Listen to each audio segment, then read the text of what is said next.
In a dark part of town, a woman runs away from two would-be thugs, who corner her in a dark alley where she cannot escape. Suddenly, a boy appears behind them and tells them to run, but they only wonder what a child has to do with what is happening here. He should get lost if he knows what's good for him. The boy tells them once again to run away, if they don't want to die, that is.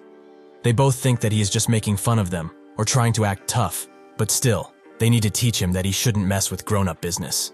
As the boy takes off the band-aid that was on his neck, a few ants start to come out of the hole he was covering, and that's when the thug's friend is ripped in half and the blood sprays all over his face.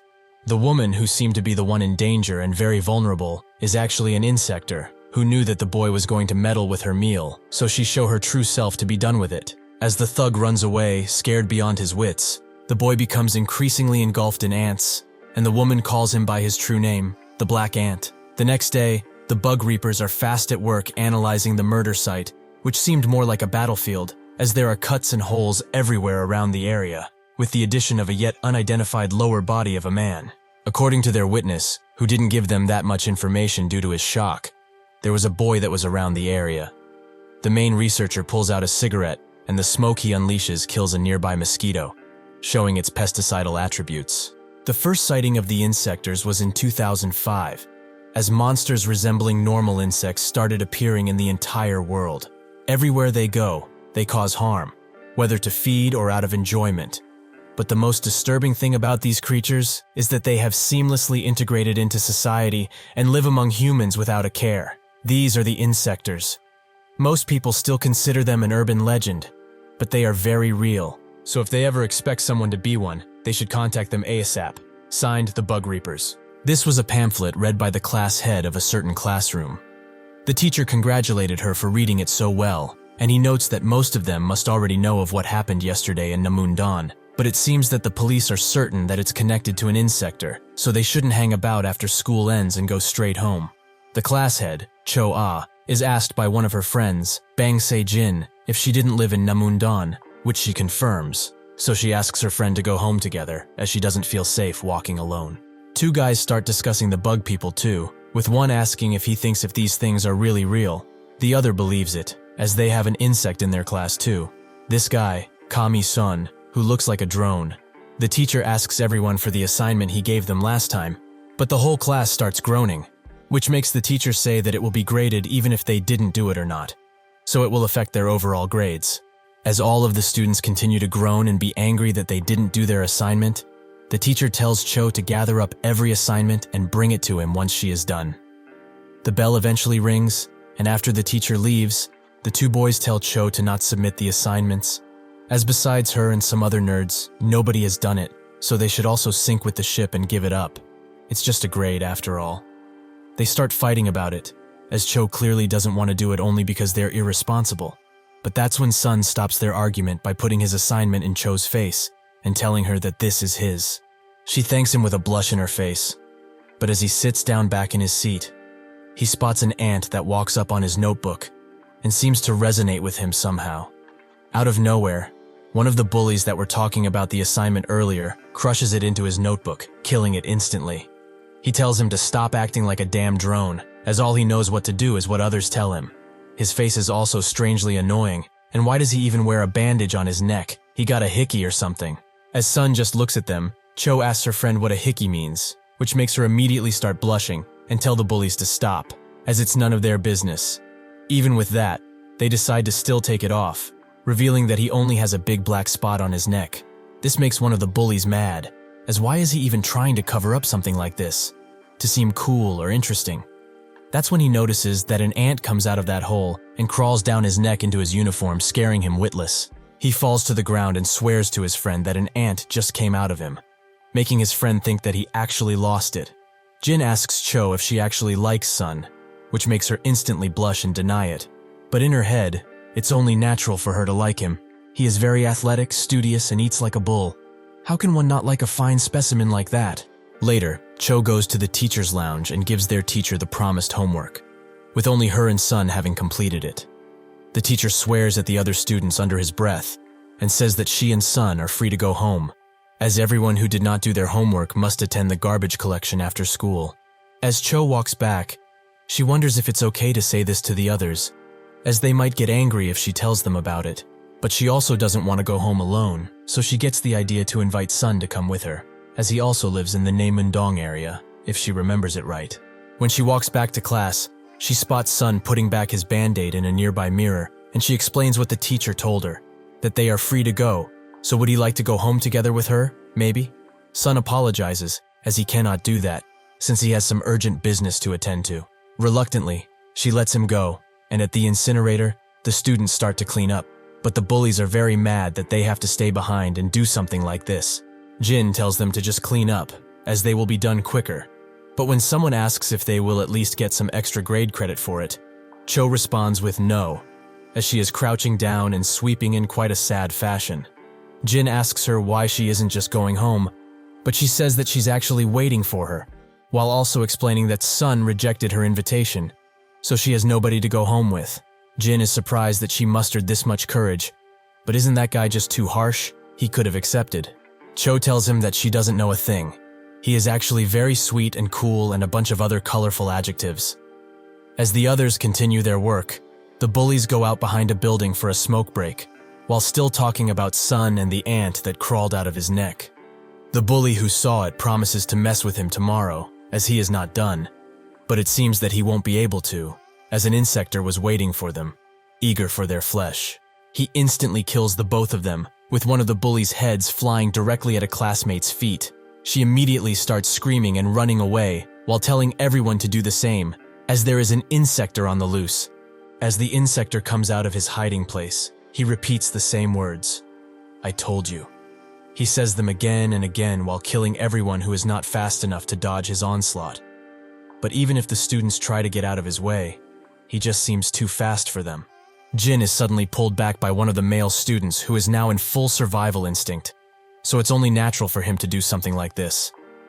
As she falls, she hits her head on a rock, with Cho immediately crouching down to her level and telling her to wake up, as they have to run away now.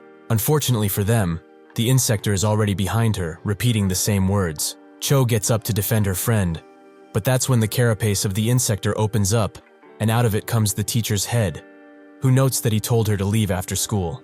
She is shocked by this, but the teacher is extremely mad as he told her, yet she didn't do it. Now he must silence her for good. Before his mighty attack can crush her into bits, a fast and dangerous line of ants cuts both of his arms off cleanly, saving Cho's life. When she looks to see who saved her, she sees a person wearing a black suit, almost looking like a hero from the comics. As the black suit hero stands proud, Cho falls into unconsciousness, as all of this is too much for her, but the hero grabs her before she can fall. The teacher asks him why he is killing someone of his own kind, as he knows he is the famous black ant. But does he really fight for the people? This imposing figure seems to actually be Sun. The teacher starts screaming at him, as they are at the very top of the food chain. Thanks to their endless evolution, they have surpassed all other species on this planet. There is no longer a need to protect these insignificant creatures. They are not the bugs. Sun responds with a single punch that sends the teacher flying into the nearby building. He picks up both girls and gently puts them down somewhere safe, while saying that he does not fight for these people. He fights for something else. It's just like him. He is only hunting. The teacher asks if he is so malnourished that he would actually resort to eating his own, but fine. If he wants to do it that way, then so be it, as he also has a hard time finding food, so he will consume him and leave the humans be. He charges into Sun while in a ball shape, which actually manages to hit him, and even if he tries to stop the attack, it proves to be too powerful, so he is sent flying in some trees. The teacher notes that even without his arms, he can still kill a weakling like him, as if he is an ant. He should just sit still and be crushed like one. He ascends high into the air and launches himself towards Sun, who cannot hope to dodge, so he is hit with the full brunt of the attack. The teacher does this again and again, leaving Sun's body utterly crushed under all of the force, with him unable to do anything. As the teacher prepares one final attack, the heaviest of them all, Sun tells the ant to prepare for combat, as their opponent is coming. The teacher does manage to descend on him with full force once again, but he doesn't notice the gaping hole that he has in his chest due to Sun's secret weapon. With him in place, he uses transformation to remove the ants from his legs and enhance his arms, enhancing them into something truly monstrous. The teacher tells him to let go, and Sun does just that, as he throws him with full force. He doesn't stop there, however, as he uses the momentum to grab onto him and pummel him to the ground. Before the teacher can ask where his power comes from, Sun once again raises him in the air and starts crushing him slowly with his increased strength. The teacher begs him to stop, as he has not evolved enough in his life. He didn't reach his true form. Sun has no mercy for him, however, and like a used soda can, he crushes him into bits. With his objective completed, he says that he is quite hungry, so he should go and eat. But behind him there is another insector, who apparently watched the fight go down with great anticipation. Eventually, the bug reapers appear, with tons of students taking pictures, and some reporters are also there to talk about the situation. The previous researcher and a new one start looking around the area, and they notice that this place also looks like a battlefield more than anything. Perhaps some insects were fighting, but why do that, since there were people here? The other researcher remembers what the thug told him about the kid appearing, and notes that it must have been for defense, be it territorial or something else. One of the bug reaper workers tells him that the schoolgirl who survived the beetle attack just woke up and said that a man donning a black hero suit saved her. As they walk to the ambulance, they hear that one of the other students who survived gets interviewed. He says that he instantly saved all of his friends who could not escape and quickly reported the scene to the bug reapers. He spits out all of these lies with a smile, and he even tries to show them the footage that he recorded of the beetle beasts. But his recordings are blacked out and most are corrupted. The employee says that if that kid really had something, the journalists would have been on it first. So shouldn't they just get them out of here so that they don't interfere any longer? The smoking researcher tells him to ignore it, as this is not an urban legend any longer, so it's only natural for the media to get into it. The scarred researcher asks if this will even be taken seriously, as unless one is a victim themselves, it is hard to believe in the existence of these things. As they arrive at Cho's location, who is talking with her mother, she puts her respiratory helper back on her mouth, as she doesn't like people who smoke at school. He puts the cigarette out and says that it's actually an insect repellent, but he will stop for her. He asks about the situation. Does she recall anything important? She explains that when that monster that was once their teacher tried to kill them, a black-suited human appeared. The scarred researcher asks why she is calling that thing a human, which she doesn't really know. He just seemed like a human, even if he looked different. She was knocked out afterwards, so she doesn't remember much else. But she knows that the guy who saved them was different. He protected them. The smoker researcher asks if there are any other students besides her that were exempt from doing the cleaning, and she says that there is only one, Sun. When he gets home, Sun's grandma invites him warmly and tells him to come and eat, as she has prepared all of his favorite dishes today. Sun looks at all of the food with a certain disgust and says that he is not hungry today. That's when the grandma notices that he is bruised up and really dirty in some places, so she asks if he's fine. He confirms it, while apologizing once again that he cannot taste her cooking, but to her it doesn't care, so long as he is healthy. She tells him to go in his room and not worry about the food, as she is sure that he needs to relax, but he still feels guilty about it, and says that he will eat it all in the morning. After he goes into his room, the grandma starts to cry, as their lively little boy has turned into a monotone person who becomes weirder by the day. As night falls, Sun's aunts start carrying pieces of something with them, directly to his room, as he has left the window open slightly. While they do that, news about what happened at the high school starts blaring, where people around the area say their piece about the insectors. They are a blight on their peaceful lives, and it's very scary that they live among everyone without a care in the world. They should all be exterminated at once. The ants slowly go back into Sun's body as he starts feeling the food that they got for him and where they got it from. A beetle. The next day, the police start searching an abandoned building as they believe that it's tied to a series of child disappearances. The operation involved 3 people, a captain and 2 geared soldiers. They make it all the way to the 3rd floor, where they move swiftly across the stairs until they hear a bunch of strange sounds and they stop. The captain slowly moves near a wall, and when he peeks to see what is in the room, they hear the noise. His eyes widen, as there are a bunch of cocoons placed here. Outside of this building, 3 people sit in a car, one of them being the smoking researcher leader. One of them, a part of the bug leader combat unit, Tay, says that this operation is rather boring. Can't they just go there and get rid of everything quickly? The other person from the combat unit, Sam, says that they are both still under review by the government, so it's only natural that the police have priority in this investigation. That's when the captain requests immediate support at the scene over the radio. Tay asks Sam why he is shaking so damn much. as he's going to stand outside mostly anyways. But the smoking research team leader, Pio, tells them to not joke around so much and get going already. The policemen inside begin cutting up the cocoons from the ceiling, with one of them feeling that they should have waited for the bug reapers, but the captain insists they get out of here as quickly as possible, since their opponent is an insector. As they start opening up the cocoons and allowing the kids to finally breathe, the other policeman is instantly killed through the cocoon opening. As the thing that was hiding in that cocoon was the insector they feared of, who asks them to let go of his children now. The other policeman immediately starts shooting in an attempt to cover his captain, but in a second the insector goes through him.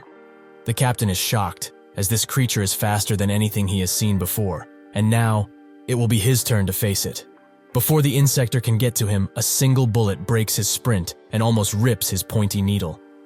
This amazing shot was taken by Sam, who is very far away and laments having missed the shot, as that thing is way too fast.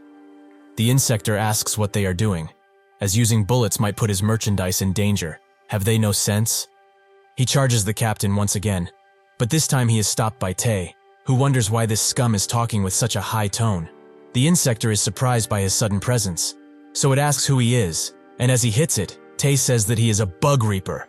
As he gets thrown into the wall, Pio tells the captain to leave with the kids, as this is their business from now on. The insector gets mad at him, as there is no way he will just let that much money leave him. But before he can dash away, Pio uses his smoke to fully incapacitate his body for a short while. Pio explains that he will come with them quietly and spit out everything about the children selling and more. The insector removes his needle fully and says that weaklings like them should stay inside, as he wasn't looking for them. That damn black ant just isn't showing up. Before they can ask more, the insector unleashes tons of pointy needles at the two.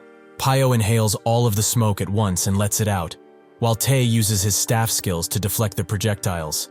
With this, the insector is allowed to escape the building, leaving the two to tell Sam to shoot. But it's too late, as he has been hit already, although he is still alive. They lament having lost the fly insector, but now there is nothing that they can do. After the incident involving the students, the school was closed for an entire week, as memorial for the dead children continued, and Soo Young, who first reported the insector, was awarded with the Brave Citizen Award, something which he did not deserve.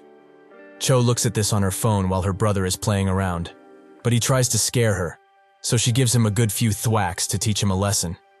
This makes him run away, as he will go and tell their mom, which she doesn't give a crap about. She hates having to look after her younger brother only because she is not going to school, as she isn't in the mood after what happened. She hears that he's trying to scare another person, but when she looks behind, she notices that it was Sun he was trying to scare, who's enjoying some ice cream. After this, they all start eating some with him, as he has bought plenty. But Cho can only think how she revealed his identity to the bug reapers. Maybe it was a bad idea. She asks if something bad happened recently, or he was disturbed, but Sun says that everything is fine, which comes as a relief to her. Her brother builds a pyramid out of the ice cream sticks, but that's when he notices a ball and goes to play soccer with the other child that is there. Sun begins to bite his ice cream stick even harder as he looks at them, making Cho wonder if he didn't have enough already. Suddenly the kids lose the ball, so they both start going after it together through a small rupture in the fence, while Cho tells her brother to get back here, but he doesn't listen. Sun says that he will go after him, which Cho tries to refuse, but he does so anyway. As he gets through the small rupture in the fence, he spots the other kid with a familiar mask, who asks him what he's doing while giving him a knowing glare. Cho's brother eventually makes it back to her and explains that her friend told him to go back to her and wait. Sun tells the kid to sit still, but he says that he shouldn't be aggressive, as they are both hunters. However, when he was about to score his next meal, he decided to ruin it for him. He was already in a pretty bad mood because of some bug reaper bastards, but this just takes the cake. He will let him go since he seems like a complete newbie, but he will not be so merciful the next time, as he will beat him up if he finds him in his territory again. Sun pulls his band-aid off, and as he equips his armor, he asks what territory he's talking about. The insector is extremely surprised, but he is glad, as he has finally found the traitor hunter, the black ant.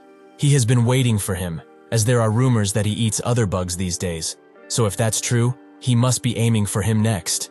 However, he already dared to interrupt him in a hunt, so he will eat him and become a superbug. The insector transforms into his original form and immediately strikes Sun, who just regenerates back his armor. The insector is not done, however, as he keeps moving at lightning-fast speeds while mocking him for daring to fight someone as mighty as him. Sun just scratches his head, and with one shut up, he puts the insector into the ground with a single punch, his patience having run out a long time ago. Eventually, Sun gets out of the wooden clearing and notes that he found the ball and took it back home to its owner. Cho's brother asks if he can eat more ice cream, as it seems to be too much for just one person. Cho finds his attitude rude, but Sun smiles and says that he can have it all, something which surprised her, as she has never seen him smile.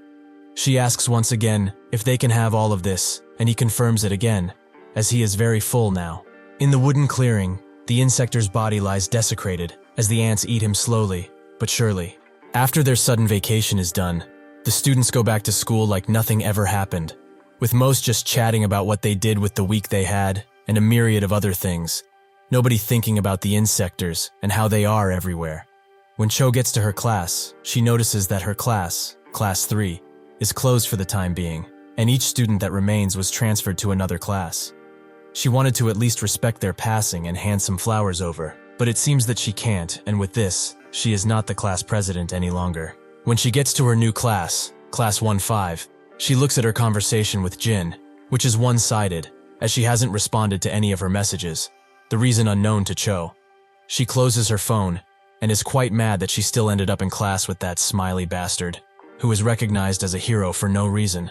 Some students that were already in this class ask him what really happened, as they all know he didn't save any of his friends. He explains that if he hadn't been swift, he would have certainly passed away, as the teacher's punches were like boulders. Cho gnarls in his direction as he explains, but a female student near them hiccups one time and then gets up to face them. She swiftly walks up to Soo-young and kicks him right in his family jewels, shattering them completely. Soo-young asks what is wrong with her, but the student, Lee Ye-jin, says that they are way too loud, and they need to be taught a lesson in order for them to shut up. The other student that was acting cool with Soo-young immediately turns into an order-receiving soldier, as he does not want to mess with the famous Ye-jin. He gets out of her way immediately, with Cho admiring what she did and how confident she is in herself. Before she can walk out of the classroom completely, however, she meets face-to-face with Sun, who just looks at her before moving beside her to get into the classroom. As he enters the classroom, Cho invites him to sit next to her, and he does just that. But as he does it, she explains that Ye-jin is really cool. She actually managed to shut Soo-young up by kicking him into a world of pain. Apparently, she is also a real deal in this classroom. As she keeps yapping about the new class and so on, Sun just opens up a bag of chips and starts eating it before class starts, to appease some of his hunger. After the class finishes halfway, Sun tries his best to study, but his stomach just keeps growling, which is quite audible. So Cho invites him to join her for lunch later, as he seems quite hungry. He agrees, but as the teacher explains what will and will not be on the test, Sun suddenly feels the presence of another insector, which hits him like a truck, as all of his senses tingle. After class inevitably ends, before Cho can even ask him to get going, he sprints out of the classroom, making her think that he really is hungry. Sun immediately jumps the school fence and starts running like his life depends on it, while the two bug reapers, Tae and Pio, discuss whether or not that fly insector is still alive or captured by someone else. Pio suggests that perhaps he is dead, as it seems that there are other beings that are hunting the insector for one reason or another. As they turn the corner, Sun bumps shoulders with Pio, making Tae scream at him to respect his elders, so he should at least apologize, but Sun does not stop running.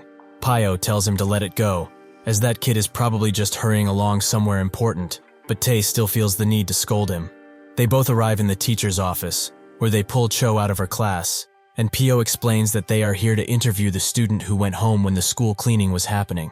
Cho is surprised to see the smoking bug repellent bug again, but says that the student they are looking for just bolted home just moments ago. Perhaps he was really hungry. Tae believes that it was that rude student who bumped into them earlier, but with their business done, Pio hands Cho a business card and says that she should pass this on to her friend whenever she has the chance to. With that, they decide to go visit Sam at the hospital while Cho just looks at the card, which has a few words of information and a phone number. Below a bunch of roads, deep inside of some long-forgotten tunnels, the insector that Sun had felt waits patiently, and sure enough, he arrives, ready to brawl in his full ant suit. The insector slowly descends from his waiting spot, and beckons him to come forward, clearly challenging him to a fight. Sun is the first to attack, but his attack is redirected, and the insector uses his other hands to push him away. This does not stop Sun, however, as he moves in to throw another punch, making the insector start to wobble and move weirdly. This is not because of Sun's punch, though, as he notices that one of his ants is on a piece of silk that is connected to the insector. As a test, he summons a bunch of ants in a ball and throws them at the insector, which eventually reveals that this insector is actually being controlled by a bunch of silk strings that the ants managed to cut up, leaving the insector lifeless on the ground. Sun gets closer to analyze the insector, but as he picks up the strings, the insector seemingly comes back to life and with a final smile, churns out a bomb from his stomach that immediately activates and explodes before Sun can even think of moving. After the dust clears, two insectors stand before Sun, with one of them noting that he probably didn't expect something like that, right? But this must be his first time being caught, considering the countless murders he already did. The silk insector asks if he was the one that killed the fly, which Sun doesn't respond to. The bomb insector notes that with that damn fly out of the picture, they are left in a rather difficult position, as customers who are asking for young meat are now yelling at him only because he decided to play the hero. What a joke. He should know, though, that he is only killing him now because his hunting is interfering with his work, so he should feel unlucky or blame himself for this blunder. Before he can shoot another bomb, the silk insector decides to rip Sun's head off completely with a kick. But no blood spills out as she does this, as this was just a shell that Sun left behind. She is surprised when she sees this, but the bomb insector, who calls her Silky, says that they have been fooled. That bastard got away. Unfortunately for them, Sun did not run away and is now above Silky, allowing him to hit her straight in the head with a heavy boulder punch. He immediately moves on to the bomb insector, who despite his rather weak physical condition, moves swiftly, but not swift enough, as Sun's attacks start to go through. Out of pure desperation, the bomb insector unleashes a bomb that actually manages to hit him, but he manages to defend himself with the few ants he has on him and go on the counterattack once again. Unfortunately, his attack is blocked by Silky, who congratulates him for getting the upper hand for a bit, but he shouldn't forget that this is a 2-on-1. He has no real chance of victory. She keeps him tightly in place as she spins into the air, resulting in a deadly set of kicks that send Sun flying, but also deplete all stamina that he has left, leaving him defenseless. The bomb insector points his weapon directly at his head and prepares to destroy his entire upper half, but Sun has not given up and tells the ants that were in the suit to move, even if they are swift. The bomb insector is prepared to unleash the attack and says that his hunt is finally over. A large explosion occurs, but this happens above them on one of the roads, as the bomb insector's weapon was redirected by Tae, who notes that he has to pay the fine for damaging that road with leaves or whatever insectors pay for. The bomb insector moves out of the way, and from behind them, Pio says that they actually dared to gather openly like this and start breaking things. This is just crossing the line at this point, or is it perhaps that they think that humans are weaklings? Something like this shouldn't happen, these damn pests, they should just all die. Seeing that the situation has become like this, the bomb insector pulls out a bomb out of his weapon, which surprises both Tae and Pio. But after he throws it, it's shown that it was just a smoke bomb, allowing him and Silky to get away safely. Tae has had enough of these flying bugs, and Pio wonders if they could get some helicopter support one day. Tae thinks that it's fine, as they at least have this black ant to ask things of. But Sun is long gone, making him scream out, as the commander will have their heads for this blunder. Sun, while bleeding profusely, slowly but surely makes his way back home, leaving pools of blood everywhere he goes. When he gets back to his apartment, he starts eating all of the cooking that the grandma made for him, making her wonder what happened, as he came back home injured and with an endless hunger in him. Just what did he go through now? Sun thinks that he could not devour a single thing, so he has to fill this hunger up with something else. But even so, he is still too hungry. After he is done eating, he makes his way to his room and closes the door. But as immediately as he's behind closed doors, the pain starts and the questions of others start popping up in his mind. Why is he killing his own kind? To protect humans? That is not the reason. He remembers how the fly insector told him that he broke the rules of their world by eating his own kind, but that's not it, as those rules have no meaning for someone like him. He has to eat and eat until there is nothing left. Otherwise, he will be the one that is eaten, as the ants are doing right now, causing him to scream out in pain. In a broken-down warehouse, a familiar figure pulls 3 corpse bags around using string, eventually arriving at a cooling room where they throw the corpses in, so that they are as fresh as possible. However, one of the corpses is not a corpse, as inside, there's a living human who begs for salvation. The person throws him in with the others and slowly starts closing the door, as the man who continues to beg for his life is engulfed in complete darkness, forced to freeze with the other lifeless corpses around him. Somewhere else in the warehouse, an elderly man smashes the table, as he's extremely mad that they didn't manage to capture the black ant, as that would have surely attracted the attention of the heavenly insects. However, those damn bug reapers just decided to come out and ruin their plans. If it wasn't for them, they could have made something of themselves.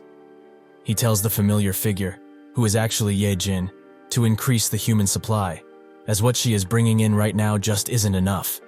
She says that she is increasing it already, but he should keep something in mind, that she doesn't enjoy doing something like this, so he should stop saying it like she is lazy or something. The now identified bomb insector notices her uniform and walks closer to her. As the uniform she has on right now is the exact same as that guy's, the black ant. Does she perhaps know who this black ant figure really is? She smacks his hand away harshly and says that he has become quite annoying. Just how would she know that bastard? There are countless students in their school as it is. She can't just know all of them. The bomb insector says that it still doesn't matter, as the fact that he is a fellow student still stands, so she should easily find him and kill him, as he has caused enough damage as it is. She is hesitant to do this, as she is already doing very difficult work as it is. Why does she have to do this much work for that bastard? Before she can say what her goal is, the bomb insector starts choking her as he says that previously, she said that she would do anything. But now his orders have come dirty and ugly? Did she really think that she could work with the prestigious 1,000-legged work with only this amount of resolve? How pathetic. Suddenly, his dog starts barking uncontrollably at one of the human supplies that is getting away. The bomb insector looks at this out of the window and then on the cameras, noticing that the freezer door is wide open and one bag is empty, so he asks Ye Jin if she forgot to lock the door, but she says that this is not the case. Even if this does put him at a disadvantage in terms of numbers, he will overlook it, as this is a human mistake, and she has yet to fully develop as an insector.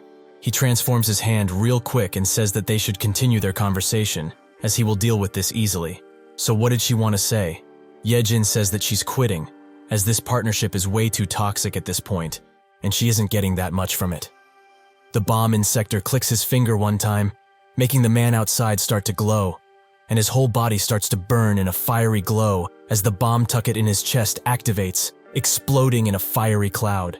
The bomb insector says that she already knows how he deals with things that try to get out of his grasp, so he will say it again, only because he is considerate of her. She will kill the black ant. Back at school, students line up for the cafeteria after their first class, but the lunch lady doesn't want to give the incoming students any more sausages, as then the first grades will have nothing to eat then. But that's when Soo Young, who is also waiting in line for his food, notices that Sun has finished tray upon tray of food, and he is still eating, much to everyone's surprise. Even Cho's, who believes that he is eating more than usual. Just what is wrong with him, to be feasting like this? Sun continues to chug food down his throat, but this doesn't stop the ants, who are still hungry and are now munching on his flesh once again. He starts to shake and wail in pain, making Cho asks if everything is all right, as he looks rather sick, but that's when Soo Young comes next to him and says that he is rather selfish, as some people are too poor to even get a single thing from the cafeteria, but he just gets unlimited refills whenever he wants to. Is he perhaps the son of a banger or something? Cho tells him to get off him, as he paid for every meal that he has eaten. It's not like he gets these for free. Soo Young finds it amazing that he was able to pay for 10 entire lunches, but the food that he managed to gulp down is far beyond human limits. Is he perhaps an insector? This makes the once chatty cafeteria hall fall silent, until Cho starts screaming at Soo Young for being a jackass. But this also attracts Ye Jin's attention. Cho and Soo Young continue fighting about Sun, as he feels that he is certainly hiding something, since he wasn't there on the cleanup day. They fight and fight, until an ant bites deep into Sun's succulent flesh, and his whole world starts to turn upside down, as Soo Young starts screaming that he is a suspicious bastard. Suddenly Sun grabs him by his jaw, and pulls him high in the air, but he finds the humanity in him to throw him away into another student and run away. as he can't control himself any longer. Yejin takes note of this, while Su Young sits defeated, with food on his head. As Sun walks up the stairs, his hunger increases more and more, and the ants, who were once docile, start coming out of him as he has lost control over them. They come out of him and take control of his entire being, while Yejin, who also climbed up the school, notes that it seems that he likes to advertise that he is the black ant in front of other insectors. She apologizes, as she has no ill will towards him. She could care less that he eats other insectors, but she has her reasons. As she completes her transformation, Sun notices an insector in front of his rage-filled eyes, so he rushes in to take a bite, as that is the only thing that can appease his hunger. Yejin instantly summons a bunch of silk and blocks his incoming attack. Will this fight finally reveal Sun's true identity to everyone else? As Sun is passed out, he dreams of his insides, where 4 large ants are holding him in place, while another comes to take his head. He asks them, how much blood do they want? How much slaughter must he do to appease them? Has he not done enough already, as it is? The ant slowly makes its way to his head, and before eating him, it says that it's not nearly enough. That's when a red ant comes to his rescue, and much to his surprise, slaughters every single ant that stood in his way, as it is much bigger than them. He can only wonder what this is about. As he wakes up in his bed, his hunger and pain seemingly subsided. He gets out of bed, but doesn't remember a single thing about what happened on the roof. Did the ants manage to kill that girl, Yejin? His grandma says that he is finally awake. He should eat something to reinvigorate himself, but Sun refuses, as he is quite full. The grandma wonders why that is. Did he perhaps catch any bugs? He doesn't remember anything of the sort, so he asks how he got back home. She explains that a tall girl carried him here, the one with yellow hair. She brought him here while she was all covered in blood, but she was rather suspicious. Is she of the same species as he is? Sun says that they are just in the same class, while wondering why the ants calmed down, as if they hadn't eaten her. Just what appeased their hunger. Suddenly he feels another insector signal, this time from someone else. Someone is calling out for him. The bomb insector and Yejin sit in a calm and unpopulated field, with the bomb insector saying that she made his job even more difficult. She says that she tried her best, but the bomb insector says that if she did, she should have killed him and be done with it, but she didn't. She gets mad at this, as she can see the amount of injuries that she has. If he really wants him dead, then he can go ahead and fight him. That guy is no normal insector. The bomb insect's eyes turn vicious as he feels Sun's presence, who is hiding under the train bridge, only visible after the train passes. They both start to transform, as the bomb insector tells her to not be a disappointment now, but she tells him to shut up and do his job. She rushes into Sun with a kick, but he easily blocks it and creates a mighty punch that hits her right in the stomach and manages to break some of her carapace armor. She feels that he has gotten stronger, but instead of finishing her off, Sun decides to ignore her, as his target is the guy behind her. She starts screaming at him, as this fight isn't over yet, but he says that the bomb bastard will run away if they continue to fight.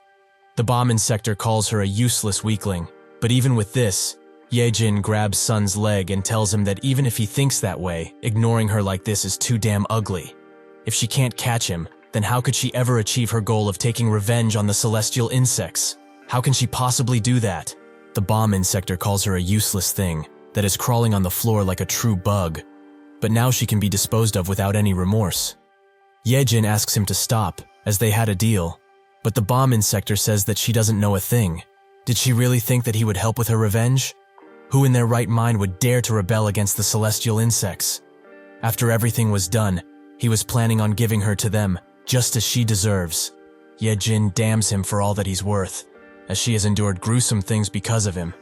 But now, she will be put down by him like a sick dog? The bomb insector thinks that the end for worthless beings is pointless struggle, but she should be happy as she won't go out alone, if she keeps holding on to that leg, that is. Before he can fully activate the bomb inside of her, Sun moves swiftly to get out of his line of sight and attempt a sneak attack. But that's when a bomb near Yejin blows up, making the bomb insector laugh. As he has filled this whole damn field with landmines, he has no chance of getting to him, as he will only die a pointless death. Sun summons everything in him to get even more speed, more and more. He starts to turn blood red, just like the ant that rescued him in his dream. Redder and redder, until not even the bombs can catch up to him. The bomb insector tries to hit him, but he is too swift, something which even Sun recognizes, as this speed is otherworldly. With this, he is able to easily take out the bomb insector by tearing off his entire head. As he stops, he wonders where this power is coming from and why his legs have grown to this size. Yejin watches in awe as the newly transformed sun stands victorious. The redness from himself starts disappearing eventually, so he throws the head of the bomb insector next to his corpse and tells the bugs to eat as he turns back to normal. As they do that, Yejin notices that he is approaching her, so as he stares deep into her soul, she prepares for the worst, but he lets her go. He just walks past her. This makes her mad, so she tells him to stop, as she has something to ask him. Why did he save her? Does he have a plan or something? Is he also fighting against the celestial insects? That must be it, right? If that is the case, she wants to join. Sun interrupts her and asks a question of his own. What happened on the roof of the school when he went berserk? She is surprised that he really doesn't remember a single thing, as she thought that he would.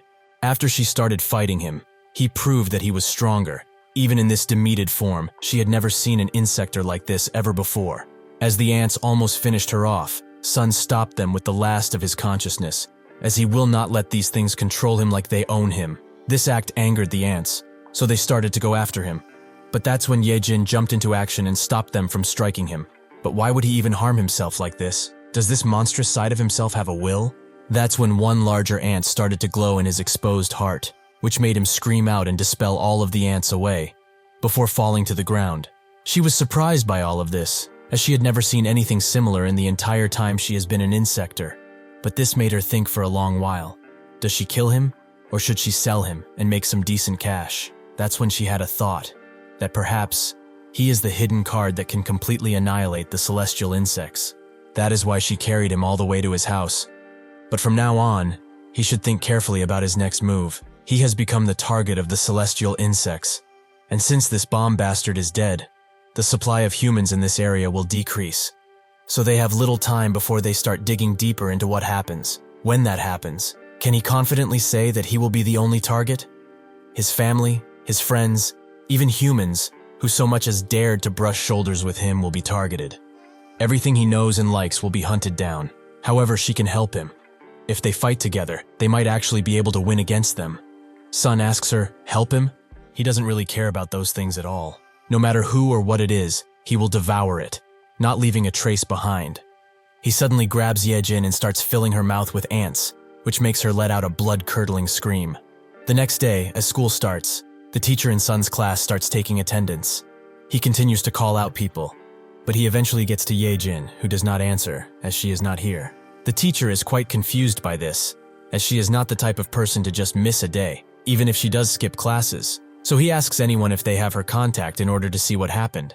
Soo Young's friend says that the strange girl has no friends, which makes Soo Young laugh and say that he heard there was a strange incident at Namuncheon yesterday. His friend says that it must be her, as he has seen her over there a few times. If they report this, they will certainly become big shots.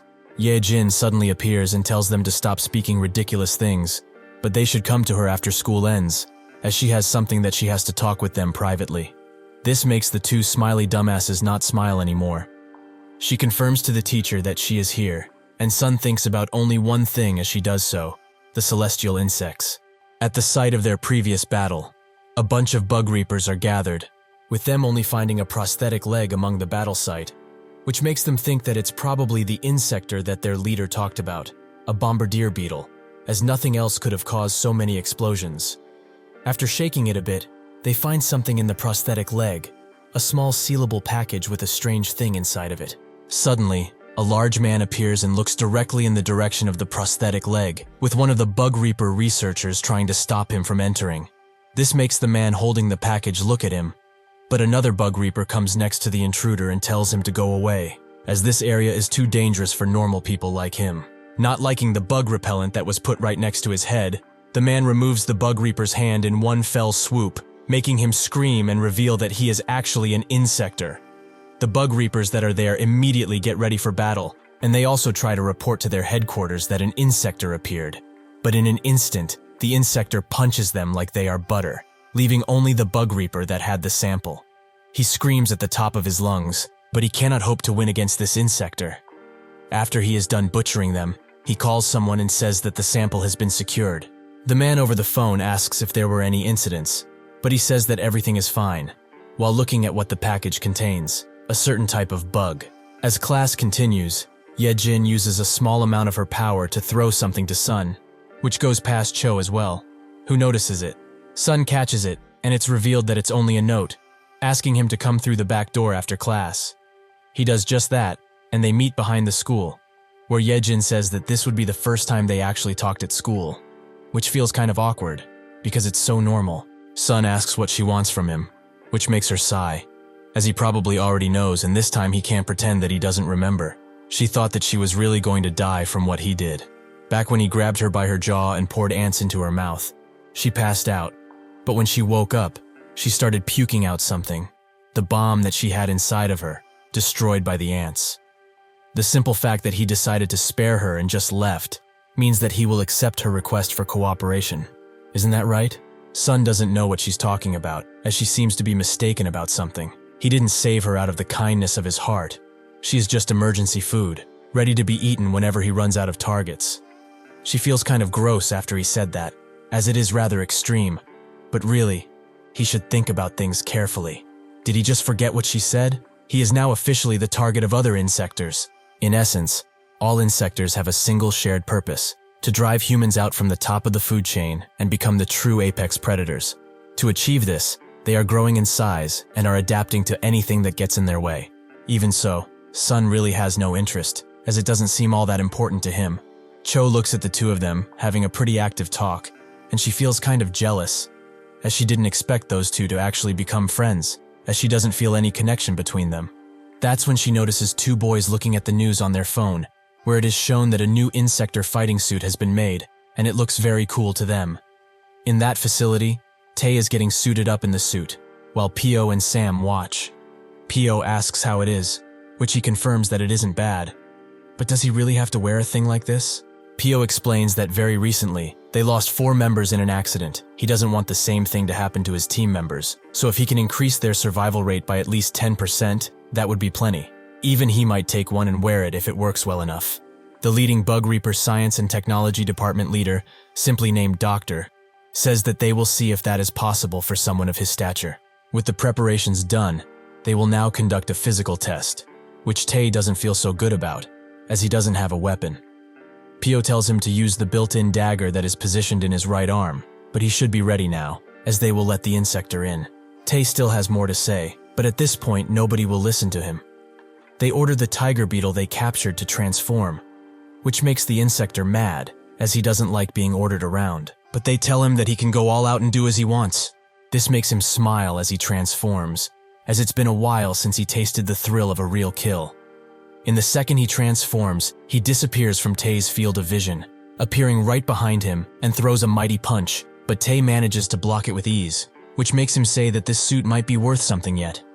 Pio says that it increases his physical abilities by more than 80 times that of a normal everyday human. As the Insector dashes away once again, Doctor tells him to be cautious, as that thing can reach a speed of 300 kilometers per hour, or 186 miles.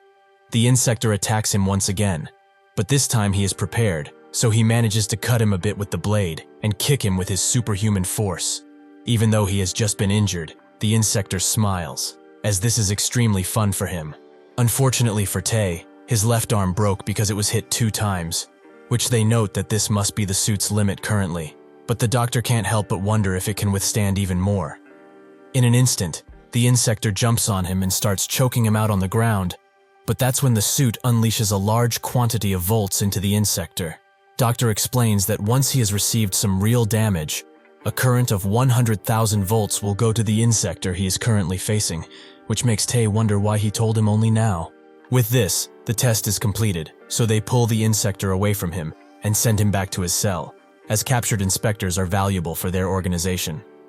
As he leaves, the Insector turns around and tells Tae that they should play again sometime, as this round was quite fun. This naturally weird out Tae, or angers him, or maybe both.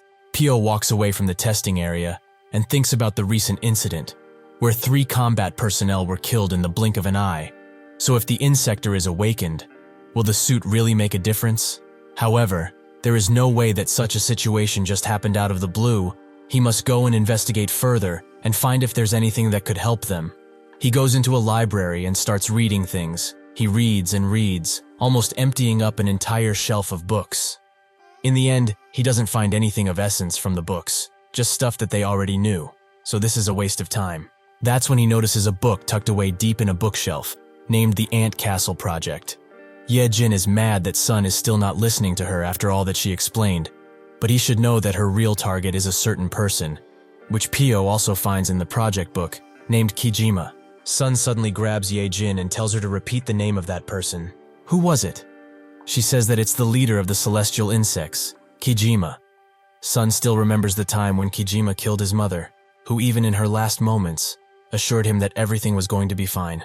After school is done, Ye Jin grabs Sun tightly and says that if he doesn't have anything to go today, they should go somewhere. Sun refuses, which makes her think that perhaps he is actually going to go hunting, as there might be some insectors near.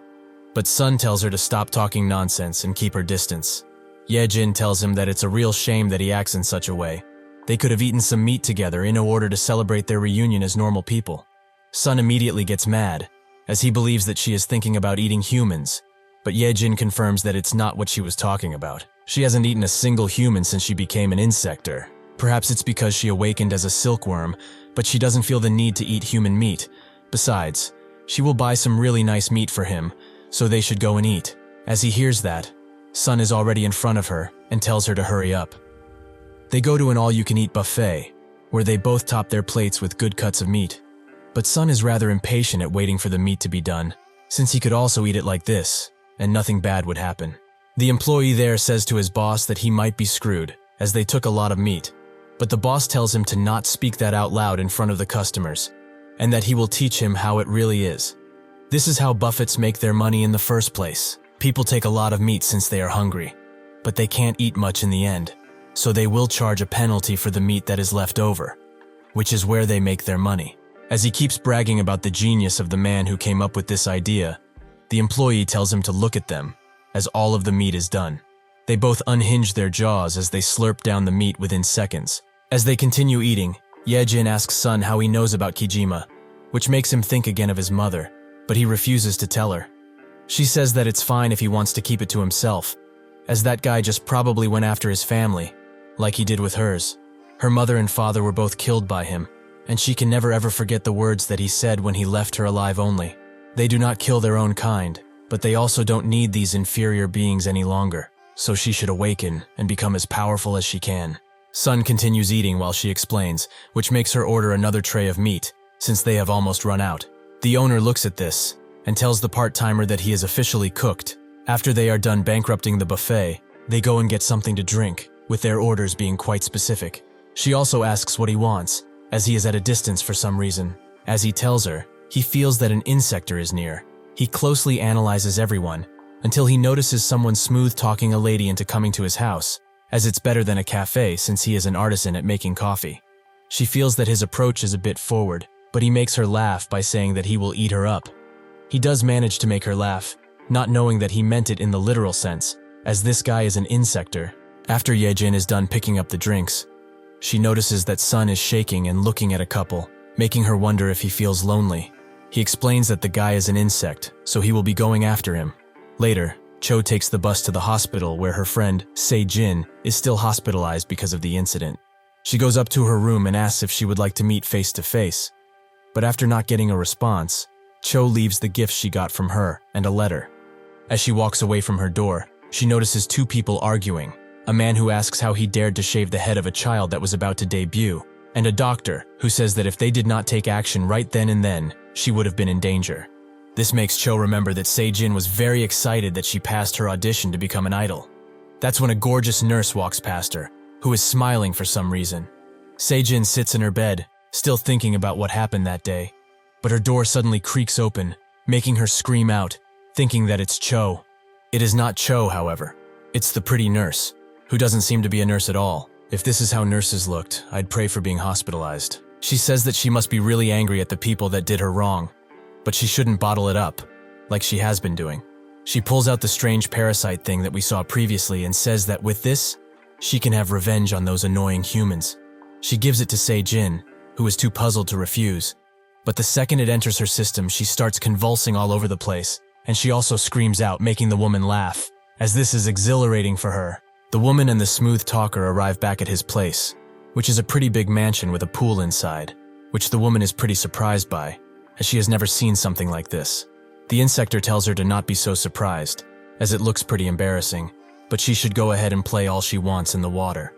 He kicks her into the water as he says this, but as she starts swimming, she says that the water is just too deep for her, as she is already tired from it, but she can't find him anywhere. This is because he is actually below her, smiling ear to ear at the prey that he's about to consume. Seeing that the man isn't anywhere around, she decides to get out of the water, as is pretty tired as is. That's when the man grabs her ankle and pulls her deep into the water, before taking her even deeper and knocking her out completely by throwing her at the bottom. As she floats, the man sits next to her and thinks that this is rather boring. He wanted to try something new, because he usually just orders for human meat whenever he is hungry, but whatever, as now he should go ahead and consume her before she decides to wake up. As he unhinges his jaw, he notices something very strange, a black figure that is changing shape right outside his window, which is also giving him an all-knowing look. After Sun transforms completely, he punches through the glass without any remorse. Before the insector can even react, Sun rushes him with a deadly dropkick that sends the insector flying into the wall. This isn't enough to stop him, however, so he rushes back in and punches Sun, something which sends Sun back a bit. As he flies through the air, Yejin uses a silk technique in order to completely engulf the insector and catch him in a cocoon of silk. She also pulls out the harmless woman out of the water, who did not suffer any serious injuries. Yejin notes that it was a good thing they decided to follow after them, otherwise she might have been minced meat by now. The insector is very mad with them, and asks what kind of bastards dare to disturb someone else's meal like this. They both get in front of him, and he asks if they can even handle the consequences of attacking him. Do they even know who he is? Sun doesn't care, as he will consume him nonetheless. Yejin tells him to stop, as if they capture him, he might prove to be useful to them, even if he does seem like a bastard. The insector finally gets who he is. He is that black ant fellow who hunts his own race only. He naturally heard the rumors about him, but he seems to be more troublesome than advertised. However, he is going to devour him and his little fairy friend. As he starts to transform, Yejin tells him to not even try it, as he can't hope to get out of his restraints now. But unfortunately for her, he starts doing just that, as they have severely underestimated him. The two have seconds to move out of the way, as the insector unleashes a myriad of scorching hot blades that even manage to hit them, but not at full speed, which reduces the damage they take. After the blades are done flying about, and the insector has made some distance between them, he explains that they shouldn't have been so confident just because they hunted down some small fries, as they cannot hope to defeat him, a member of the heavenly insect. Their arrogance will be their undoing. This is Zagana, a pond skater insect. He beckons them forward, as he wants to see what they are capable of, so they both jump at him while unleashing their techniques. But Zagana smoothly blocks them and uses his twin sword technique to slash both of them in a heartbeat, showing just how much power the heavenly insect group has. As Sun falls from the air because of the attack that pierces him, Zagana prepares to unleash another attack in order to finish him off. But Yejin arrives just in time to get Sun out of the way. After she lands, she wonders how he can get this much speed, but seeing that he is able to stand on water, it's probably his ability. If they go anywhere near the water, it will be a kill zone, as he is very swift there. She thinks that all of the heavenly insect members are very strong, even among other insectors, but she never thought that it would be to this extent. As she thinks, Sun just decides to go in once again, while telling her to lay some silk thread on the surface of the water. She doesn't know what is going on in his dumb head, but she does this nonetheless. Sun charges in with even faster speeds, as he wants to manifest that red power once again. He needs to, in order to win this fight. As he approaches Zagana, he cuts one of his antennas off, making Sun think that he needs to get rid of his dual swords, as these things are the main issue in this fight. They continue to trade blows, with Sun becoming progressively redder and redder as the fights go on, with his punches also becoming more deadly. However, as he tries to go for another punch since Zagana is now defenseless, his face is suddenly revealed as his face armor is cut in half. It seems that the swords that were in his back aren't just for decoration, as he put his other swords on his legs and is now pulling out the swords from his back, revealing his true fighting form. With his newfound speeds, he unleashes a powerful attack on Sun in the blink of an eye, which makes him bleed. Zagana then notices that there is thread all over his swords, something which he did not notice. But even so, she is too arrogant with her movements, as she cannot hope to injure him enough. She uses all of her power in order to cut his head off, but his armor is just too strong, so he smiles as he strikes the water below him, creating an attack that pierces through Ye-jin with ease. She starts screaming from the pain, and Zagana, thinking that he needs to end her existence in a flashy fashion, throws one of his swords in the air, which will definitely hit her. However, before it can do that, Sun moves swiftly and grabs the sword, allowing him to pierce the arrogant Zagana with his own blade. He tries to hit Sun with his remaining sword, but he defends himself with all that he can, while sending ants through the sword, which go and eat Zagana's inside slowly, making him scream out in pain. Before he can fully kill him, the buff Insector from before comes around and socks Sun straight in the face, sending him flying towards a wall. He notices that they actually managed to defeat this dumbass, so he throws an invitation card near Sun, as strong people are always welcome. This card is for a certain club, named Six Shot, a place only for the strong and vicious. In a dark alley where nobody dares to go into without a good reason, Se-jin approaches a fat boy, who signed up for a dating app that she is also a part of. He says that they should go ahead and start their date, maybe go somewhere to eat first, but that's when she suddenly approaches him and says that she wants a kiss, which he happily accepts, but thinks it's rather straightforward, not that he minds. Suddenly his insides start to be churned out, and his whole body becomes brittle and skinny, as Se-jin has eaten him up from the inside, using her newfound abilities. The pretty woman comes around and hugs her, asking how her first taste of human flesh is. As she licks her lips, she smiles, as it certainly was very delicious. In a random train, people are living just like usual, with most looking at their phones while others just zone out, waiting to arrive at their destination. But suddenly a man starts talking to himself out loud, apologizing to someone or something as it's hungry, but he doesn't know how to feed it. That's when he gets the directive to consume, and a large tentacle mouth comes out of his mouth and starts consuming anyone that stands in front of him, and in such an enclosed space, it was easy for him to kill all of them, but now he has enough food to feed the thing that was commanding him. As Cho walks to school in the morning, she notices Sun, so she moves a bit faster to catch up to him, but when she finally does, she notices that he is all beaten up and pretty swollen, leaving her quite puzzled. When they walk into school, she asks how he got so many injuries, with him explaining that he just had a fight, that he won, but he also lost, if that makes sense. Cho is surprised by this, as he doesn't seem to be the type that gets into fights for no reason. But Sun says that he really couldn't help it at that point. When Cho looks in the class, she spots Se-jin, who finally came to school. She jumps out at her because she hasn't seen her in a long time, and also asks if she's fine, as she didn't get to visit her at all. Se-jin says that she just didn't want her to see her hair like this, but Cho says that it suits her, and the bracelet that she is wearing is also really cute. Cho notes that Sun is also in the same class with them, and Se-jin asks if someone is sitting in this seat. Cho explains that this is the seat of Ye-jin, the leader of the class, and probably the strongest person too. In a pretty small apartment that could be considered a storage room for most, Ye-jin sits in her makeshift bed, as she is still recovering from her injuries. She also messaged Sun about if he is going to school or not because of his injuries, but it seems that he is already at school, making her wonder what kind of regeneration he has. She also thinks that this is the first time she ever skipped school without even going to attendance, which is quite weird to say the least. Back in class, Soo-young spots that Se-jin is back, but with an entirely new haircut. He greets the former idol trainee and also looks at the back of her head, noting that it must have hurt tons when it happened. Well, she just cracked that part of her head, so she should consider herself lucky, as the other kids died, even if they ran desperately just like her, in order to survive at least one more day.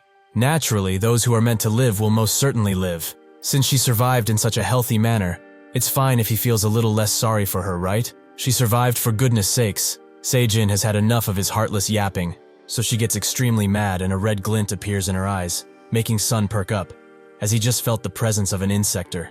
But before Se-jin can do anything, Cho gives Soo-young a punch that almost knocks him on his ass, making Se-jin calm down from her fit of rage. Cho starts screaming at the top of her lungs. He's a crazy bastard that doesn't even know how to apologize properly. He's a little less sorry?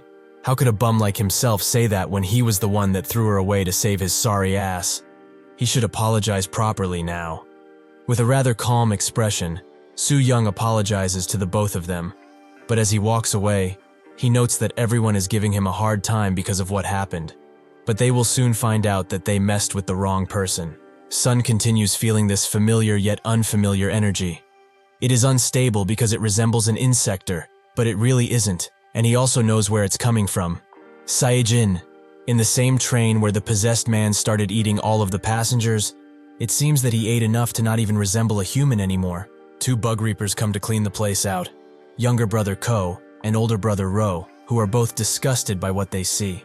Ro wonders if this guy is similar to the insects that were in Seongchun, but Ko says that this larva-like thing and those guys are very different. Even so, Ro says that it's better to take this guy in back to the headquarters, as that old man would surely be very happy about it, since he will have a new toy to play with. The larva insector starts screeching and charges into Ro, but Ko manages to catch it with his knife and starts shooting it with his shotgun.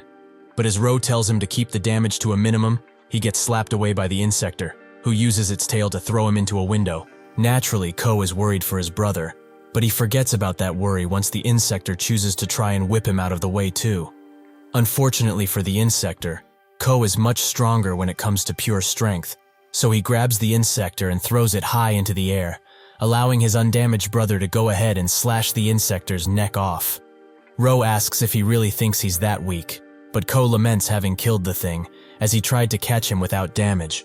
But he just cut off its head with no rhyme or reason. Ro notes that it's about time they go back, but that's when a really small larva, all too similar to the big one, pops out of the corpse, which looks at Ro and beams itself into his head in a split second. Ko asks where it went, as he didn't quite catch it, but his now controlled brother notes that they shouldn't worry about it and head back to their headquarters. Eventually, they arrive at the Bug Reaper B branch, Sector B, where Ko notes that when that old man sees what they got for him, he will be so surprised he will die from it. Ro says that the old man is already on his deathbed, which surprises Ko, as he didn't expect such a grim comment from him. But he doesn't get to ask him about it as Tae and Kim greet them, as they heard they caught a pretty large larva. Unfortunately for them though, they caught something much faster and were the first. Ko notes that if they hadn't stopped on the way, they would have been here first, but Tae says that it's their fault since they stopped during working hours. Also, why is the packaging torn? Did they perhaps try to carry it together because it was too heavy? They actually caught theirs in almost perfect conditions, except the burnt parts, but this only shows the difference between them. Without saying a word, Ro bumps into Tae hard and leaves, making him wonder why he is like that, but Kim thinks that he's just being moody again. In the autopsy room, the old man gets the news that the Roko brothers captured another creature of the same type, which comes as a surprise for him. Just why are these creatures everywhere? From this one, he manages to pull the parasite out before it can switch hosts. At school, the bell eventually rings and everyone gets up to go home. But Cho invites Seijin to an eating spot, as they haven't been to one in a long time. She agrees, and they eventually find a spot that suits their needs. But Seijin is quite confused by Sun's presence here. Are they dating or something? Sun tells her to mind her own business, and Cho becomes flustered as he was just hungry. They start staring down at each other, creating an atmosphere that even Cho can feel, as it's quite tense. After the meat is eventually done, they start eating, and after having a nice meal, they get some drinks and start walking around town, while Seijin and Cho talk about various things, looking like nothing ever happened and life has just gone back to normal. However, when Seijin gets a phone notification, her entire mood changes, and she says that the teacher called her back to school. But Cho says that it's fine, as she had a lot of fun hanging out. They say their goodbyes to each other, but Sun just looks at her, knowing full well how dangerous she has become. As they walk back home, Cho notes that Seijin is much cheerier than before, so they should do this again tomorrow, to cheer her up even more. Sun agrees, but that's when Cho remembers that she forgot to give Seijin the history handout that they were supposed to turn in tomorrow, so she should go ahead and bring it to her. She tries to leave, but Sun suddenly grabs her arm and says that she shouldn't go. Seijin naturally isn't going back to school, as she was actually messaged by her next victim, who doesn't know that he will become her meal. Sun tells Cho that she was just discharged from the hospital, so he is sure that the teacher will understand and make an exception for her. They should just go home together. Cho, with a deep blush in her face, agrees. While walking home, Soo Young and his friend notice that Seijin is getting in the car of some man, with his friend thinking that he is her father, who seems to be rather cherry. Soo Young tells his friend that he is too pure for this world, and in the first place, that girl doesn't have a dad, never had one, but this sight gave him all of the information that he needed to know. She screwed up bad.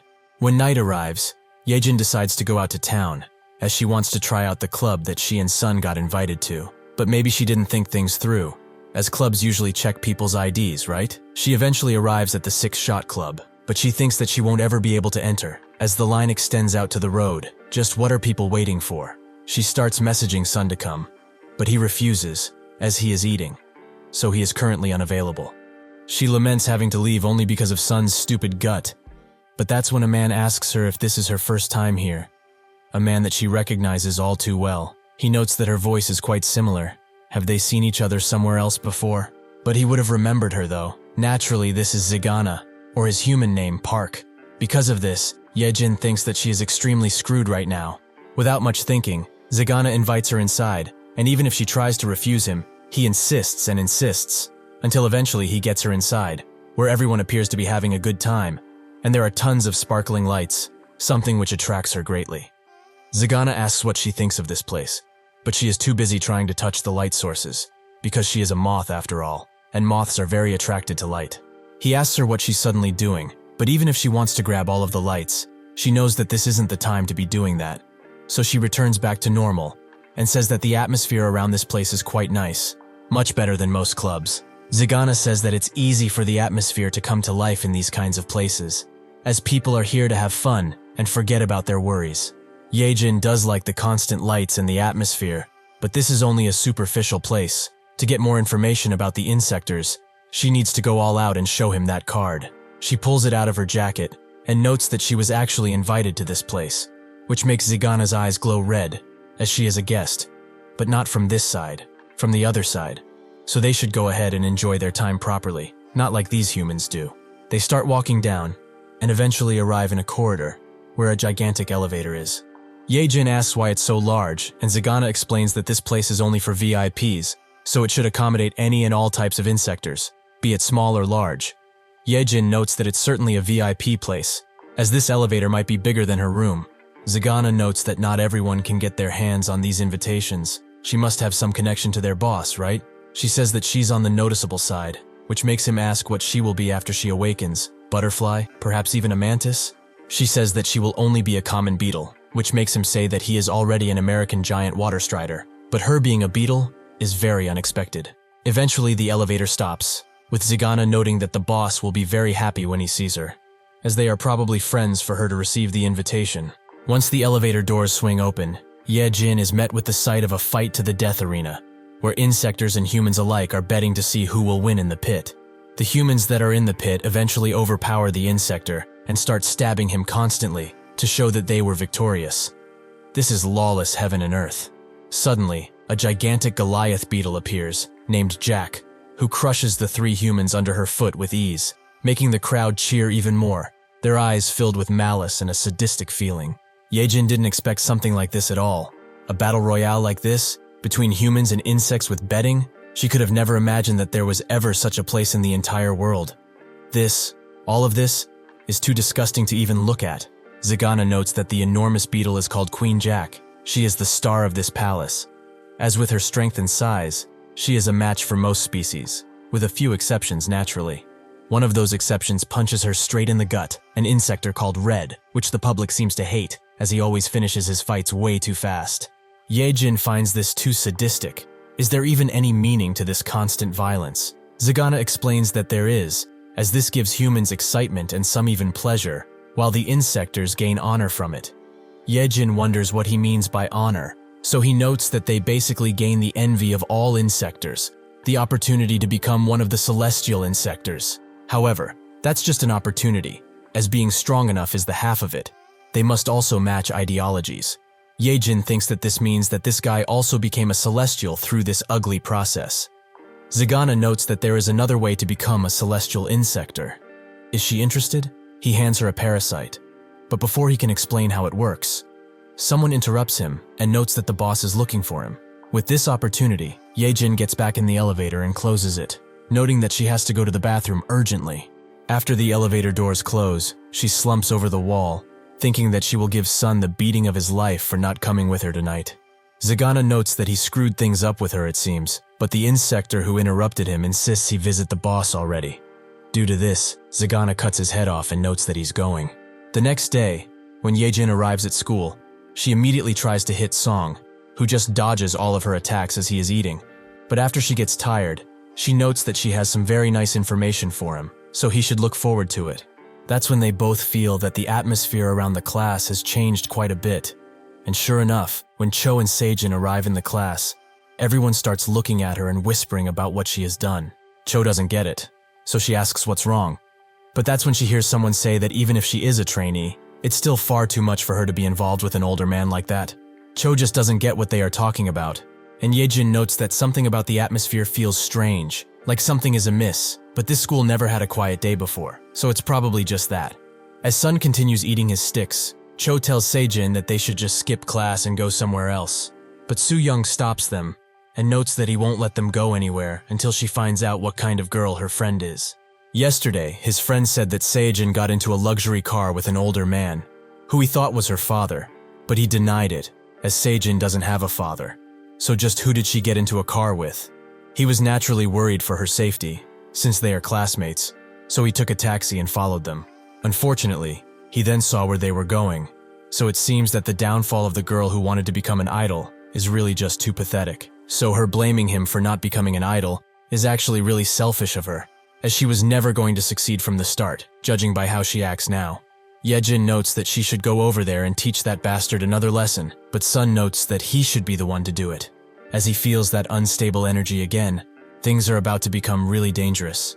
Cho tries to hit Soo-young once again, but Seijin stops her and tells her to leave, as she will be the one to take care of him this time, for good. With that, she closes the door, as Soo-young says that if that girl hit him again, he would have reported her to the violence committee. Suddenly, Seijin starts laughing maniacally, as she wanted to enjoy her school days a little bit longer, but it seems that something like that isn't possible. Soo-young's friend notes that he will go and mess with her next, so he apologizes for his dumbass friend, as he doesn't know how to talk. But he also inquires about her services, as he makes a lot of money from deliveries these days. That's when Seijin begins transforming into an insector. Both Yejin and Sun are now on full alert, and Seijin smacks Soo-young's friend out of the way, knocking him out as she does so. The classmates naturally start to run out of the classroom, but before any of them can get out, Seijin stretches out her hand and throws the tables and chairs at the door, with one of the chairs even going through the door. They are all scared for their lives, with Yejin asking what they should do, but Sun notes that there are far too many people watching. They can't transform here. Seijin tells Soo-young to come out, which he reluctantly does. So Seijin grabs him by the neck, making him drop down the phone he was carrying. She tells him that this is all of his fault. Her dreams were crushed and she ended up like this only because of him and his dirty actions. Everything that has happened is his fault, even this. But now, he will repent with his own life. Before her attack can reach him, Sun tells her to stop, as how will she face Cho after doing such a thing? What is she going to say after she sees that she killed him? Cho is now knocking at the door constantly, demanding that she open the door. Soo-young begs the others to report this damn insector already, as they will all die because of her. But everyone sits in silence, not doing anything, so he calls them a bunch of useless bystanders and starts to beg Sun to report her. As this bug bastard will certainly kill him, he should pick up the phone and call the bug reapers already. Seijin starts speaking with Sun, noting that this is not going to work out after all, and she also asks for his help. She slams Soo-young into the wall and tells him to listen closely. Everything that has happened, the actions he took without a second thought, the fame that he got while she suffered constantly in that dimly lit hospital room, and the heartless words that came out of his mouth recently make her not feel a single ounce of guilt if she were to kill him today, as all of it is entirely his own fault. Seijin reaches into her bag and notes that she will never be satisfied with just ending his life, so she will have to make him feel the same pain that she felt, over and over again. Sun is quite puzzled by what she pulled out, but Yejin seems to recognize the parasite. Seijin forcefully opens Soo-young's mouth and says that in the middle of his pain, right when he is the most miserable he has ever been, she will take his life, and he will thank her for it. Soo-young screams at her to get away, again and again, but nobody is listening to him, so the parasites that Seijin held now all fall into his mouth, and she forces him to swallow them while smiling. After doing just that, Soo-young starts to convulse all around, with his body starting to twist and turn as it transforms, his whole appearance changing into that of an insector. Everyone looks at this with shocked expressions, but Yejin finally remembers where she saw that parasite. She was offered one from that guy. So this is what that thing was for? Disgusting. As Seijin has returned to her human form, she sits on the window and asks how it feels to become the very thing he despised most.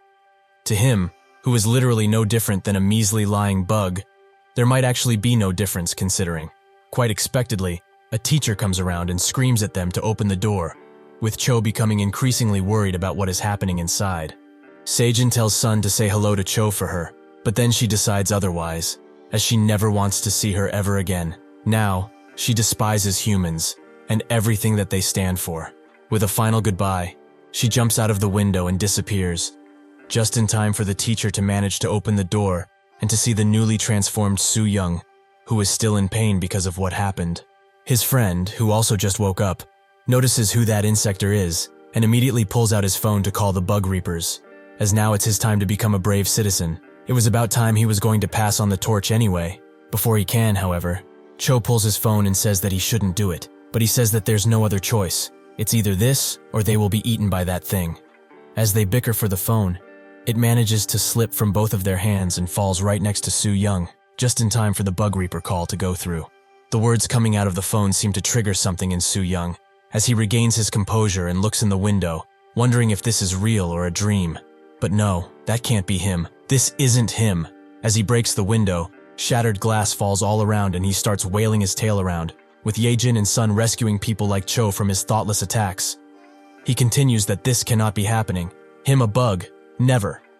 He removes the windows entirely as he runs out, knowing that he has to until the Bug Reapers get here. He notes, however, that he will not die. He will do everything in his power to survive. He will survive and have his revenge. Back in class, Sun notices that Cho is extremely hurt by what happened, but he doesn't have time to comfort her, as he and Yejin give each other knowing looks. They choose to get out of the classroom, and Yejin explains that Saejin is probably somehow involved with that Zigana person, as the parasite that she gave to Soo-young is the exact same thing she received from him at the 6-shot club. He explained that this is another way to become an insector, or something similar. If that is the case, they need to follow. They both say at the same time that they attached something to Sejin. One planted an ant, the other a thread. With that new bit of information, they go even faster, as they can locate her instantly. Eventually, they manage to track her down under a bridge, where she seems to be crying. They both choose to come forwards, and Yejin asks her to stop for a second, as she wants to ask her something. That's when the woman who transformed her asks if they made her cry, but she doesn't even let Saejin answer, as she says that she hates one thing the most in this world, and that is when someone touches something that's hers. So how did they dare to touch her precious Saejin? Yejin notes that they have no clue what she is talking about. They just want to discuss something privately with her and leave. That's it. Saejin tells Hana to not do anything too harsh, but in that moment she disappears completely and jumps out at both Yejin and Sun, managing to hit Sun with her leg and afterwards throws a punch, but halfway through notices that Yejin is rather handsome, so she goes behind her and starts sucking her ear. I'm sorry, this scene just confused me so hard. Yejin naturally removes her, but it seems that Hana has now discovered that she is an insector, something which she didn't expect. Yejin transforms into her bug form and attacks Hana, while noting that sucking someone's ear like that is extremely strange. Hana notices that she's a silkworm, which isn't bad, but this only means that the boy that was to her is also an insector. Sure enough, Sun jumps at her mid-transformation and tries to hit her, but she moves swiftly and dodges his attack completely, saying that his clumsy way of moving will never catch her, since disappearing in front of his very eyes is somewhat of her specialty. Yejin asks what they should do, as they can't even reach her with their attacks, but Sun notes that they should try that thing once more. While they talk, Saejin is amazed, as she didn't know that Yejin and Sun were both insectors. After they formulate their attack, Sun charges in with his powered-up fist, which makes Hana think that they are about to try another useless attack. But when she tries to go back, she feels a cutting sensation on her neck, as Yejin has used a technique called Shining Star to completely surround her with silk, blocking out all escape. She gets mad at this, but Sun's attack manages to hit, although she blocked it with her transformed hand, which has an enlarged needle in it. Using this opportunity, she stabs Sun straight in the chest and starts to suck out his blood. But that's when she notices that his blood is red. Is he not an insector or something? Yejin tries to go and help Sun from his predicament, but Hana just transforms her other hand and uses her surprisingly long needle to stab her in the shoulder, which doesn't seem to affect her at all. But as Hana licks her blood off her needle, the places where the both of them were stabbed start to enlarge. And once Hana activates her explosion ability, they both explode in their respective places, leaving them tired and quite injured. Hana is shocked to see that they are tired just from this, as she was just barely getting started. This isn't nearly as over as they think it is. Before she can do anything, however, Seijin jumps in front of her and says that these two people are actually customers. They wanted to know about their goods, so she told them to come here. Hana asks her if that's true, and stares deep into her eyes, but finds no hesitation in them. So she takes that as a fact, and notes that she should have just told her earlier, as she would have killed them if she didn't. Well, it's fine anyway. Unfortunately, she only has one product left, so she doesn't know how to split it. Sun notes that he doesn't need one right now, he just wants to know how it works, as he heard that it's something pretty interesting. Hana is surprised that he hasn't heard the explanation yet, as this thing is quite popular in insector groups nowadays, but she will explain it to him. This is a type of special medicine, if you will, that can give insectors pretty strong powers if they were to consume it. However, for humans it's rather different, as once a human eats it, it will turn into a mutant larva, and if they as insectors consume that larva fully, the effect will be doubled, compared to just consuming the medicine. Yejin doesn't know what to make of this at first, but Hana notices two joggers coming around. So she says that it would be better to just show them, as people learn much better when they see it in practice. She stops the joggers with one thinking that this is a "what song you listening to" video, as he says the thing he is listening to. But Hana just pops the parasite in his mouth, and he starts to convulse as he transforms, with his transformation being much more quick, as he transforms into a full larva almost immediately. Yejin can't believe she is seeing this disgusting sight once again. Hana explains that they should think of this as a gift for what she did earlier. If they eat this, they will get stronger than before, so they should enjoy it. And if they want more and more of it, they should ask for Hanat at the 6-Shot Club, as she will be glad to do business with them. Seijin looks at them before leaving, with Yejin asking Sun what they should do, but Sun moves to attack the larva that was about to eat the other human and smashes it into the ground. He starts to rip it apart and try to eat it with his ants, but Yejin tells him to stop it, as he is really going to try and eat something so disgusting and vile. Seriously, he should come to his senses, as something like this is not right. Wasn't he against eating humans? Sun says that this is only a test, so he sends his ants to eat it. Sun just looks at his ants as they eat, with the other jogger wondering what the hell is going on. Yejin tells him that he's going too far.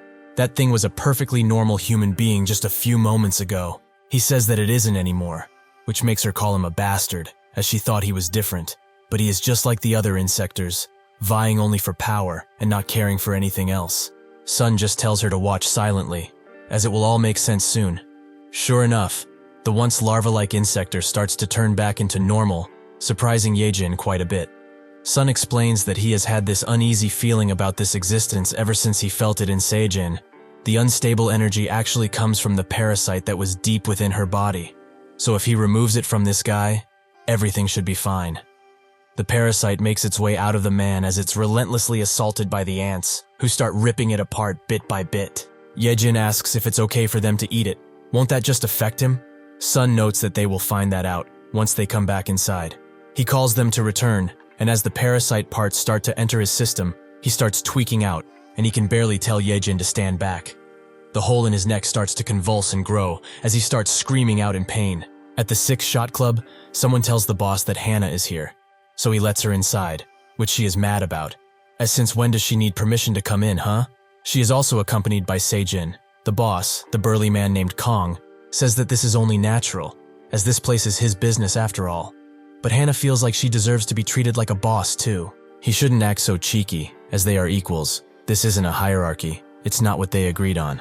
As she has a swing of some champagne, Khan notices that her arms are bandaged up, so he asks what up with them. Did she perhaps have a fight? Hana notes that it was while she was working, because of some feisty insectors that didn't know how to speak properly. Kong notes that even so, that is a bit much, but if she likes fighting, maybe she should go and promote the lawless land for a bit.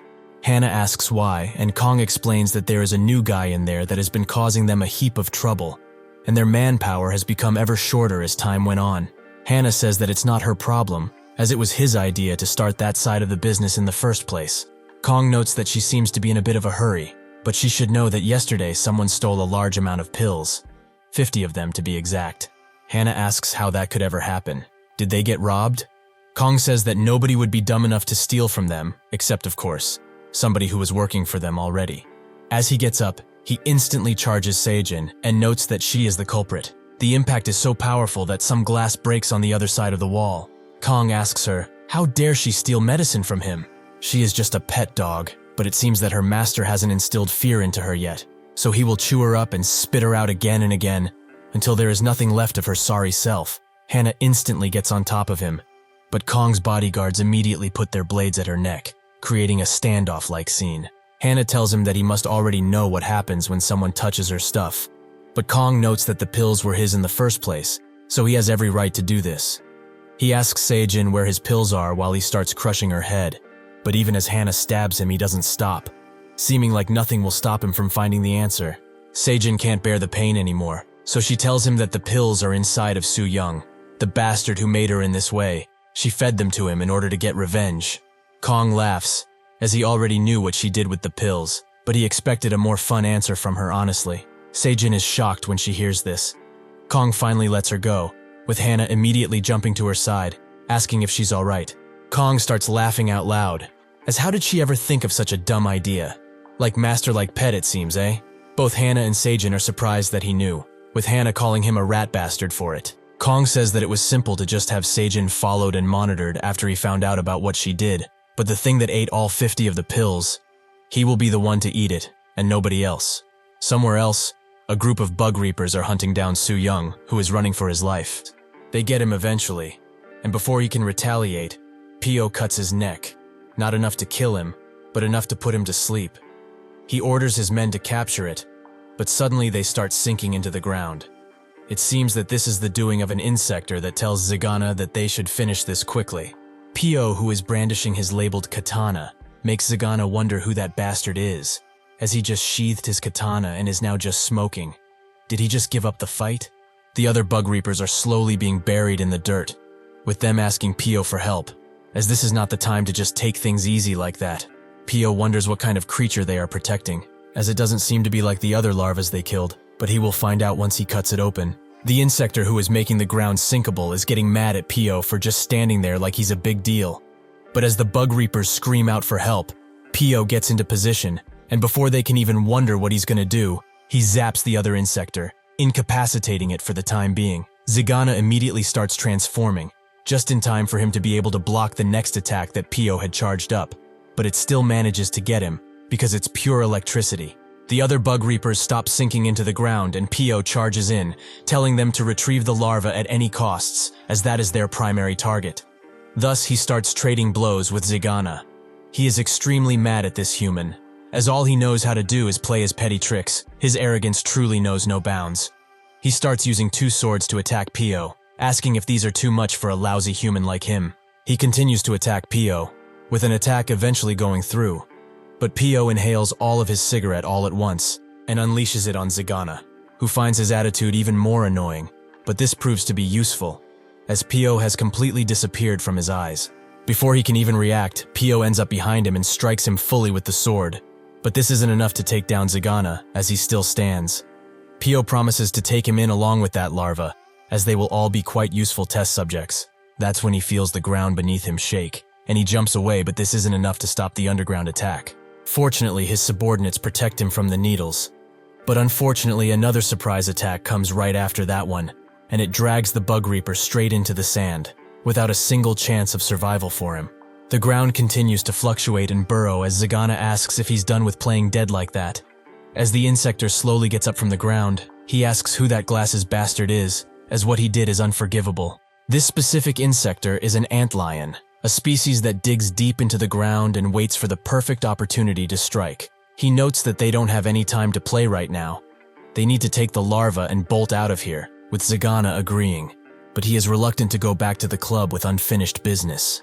Pio overhears him saying this, and the bug reapers all rush to catch him, but they can't because of the antlion. Pio also tries to use his katana in order to strike again, but it's out of juice. To stop their incessant advance, the antlion uses a large area of attack in order to close off the area and block the incoming bug reapers. Pio tells the others to retreat as he charges in, with Zagana noticing how annoyingly tenacious he can be. The antlion congratulates him for his bravado. So as a reward, he can have this bastard, but he promises, when they see each other again, he will rip him into pieces and eat him slowly. With that, both him, Zagana, and the larva disappear out of the area. But this wasn't all for nothing, as Pio has gained a new bit of information, and now has plans to scour all of the clubs in the vicinity. It's time for them to turn the tables around. and it's time for the hunted to become the hunters.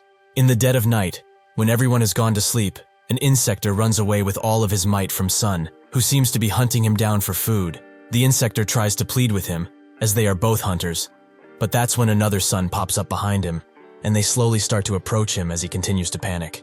Before he can even think of even doing anything, he is crushed under their combined might and left to be eaten by the ants. At school, nobody seems to be that sad at Soo Young transforming into a monster, with his friend not even caring, as 2 of his teeth are missing and need to be replaced.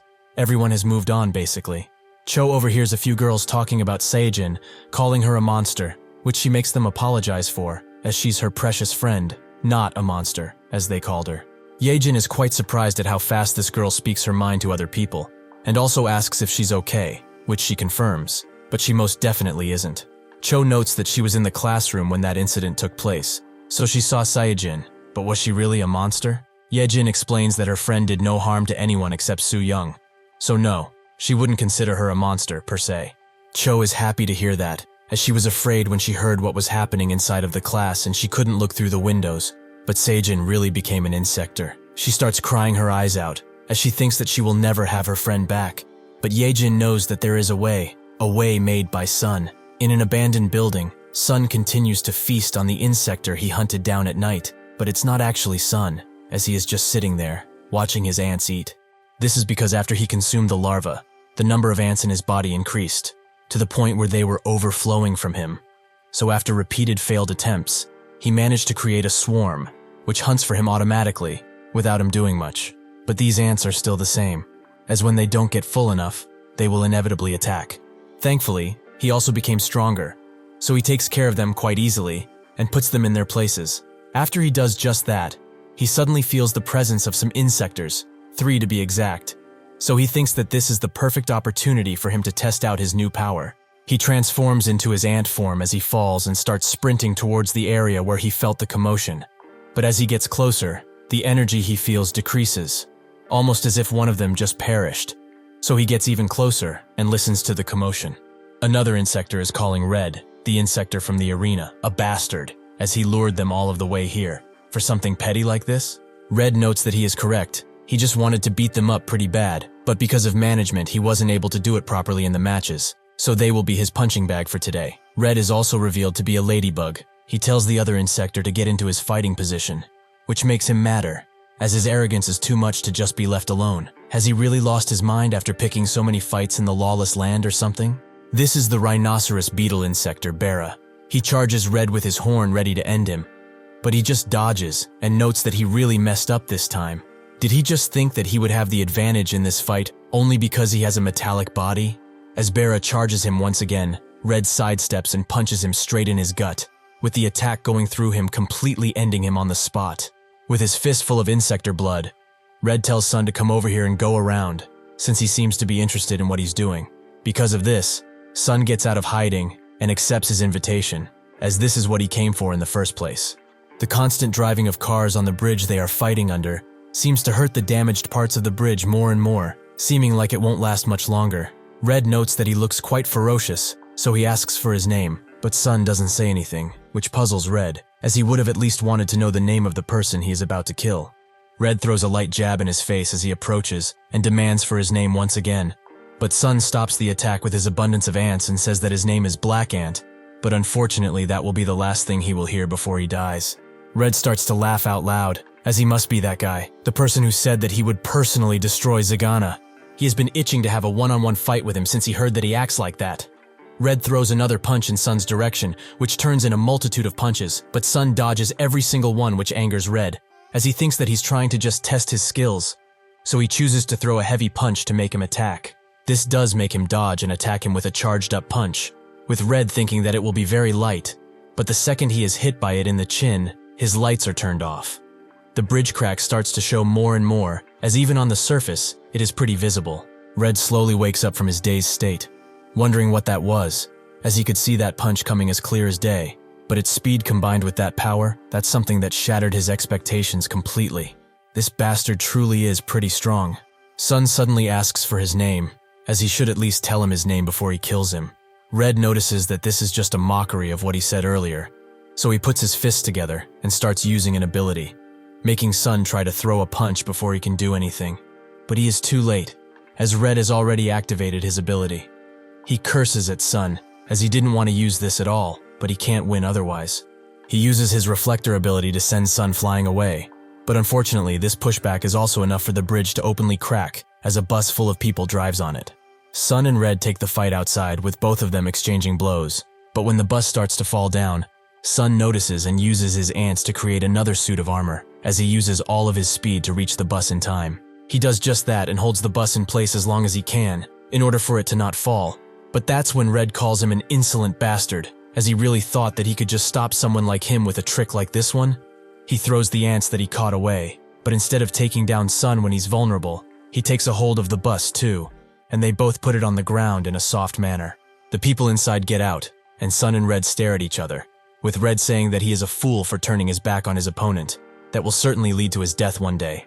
However, now, it's time for their second round. As Red charges in, Sun just sighs, deflects his attack and slaps him so hard his armor breaks off. With that, Sun has achieved total victory against Red, who can only accept his defeat. But just as the ants try to consume him, Sun decides to throw him away, with his reason unknown to anyone. As he walks away, Sun promises to one day have a rematch, as he will not let this be, not in the slightest. As the sky turns gray, Cho is called by her mother, who asks where she is, with her replying that she's only taking a short walk. Her mother doesn't believe it, however, as she knows that every day after school, she is looking for Sejin. Cho tells her that even if she wants to find her, it isn't that easy. She really did just go for a calming walk. The mother yells at her to come home, as she will end up the same way that girl did if she keeps this up, and closes the call instantly, with Cho sighing at her mother's attitude. Suddenly, a person who we know as the Antlion asks her if she's talking about Bang Sejin. His human name is Young Gaio. Is she perhaps her friend? He decides to take her to a dark forest, where as they walk, Cho asks if he knows where Sejin is. He replies with yes, making her ask how he knows of her. Gaio tries to say that he's an insector at first, but stops himself and notes that he's her senior. Cho guesses that he must have said Insector Senior, but she isn't really surprised by it, and asks if Saiyajin has been doing well these days. Gyo confirms that she is, as Hannah has stuck to her and will not let go, almost like a tumor. Cho thinks that this means that she's been doing well, so she tries to excuse herself out of the conversation, as she doesn't want to bother him anymore. It also seems like she made some pretty good friends, so she is relieved to hear it. Gaio laughs at the notion of him being her friend. It's embarrassing even. The reason he walked her to this place is because he was hungry and he wanted to eat some human. But if Sejin finds out that he ate her, the expression on her face when she finds out will be to die for. Cho slowly backs away, while Gyo explains that he never liked that little worm, as he fought for his life while eating whatever he could, until he finally found his identity as an antlion and prospered.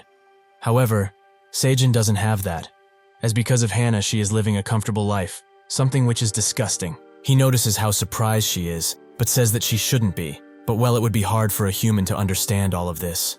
Cho tries to run away, with Gaio saying that it's too late, as she stepped into his territory.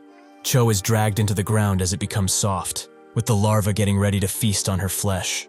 Before they can reach her, however, a thread of silk cuts them in half, as Yejin has appeared to save her, and immediately attacks Gaio as she descends, while also pulling Cho out of the ground. Gaio asks who she is, with her noting that a bastard of an old man used to call her Silky, so they should go with that. She lets Cho down on solid ground and tells her to run away, as this has nothing to do with her anymore. Cho thanks her, and does just that, with the larva choosing to attack Yejin to appease their hunger. Unfortunately for them, she is much more powerful than them, so she easily cuts them up into tiny pieces, their blood splashing all around. Gaio asks why she's doing something like this. What does she have to do with his hunt? Does she just want to get buried now? Yejin finds his threats cute, but while listening to his yapping, she notices that he is similar to the larva, but at the same time different. Is he perhaps a part of the celestial insectors? Gaio confirms it and says that if she is this knowledgeable, it must be that she was one of the ones who took down Zagana. But they were too. Will she be okay with just her? Yejin agrees that she's not ready to fight celestial insectors alone, but she has a trick up her sleeve. She has no choice now but to use the power of this thing. Gyo notices that she has a parasite, so he screams at her to put that thing down. She isn't deserving of it. Yejin immediately pops it in her mouth, with Gaio trying to kill her before she even swallows. which appears to have worked, as he can't see her because of the dust. He thinks that he was worried for nothing, but that's when Yejin cuts all of his pincers in one swift blow, wondering where the hell she got her power from. Was she not a larva this whole time? Yejin notes that he will never get to know the power of true insectors, with her hair being super long and sharp. As Yejin prepares to attack once again, Gyo asks what she means by true power. Does she mean that he's a fake? Before he can even react, Yejin cuts both of his hands off. With him still insisting that he is not a fake, he has been recognized by the boss himself. He is the only one who has. He tries to grab Yejin's neck with his parasite tongue, but she tells him to just stop, as her skin has now been woven with steel threads. A weak attack like that won't even leave a scratch on her body. She grabs the parasite tongue and says that this mistake will be his undoing. As she puts thread all over his tongue, he wonders if what she said was true. Is there really a difference between their races? But no, that cannot be possible. He will never accept it. He dives deep into the ground, leaving Yejin with his tongue in her hand. As Gyo digs deep underground, he promises to one day have his revenge. He is not running away. He will grow stronger and stronger until she won't be able to compete with him. Unfortunately for him, Yejin's threat surrounds him even in the underground, and with one measly pull, she makes him into minced meat, ending his life in a second. She thinks that this power is amazing, as she finally took down a celestial. Her plan is finally coming to fruition after all of this time. Suddenly, Zigana appears out of nowhere and says that it's time for round 2 to start, as that fight won't satisfy her, right? Yejin is shocked to see him here.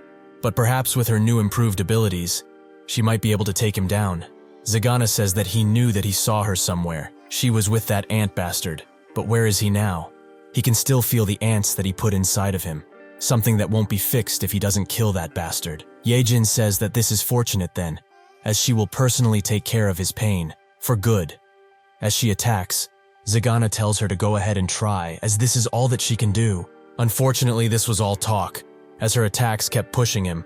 If he slips up for as much as a second, he will die, because the drug power is just that strong. However, the duration is almost over. He continues surviving for 1 second, then 2, then 3, and at the 5th second, he stands still, as he knows that this is over. In that second, Yejin falls to the ground as she attacks, with her hair disappearing and her power with it. That's when she remembers that Hannah told her the duration isn't great. She messed up really bad.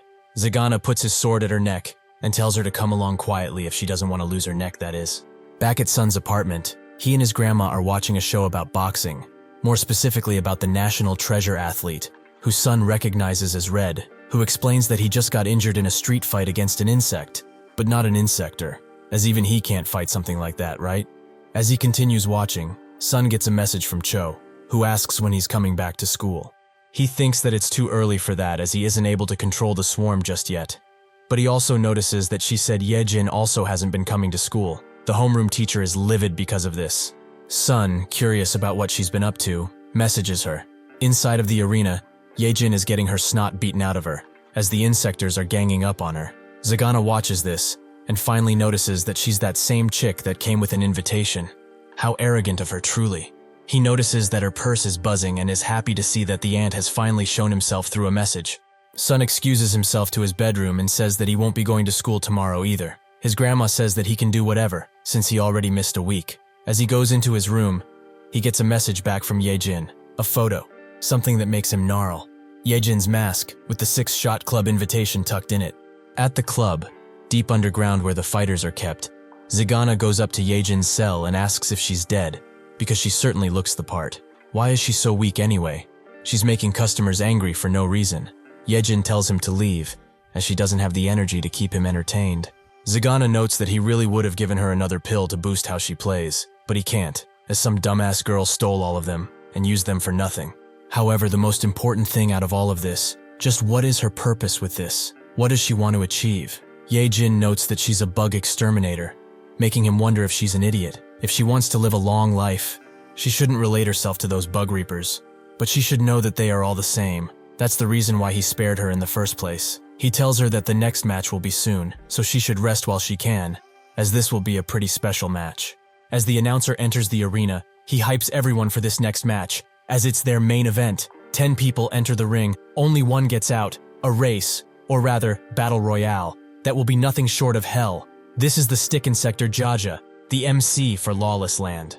The first contender for this is also the protagonist of this event. Then newcomer that everyone loves to beat on, Silky. An opponent will be added every minute, so if she can't get rid of them before the 60-second count, her chances of victory become slimmer, and she will be eaten right here, right now. With that introduction, it's time for the second player to enter. Yejin's opponent immediately charges her, showing that this will be a tough match for her. Inside one of the waiting cells, Red practices his punches, with Zagana appearing and asking if he's ready, as he's the 10th opponent. Red notes that he doesn't like that he's participating in this dumb game. He should have made him the star of the main event if he wanted him to participate. Zagana says that he is truly arrogant. If they did that, he would have killed the entire roster and ruined the business. Red throws a punch close to his face and says that he could beat him right now, even that Kong monkey that he calls boss. Zagana becomes increasingly madder, as he would have shown him what true power means right now, but he is a player, so he is safe, for now. Suddenly, Zagana gets a phone call, with one of the employees saying that the elevator to the VIP area has just disappeared entirely. Zagana closes the call and tells Red to get ready as his opponent has just appeared. Back in the arena, Jaja is amazed at how Yejin is doing, as she has been dealing with enemies left and right, despite her injuries. Unfortunately for her, luck has run out, as Queen Jack has entered the arena and she is ready to smash things to bits. She catches Yejin by surprise and kicks her high in the air, allowing her to hit her even harder with a mighty punch that sends her flying. As she gasps for breath, 3 more opponents enter the arena, which might be considered unfair, but they must remember that this isn't called the Lawless Land for nothing. With this, they have reached the climax of the show, where Yejin will face the consequences of her actions. As the clock ticks 1 minute away again, Jaja tells the next opponent to get a move on already, as he can't have the audience waiting like this. Eventually, the next opponent arrives, but it's only his head, which is immediately crushed under Sun's foot, who seems to have eaten more than 1 insectors. Zagana looks at him and is amazed that he really dared to come here. Yejin can barely muster up enough strength to call out his name, but Jaja cannot allow unrestricted opponents to enter. He must be swiftly dealt with. He tries to hit Sun with a squashing punch, but he summons some green power using his ant colony and blasts Jaja's arm away with what seems to be actually acid. Sun notes that he will not say this twice, so they should listen well. Where is Yejin? Sun charges up his acid and shoots another beam, which hits one of the opponents, who was actually close to Yejin. She can't help but wonder where he got such monstrous power from, but now there's no time to ask. She screams at him to stop shooting so recklessly, as he might even hit her. She starts making herself big so that he can see her, but that's when Zagana descends onto the arena and puts a blade at her neck, saying that he has been waiting for the ant to pop up for quite a while. Sun instantly tries to hit him with a beam, but Zagana asks him if that's wise, as he will make sure that he will be hitting them both. Sun can't do much of anything against that, so the other opponents charge in under Zagana's command, as they must kill that bastard no matter what. Sun rearranges his mask and says that this is really cliché. He starts blasting again, accurately hitting his shots with ease. He moves his aim down to Jack, who grabs one of the weaklings and throws him in the way of the shot, melting him right there and then. This gives Jack the opportunity to prepare a mighty attack, and she successfully lands it, presumably crushing Sun on the spot. Zagana is surprised that Jack actually managed to use her head for a bit, so he will reward her once she brings the ant's mangled corpse. Jack doesn't move, however, making Zagana wonder what she's doing. Suddenly, Jack starts to convulse and melt as Sun blasts through her belly, her blood all on his armor as he walks out. Zagana can only wonder where he got such monstrous power from. Did he perhaps eat a larva too or something? Yejin is happy to see him victorious, but the public is not too happy that their fun is seemingly running out. Sun tells him to let go of that kid, as she's emergency food that he needs to be preserved. Zagana says that they are just kids that are playing too much, but that's when someone from the public screams at him, as since he's the manager, he should give back the money they betted, as he betted 200 million on Jack. But he didn't expect her to be killed by an uninvited guest. Zagana has had enough of these lowly humans ordering him around, so he apologizes for the inconvenience. They will get their money back, but for now they need to shut up and keep on betting. This surprises the VIPs, but Sun doesn't even care as his vision is locked in on Zagana, who he promises to kill right now. Zagana tells him to not be so confident in himself, as his real opponent is right behind him. That's when Red welcomes him, as he has been waiting for him for a really long time. Sun asks if he's here for revenge, which he confirms, so they should stop talking and get to hitting each other already. Sun prepares to defend himself, but Red moves past him in a split and punches Zagana straight in the face, sending the bastard flying. He can barely stop himself using his sword, but this has angered him to no end. Sun asks Red why he did that, with him explaining that he saw everything from up above, and needless to say, it was moving, so they should go, as their friendship has impressed him to no end, and their rematch can wait. He should go and leave him to this, since they are friends. Sun wonders just what he's talking about as Yejin can barely hold in her laugh, but it's no time to joke as he picks her up and tells her to hold on to him as this will be a bumpy ride. He starts sprinting away, with her noting that she can't go outside like this and reveal her identity, but Sun tells her to shut up as they don't have the time for anything else. Zagana tells Red that all he does is create trouble, and he is done cleaning up after him every single time. He's not worth it anymore. Red tells him that he was the one that was keeping him alive all of this time because he was useful, but not anymore. Zagana says that his arrogance truly has no end, but unfortunately today will be his end. As Sun runs towards the elevator, Yejin asks how he got a keycard to get in this place, but Sun says that he didn't have one, he just broke in. Or rather, broke it. That's when Yejin notices that the entire elevator is just gone, with Yejin not even knowing what to expect anymore. As Sun climbs up the hole he made, Kong comes in with a sound-shattering punch and hits Sun straight in the face. He says that they will both take responsibility for the destruction of property and disruption of business. Since they don't have cash, he will have to take their lives instead. Earlier, Kong was getting ready to have the meal of his life, the 50-pill larva he cherished for all of this time. One of his girls asks if that man also knows of this thing, which he doesn't care about, as he's certainly not going to take away his food. Since he is already at the top of the Insector food chain, that guy probably can't even evolve anymore. With this, however, he might even grow stronger than him, so he should feast and become the apex of insectors. Before he could even take a bite, the whole club started to rumble, and an employee came inside telling him that there's an intruder. Kong asks if he's strong, with the employee saying that the VIP elevator was destroyed, and he's currently going to the Lawless Land Arena, so he is potentially pretty dangerous. Kong was surprised that someone managed to destroy that elevator, but so what? Is he ordering him to go deal with that intruder or something? The employee says that it's not that. It's just that they don't know of the intruder's power, so they need to be cautious. Kong crushes his weak skull with one finger, as he was too useless for him now. But well, he isn't mad about the interruption, as some pre-meal exercise will be quite nice.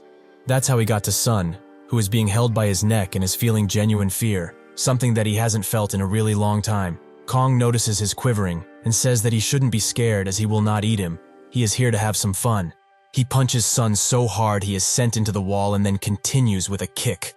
Kong urges him to show him his real strength. Is this really what he was called here for? He can't accept something like that. This is not enough for him. He needs to show his true power or he will die right now. That's when Sun's hive comes from behind and starts to wail on him with whatever it can, which Kong finds kinda cute but also pretty annoying.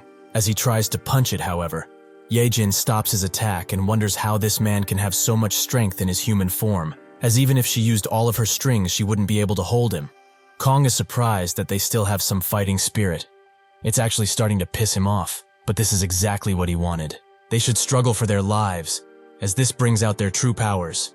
Back at the arena, Red looks pretty hurt, but Zagana looks worse, as he is on his last legs. He tells Red to not get cocky as this isn't over yet, but Red tells him that whatever he does, he won't be good enough to beat him. If he's truly that pissed, he should get up, as it's not in his nature to beat down on weaklings. That's when Kong throws Sun and Yejin into the arena through a wall, with Zagana being the most surprised to see his boss down here. He tries to apologize for this mess, but Kong screams at him to not be weak and apologize, as he is the subordinate of the great Kong. Red and the public are also surprised to see him, but Red wonders how powerful he is, as he seems to have beaten that ant guy without much difficulty.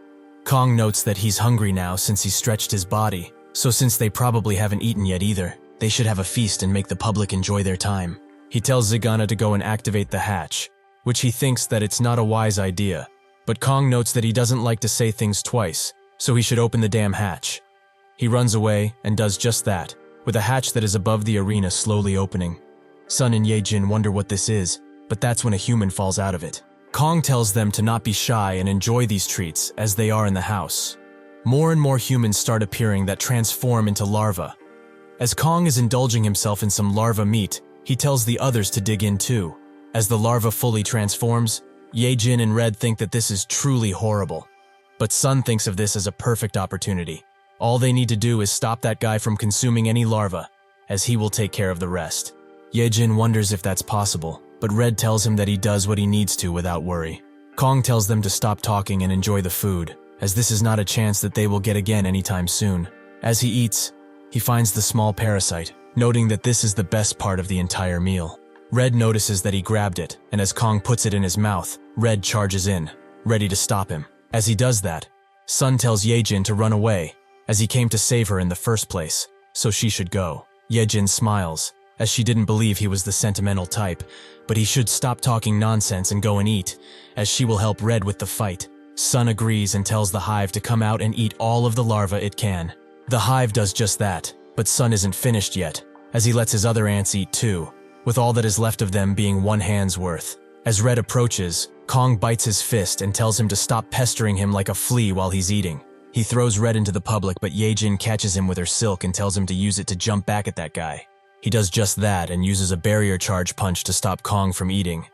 Afterwards, he unleashes a deadly combo on him, using the silk to boost his power exponentially, to the point where he sends Kong back. Unfortunately, this wasn't enough, as Kong has managed to consume the parasite, making its strength grow even further. He tightens all of his muscles as he punches the air, which Red defends himself of, something which proves to save him, as the sheer force of the punch would have knocked him out if he didn't have the barrier.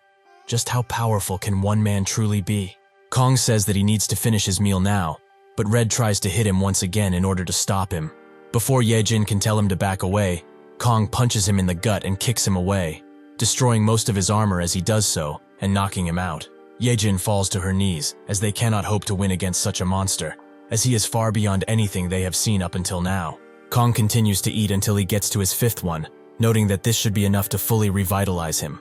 That's when he notices that the larva he is holding is convulsing, and out of his mouth comes the parasite, which goes to Sun, as his ants carry it to him. With this final larva, Sun has eaten a total of 10, something which Kong is extremely mad about. He doesn't know how he did it, but he will consume him before he can even digest them. As he charges in, Sun calls all of his black ants back, with them forming colony upon colony, and his arm being transformed into a new shape. With that, he tells the newly formed colonies to consume that man, as he is their last target. As Sun stands with his army of colonies, Yejin is amazed, but Kong is surprised that he is actually using tricks. However, there are only 11 of him. This does not change a thing. Sun puts his hand forwards and tells his colonies to go ahead and devour, which they all go to do, with Kong being extremely hyped up, as finally he has a worthy opponent to fight. All of the colonies jump him at once, and at first he manages to hold them off, but they eventually pin him down, which makes him scream that he should show more strength, as just pushing him around with numbers is no fun. He smashes the ground, which defeats some of the colonies, but the ants gather around another colony and create powerful hands for it, which the colony smashes Kong with at full force. Kong is ecstatic, as this is what it means to have a real fight, when both sides struggle for survival. He uses his strength to smash both of the colonies that were holding him in place, but that's when he notices that it's not over yet, as 2 other colonies are preparing acid attacks, much larger than Sun previously did. With his command, the colonies both unleash a spray of acid that Kong can only laugh at, as he notices that there are others that are holding his feet down. This causes the acid attack to hit him fully, resulting in a pretty large green explosion at the end, which creates a lot of dust. Yejin wonders if it's truly over, which Sun also wonders as he looks closely at the dust, but that's when his eyes widen, as a much bigger figure comes out of it. Kong announces that now, they will meet the real him, Ijeo, the scarab beetle. Sun is shocked to see that he actually managed to transform while he was hit, and Kong explains that he didn't expect him to force his awakening. He is truly amazing. So since he has taken quite a liking to him, he will make sure that he dies by his hands only. Sun commands his ranged colonies to attack once again, but as they attack, Kong unleashes one punch, which besides taking the colonies down, it also crumbles the wall behind Sun because of the sheer force. Seeing this, Sun tries to assemble his ants once again, but it's far too late, as Kong tackles him into the same wall that he crushed earlier. Yejin screams out for Sun, but she can't do anything to help him, as Kong keeps pushing and pushing. He asks Sun if this is all that 10 larvae are really worth, as he is still a weak rat. He pushes him through the wall and smashes his head on the ground, presumably taking Sun out for good. Kong is sad that his toy has broken after such a short while of him playing with it, but whatever, this guy was a weakling anyways. As he died before even fighting properly, well, at least now he can eat him and get those 10 larvae back. Suddenly, The surprisingly conscious Sun mutters something under his breath, which makes Kong ask him to speak up. Sun says it again, "Eat me, swarm." At that moment, all of the colonies appear and they start to grab onto him with their mouths, damaging him as they do so. Kong notes that this is truly pathetic. Is he really going to take his own life like this? As Sun screams, the final swarm aims for his head, which it eventually engulfs. Slowly, Sun is completely covered by the swarm, which assumes a beastly shape as it howls out at the sky. Kong laughs as he sees this, wondering what this is, but it's whatever, as he has been dying to fight something more powerful. Above the normal arena, Zagana and one other insector notice that Sun and Kong have left the arena. But Zagana is more amazed that Kong actually awakened. Just how strong will that ant become? But this isn't the time to think about such things, as this situation has surely been reported to the higher-ups already, meaning that person will most certainly get here soon. The executive of the celestial insects, Hexagon. He tells the other insector to take all of the cash and run as far as possible, as 6 shots are done as of today. The insector asks what he will do, with Zagana noting that he will go down and check on the situation. But that's when a strange suited-up man appears in front of him and asks to come with, as he is not used to this place and might not be able to find his way around, so he will rely on him for that. Is that fine? The swarm and Kong continue to fight, with none of them seeming to take the upper hand, as they are both dealing blows to each other that would kill normal insectors. Eventually, Kong manages to deal an even heavier punch to the swarm, which sends it back. But before Kong can relish in his victory, the swarm shoots a beam at his face using its newly formed tail. He charges an even more powerful beam and lets it out on Kong, who defends himself with his shoulder, which is very armored. He says that this thing's attacks are rather simple, but his attacks are even simpler. With that, he charges in on the swarm, which causes the acidic beam to go everywhere. It even goes outside and creates an explosion. Yejin is shocked to find out that Sun is still fighting, but they need to use this opportunity. She asks Red to get up already, who really wants to, but as he tries, he starts coughing up blood, showing that he is in no position to move without assistance at least. The swarm desperately tries to go through Kong's armor, but it can't seem to penetrate it, making Kong say that nobody can dare to stop him. Nobody.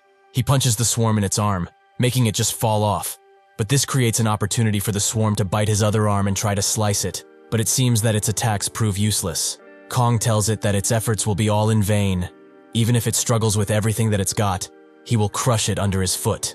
The swarm screams out, but Kong just punches its neck off, making him think that it's over. Unfortunately for him, the swarm hangs on by just a thread and slowly recovers its hand and head, attaching them back to its body. Kong finds this disgusting, but fine. If it really wants to fight until there is nothing left of it, he will do so as many times as he needs to. As he tries to attack with his left fist, it gets slashed off completely, with tons of ants being inside of him and his flesh. Needless to say, he is shocked, as he can't believe that this thing actually managed to deal him such a blow. But this confusion soon turns into anger, as nobody would even dare to think of doing such a thing to him. He starts punching with his right arm constantly, pushed by his undying thirst for revenge.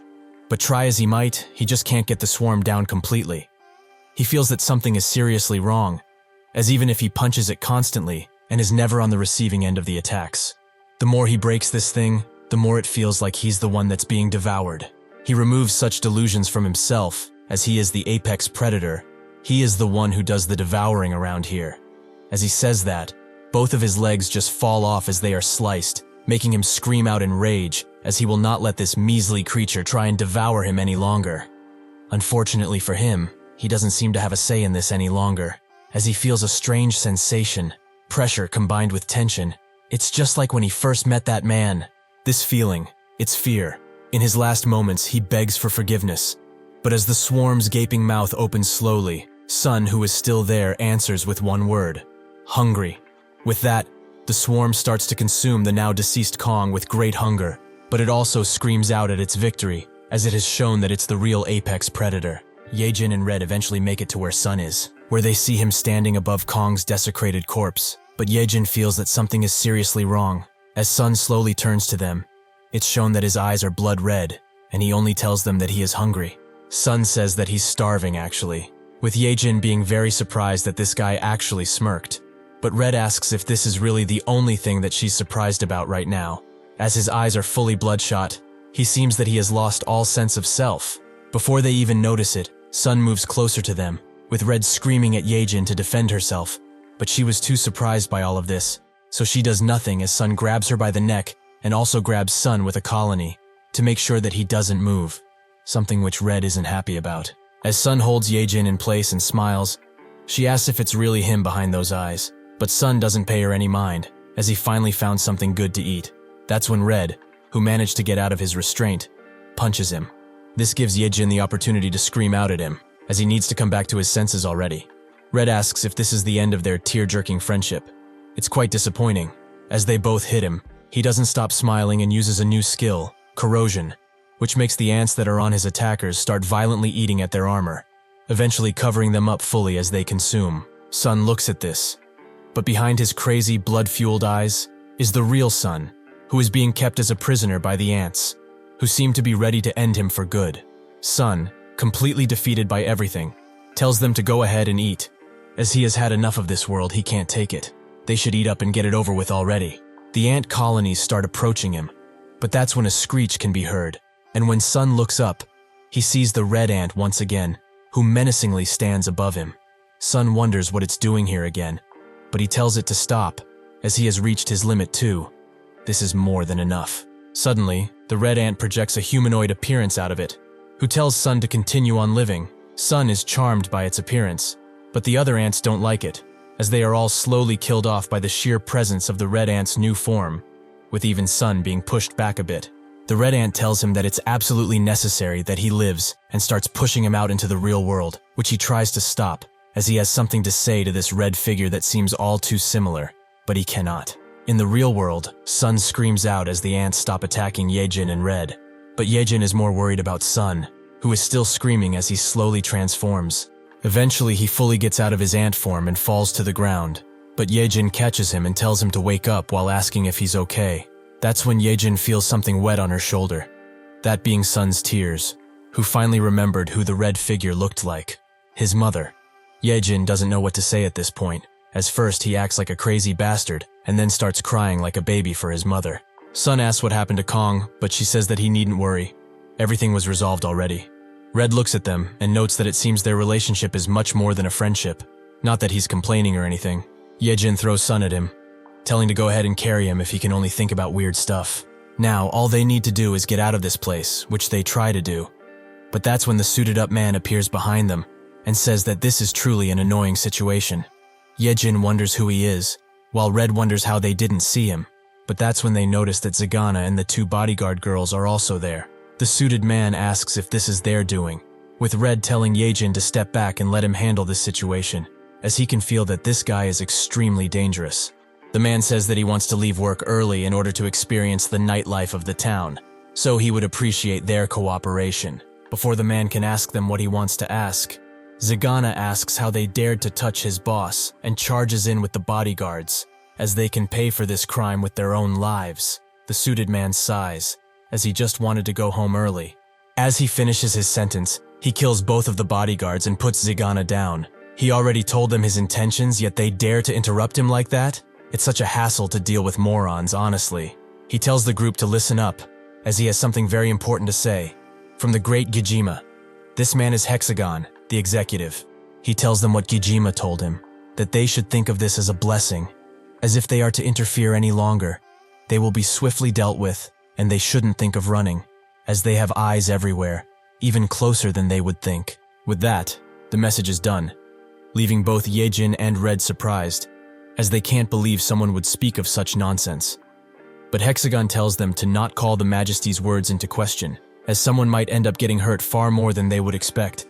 Yejin asks what his deal is in all of this. Is he a heavenly insect too? Red asks if he really came all the way here just to deliver the words of his boss, one of the strongest people of the Insector world and a part of the six-legged army. Hexagon says that he is correct. Even Mr. Kong had the potential to be in that same position, but it seems that he is unable to right now. Yejin thinks that monster was extremely strong. Are there really people that are much stronger than him? Hexagon tells them that they will not be reprimanded for this, as Kong was about to be condemned anyway, as Gijima has thought of his actions as too rash. Red asks why would they kill one of their own? Aren't they supposed to gather as many powerful people in that merry group of theirs? Hexagon explains that even if it's true that Mr. Kong had formidable power, he constantly went against Gijima's will, as insectors are the result of a magnificent evolution that only a few chosen few are lucky enough to have. Such magnificence shouldn't be insulted by trying to replicate it. In the grand plan of Gijima, who seeks to establish the insectors as the top of the food chain, Kong was nothing but a mere bug that thought of himself as something more. The six-legged army is waging war on humanity, with the anticipated endgame being the complete annihilation of humanity. He would love nothing more than to eliminate them right now so that they won't interfere with their future plans. But alas, he will give them an opportunity, one that they would be foolish to refuse. All of them should join the celestial insects. Yejin tells him to go to hell, as she wasn't risking her life for that. She aims to kill all celestial insects, even Gijima. Hexagon lets out a scream to shut her up and tells her to consider it carefully, as there are both merits and demerits in choosing to join them. Now, he would like an answer, yes or no. Both Yejin and Red find his offer very interesting, but they both flip him off at the same time and tell him to shove it. This makes him mad, as he warned them previously to be more courteous. Red doesn't care about the war, neither about the genocide of humanity. Honestly, he doesn't even know what these guys are even fighting for, but if he wants to just sell him to the stronger guys, it's a no from him. As if they are stronger than Kong, he hopes to beat them down one day. Yejin explains that even if this is just business to him, she will not work under the ones who killed her own family. She would rather die. Hexagon strangely starts to laugh, as he hasn't heard such nonsense in such a long time. Are they out of their minds? They are such children, truly. He hasn't laughed like this in a while. He doesn't know exactly what they mean by their childish words. But well, since they made him laugh this hard, they can have this worm, as he is no longer useful to them. Yejin asks how this is supposed to help them in any way, but Hexagon notes that he heard from Her Majesty that there is a loser among them who needs to eat insectors in order to survive. He had nothing to do with Zagana in the first place, so they can do whatever, kill him or not. It's entirely their choice. With that, he wishes them farewell, while noting that they will be seeing each other again, sooner rather than later. After he disappears, Red says that this is just insane, as he didn't expect for them to get so much attention from so many important people. But well, they should just go now, as he doesn't want any more visitors. With that, they start flying away, with Red carrying Zagana. But once they arrive on the surface, they find that it's strangely quiet, with everyone probably evacuating already. Yejin notices that he grabbed Zagana and asks why he did that, with Red explaining that he just saw him slumped on the ground and thought it would be a shame to let such a fine specimen to rot down below. He was actually thinking of using him as a punching bag, as he seems sturdy enough. That's when a bunch of bug reapers appear and signal the others that they found insectors, with Kim, who is outside, telling them to do their best right now as they need to stabilize the chaos that is outside. Yejin can't believe that they are in trouble again and covers all of their faces with silk as they run away, since they want to keep their identities hidden. The Reapers try to catch them, but Red blocks their path with a punch that creates tons of debris, and this allows them to go outside and fly away. Kim tries to shoot after them, but there's no way that he can hit them with a pistol from this much distance. The Bug Reapers manage to catch the unconscious Zagana and think that he's the last specimen on the premises, but they will double check. Pio thanks them for their work over the phone, but thinks that they are always one step behind, it seems. How unfortunate. He apologizes to the other members of the board for being late, but now, it's time for the executive meeting to begin. At the Supreme Command headquarters of the Bug Reapers, the meeting is taking place, with the D branch manager Mr. Ski wondering why they are holding such a high-level meeting all of a sudden. The department head of the Gyeonggi province, simply named A, says that it doesn't even make sense that they were summoned here by Pio, since they all hold higher rank than him. Joe, the team leader of the Bug Reaper C branch, agrees, as hierarchy is essential for a stable system, so he must say he is rather disappointed with this situation. Min, the manager of the E branch, tells them to stop being buzzkills, as even though they have higher ranks than Pio, it does not matter. So they should hear what they have to say, since they are already gathered here. The head of the Bug Reaper F branch says that this isn't just about their positions, as she heard that there have been lots of incidents in the two areas they are charged with, and the loss of personnel has also become higher. Thanks to them, and their uselessness, their image has shattered. The B branch manager says that he knows what everyone thinks of them, and he heard that this is a meeting to advise plans that prevent future useless sacrifices, so they should go ahead and begin.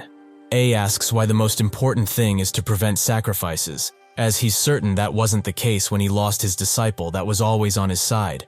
He isn't even worthy of his title, as he just got stung a few times by insects and was promoted in no time because he killed them. What a joke. He also supported that experiment, which could have potentially killed the master he vowed to protect. All of them here, even Pio, are kicking ass as special agents, so he has no right to just brush their concerns off like it's no big deal. He didn't do anything to make him treat him like a damn insect. In truth, isn't he just jealous of his powers? The B branch manager says that this has been irritating him for a while now. But why are they, the ones that are supposed to kill off any bugs they see, mingling with this worm, who could betray them at any point? Should he just kill him now and be done with it? He is certainly able to. He promises that much. A feels mad that he used that word once again, as he told him not to. But the G branch manager tells them to shut up already and get this meeting over with, as he is too tired for their needless yapping. Pio says that he's right. They should cut the small talk and get to the point. Indeed, as they said, they have been beaten by the insectors rather consistently. However, this gathering was not made so that they could self-reflect. They've gathered here to prepare for the very likely case of the insectors launching a full-on invasion. It's time for them to shift things into third gear and prepare for all-out war. Joe wonders if the bugs aren't doing the same as them, since it has come to this. Pio explains that he is correct. Recent movements have suggested that more and more bugs are gathering, and it would seem like they are just going on about their lives. But upon closer inspection, they have found out that they are all gathering around strong and intelligent insectors, forming a group called the Celestial Insectors, something which is very well organized from their investigations. The F branch leader says that they are gathering in quite suspicious places. Are they aiming to destroy the bell tower or something? Ski notes that in his time, he has faced a lot of bugs head-on, but it seems like these aren't your average insectors. As Pio pulls out a book, he says that in order to withstand the attacks of the insectors, they need something that will rival them in power, something that they shouldn't expect. He gives them the book with the Ant Castle project, with them wondering what it is and who the people inside of it are. The B branch manager picks the book up and asks Pio what this book is about exactly. That's when the old man comes around and says that he will explain that himself, and he doesn't know where they got that book, but they should stop flipping through it like that, as he has a personal connection to it, a painful one. Pio asks if he's the one that wrote it, but the old man denies it. It's his apprentice who did. Pio asks how much he knows about the project, and what his involvement with it is. The old man explains that he was just keeping an eye on it from the sidelines, as it was a top-secret initiative carried out by the research team before the bug reapers were transformed into different combat units.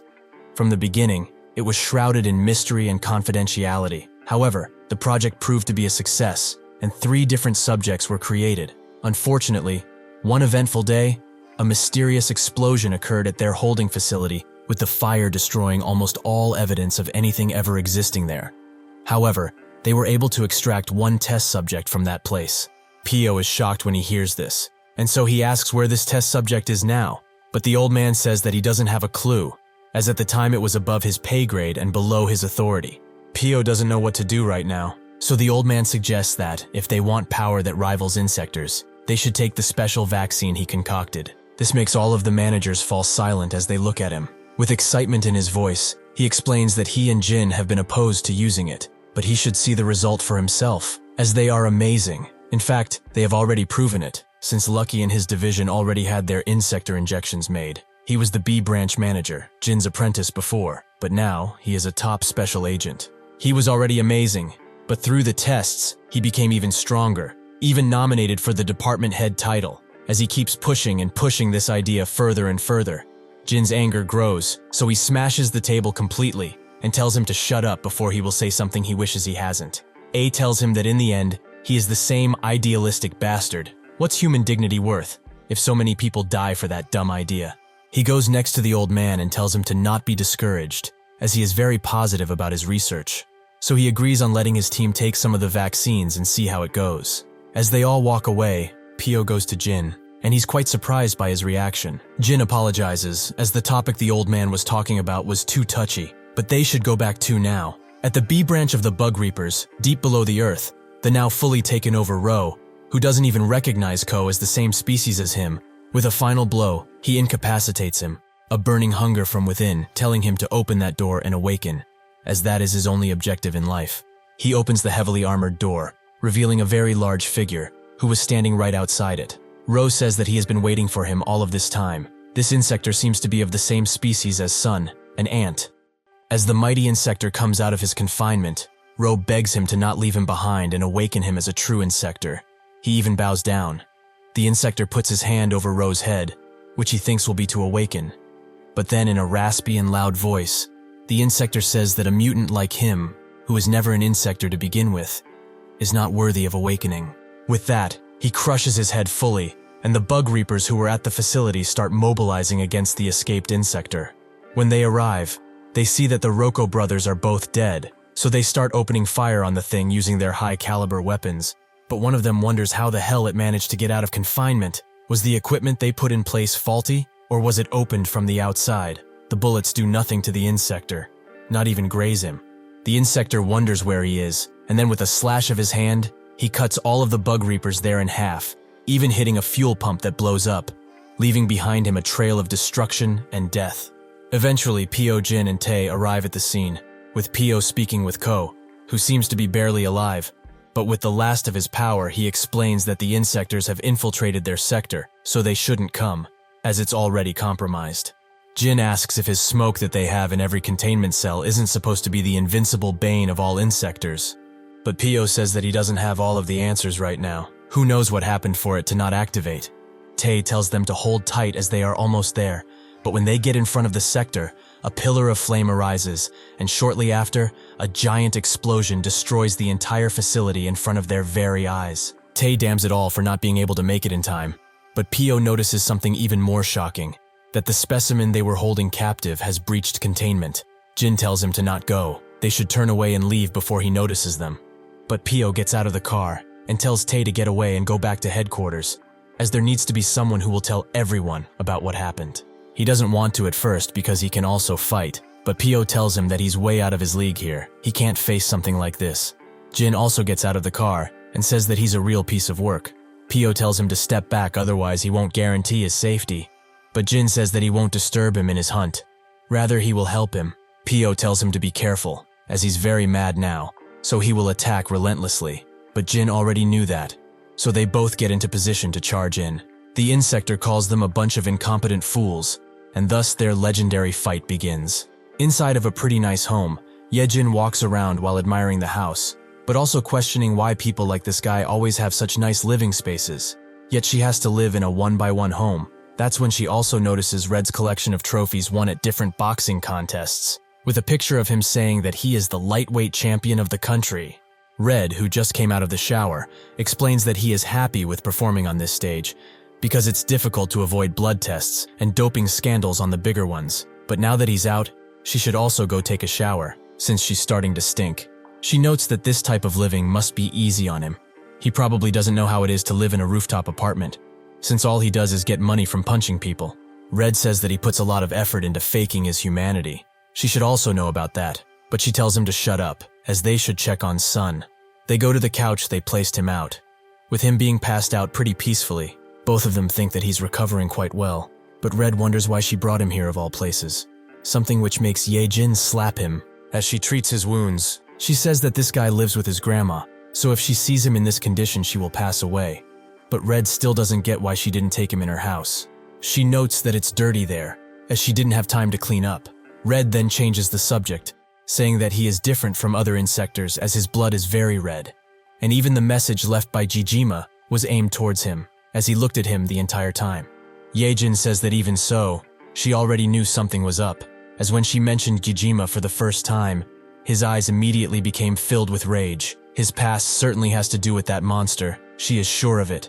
Jin and Pio try to get through Gijima's defenses, but the ants won't even let them pass them, allowing him to attack without worry. But the two aren't defenseless either, as they push away the first attack, and then they dash away from the next.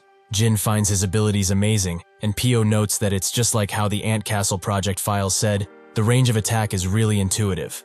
Jin charges up his axe while noting he didn't sign up to fight mere ants, and then throws it, with Pio charging his axe with the energy he had stored up in his katana. The axe hits Gijima square in the chest, but Jin doesn't stop there, as he also charges in, and connects his two axes while hitting, dealing a powerful blow to Gijima. While in this position, he asks Gijima if he's part of the Insectors, or a rebel. Gijima says that a lowly human like him wouldn't understand even if he tries, but Jin tells him to try him. With that, he pulls his axes out once again, and moves to slash Gijima, which he succeeds to do multiple times. Gijima, unbothered by this, says that his skills are admirable, but he will now show the true pinnacle of power. In one movement, he cuts one of Jin's arms and legs off, with Pio screaming at him to back away. However, even in his injured state, he puts enough strength in his remaining arm to actually cut one of Gajima's arms, which he congratulates him for and apologizes for calling him inferior all of this time. Unfortunately, this is as far as his strength will carry him. Jin thinks that this is it for him. This is how he's going to die. But Gajima suddenly moves right in front of Pio and says that he must already know about that case. Pio thinks that if he's talking about the Ant Castle project, he may be able to pull out more information from him. He says that the case is classified information. What is he trying to do with it? He shouldn't try to lie, as he knows everything about the project since he read it. Gajima explains that there is someone precious to him connected to it, someone that may be able to unify all of the Insector kind and make them the rightful rulers of this world. Before Pio can ask more questions, Tae smashes the van into Gajima and tells him to get lost, but this doesn't stop him at all. His efforts are without any meaning. Gajima cuts the van in half with ease, but Tae manages to get out and tell Pio that he will buy them some much-needed time, so with it he should go and take care of Jin. Pio asks him truthfully, how long does he think he will last against that monster? He is the devil incarnate, a being that defies all logic. Out of nowhere, a large bomb appears out of the sky and lands squarely on Gajima, who blocks it with his arm. But the explosion still happens, creating a small mushroom cloud. This was done by Kim, who came by airplane and also apologizes for being late to the party. But they should hop on and leave this place, as it's not something they want to be caught in. With this diversion, they managed to get away. Not because they outsmarted Gajima, but because he wanted to let them go. The next day, Yejin and Sun are the only ones at school. Because from the messages with Cho, Sun finds out that they were all supposed to go on a trip with their math teacher. But since they didn't show up at all, the schedule moved up and they went earlier. Yejin damned it all, as she really wanted to go on that trip. Why does everything fun happen when they are not around? To put the icing on the cake, she also lost her phone so she couldn't check the schedule. But she hasn't given up yet, and tells Sun that they should also go to Pohang, where the trip is being held. Sun asks how they are going to get there in the first place, making Yejin laugh. In situations like this, one needs to take advantage of their rich friend. Also, can she borrow his phone for a bit? When they go outside, she notes that she has found a way for them to get to Pohang, a way that will make them arrive faster than anyone. That's when a large engine can be heard coming their way, and sure enough, a red expensive car parks right next to them. Out of it comes Red, who notes that they are truly arrogant to bother him like this in the middle of the day, but they should feel lucky he was in the mood for driving, so they should hop in already. Yejin immediately jumps in the front and notes that it's really nice to have a rich friend, with Sun just sitting behind, puzzled by this whole ordeal. He starts messaging his grandma and tells her about the trip, with her asking if he needs a ride to Pohang, but he says that it's fine, his friends already took care of it. He also lets out a small smile. But unfortunately, things will not be all quiet, as a bug is watching them from above, its eyes fixated on the blood-red car.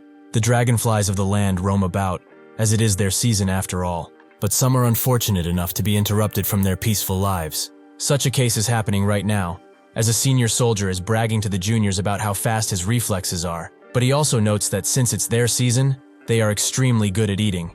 He will prove it by making Seihi eat it. Seihi, a shy and introverted person, can only stand still in fear as the senior asks if he's right, but when he doesn't answer, he asks again, this time with a much more deadpan face. Seihi immediately screams out that he's correct. The senior grabs him by his jaw and tells him to not speak so loud. But what's so good about these dragonflies now? Seihi says that they are jam-packed with nutrients, which the senior agrees. These are some good soldiers that any soldier needs, so he will allow him to taste it first. With that, the senior puts the dragonfly in Seihi's mouth, who immediately falls on the ground, but the senior tells him to swallow, as he will have to eat too if he spits it out. Okay, this sounds kind of sussy. As he and the other juniors walk away while talking about various things, Seihi suffers as he barely swallows the dragonfly, his eyes filled with a mix of regret and sorrow. Later in the day, they all play a game of football, with Seihi put as the goalkeeper, but he doesn't seem to be doing well, as his body is acting up after he ate that dragonfly. His teeth are gnawing at each other, and his blood runs cold. Eventually the ball gets to him, with the senior telling him to block it. But due to his awful condition, he doesn't even notice the ball as it flies past him. The senior immediately punches him to the ground while calling him a jerk, and then starts kicking him, while noting that this isn't a game, this was something to prove their excellence. But he is clueless, a clueless bastard who is worthless. As they walk away, one of the juniors wonders why he is so hard on him all the time, as it goes to crazy levels sometimes, but the other junior says that it's just how the situation is. He got targeted only because he was the weakest of them all. Truly a pitiful life. When the roll call happens, the sergeant notices that Seihi is shaky and his movements are stiff, so he asks what happened, but the senior who is right next to him tells him to shut up if he knows what's good for him. Seihi grits his teeth, and as the sergeant asks again, he says that it's nothing. He bumped into someone while playing soccer. The sergeant believes him and continues on. Since fall is here, they should bring out their jackets so that they don't get cold. And also, if they have any issues, they can report them directly to him, as he is in his office at all times. With that, he dismisses them, what truly happened going unspoken by anyone. When night arrives, Seihi and the senior are left on guard duty, with the senior apologizing for hitting him so hard. But seriously, he shouldn't have sat around like a dumbass and let the ball go through. Like that. Seihi doesn't even listen to him, as the dragonfly he swallowed starts growing. The senior asks if he's even listening, or does he want another beating? The dragonfly grows once again. The senior has had enough of his insolence and tries to slap him, but Seihi doesn't move at all even if he is slapped. The dragonfly engulfs Seihi's entire body. The senior screams at him, as he will write this up as insubordination. But that's when he notices that something is wrong, very wrong. Indeed there is. Sunhee's glasses fall on the ground, as he has fully transformed into an insector, ready to take his senior's life. In response, the senior has only one word to say: fuck. The school kids are still on the road, with the teachers watching the news about a fire in a club near their city. One of the teachers asks the main one how much further, with the main teacher of the field trip saying that in about 10 minutes, they will arrive. Cho doesn't partake in the talking the other kids are doing, as she stares out the window, but she also noticed that since that eventful day, her classmates have been looking at her like she did something. The one in front of her asks if she wants a lollipop, but in exchange she has to come with him during the trip.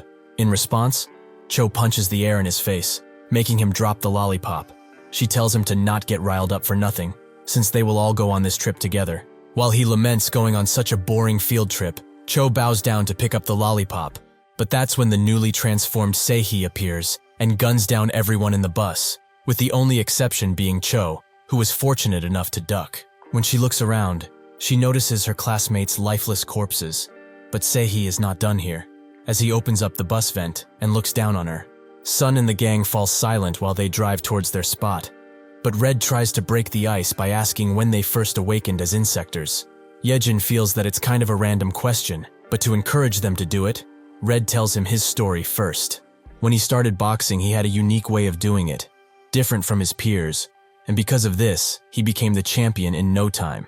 But once he got in an argument with a guy who was a supposed big shot, and when they got to the streets to settle the score, things got wild as that guy ambushed him with a bunch of gangsters, so he was beaten and basically left to die. However, he thought that this was infuriating, to be ganged on by a bunch of losers, so he wished to kill them all. That's when his emotions spiraled out of control, and he awakened. He was surprised by this fact, as he never showed signs of it before. But the second thing he wondered about was how exactly he became one. So when he became a member of the Six, he asked Hannah, who was pretty knowledgeable about it. She explained that in their lifespans, humans eat over 100 different types of insects, or get stinged. But when a human eats one, it's like some special genes from that entity seep into the body. With those infected being none the wiser about their condition, they live on like ordinary humans. However, once a special trigger happens, the genes from the insect become their flesh and blood. They awaken. That's when he realized he ate a ladybug some time ago, but he wonders where Hannah is now. With that, he tells Yejin to tell her story, which she does. She was helping her father with farm work, but she wanted to peek her head out of the window to feel the wind. Her father warned that bugs are coming, yet she didn't listen. That's when a moth flew straight down her gullet and she swallowed it, something which her father was very mad about. A few months after that, Kojima came and killed her parents. That was the day when she awakened.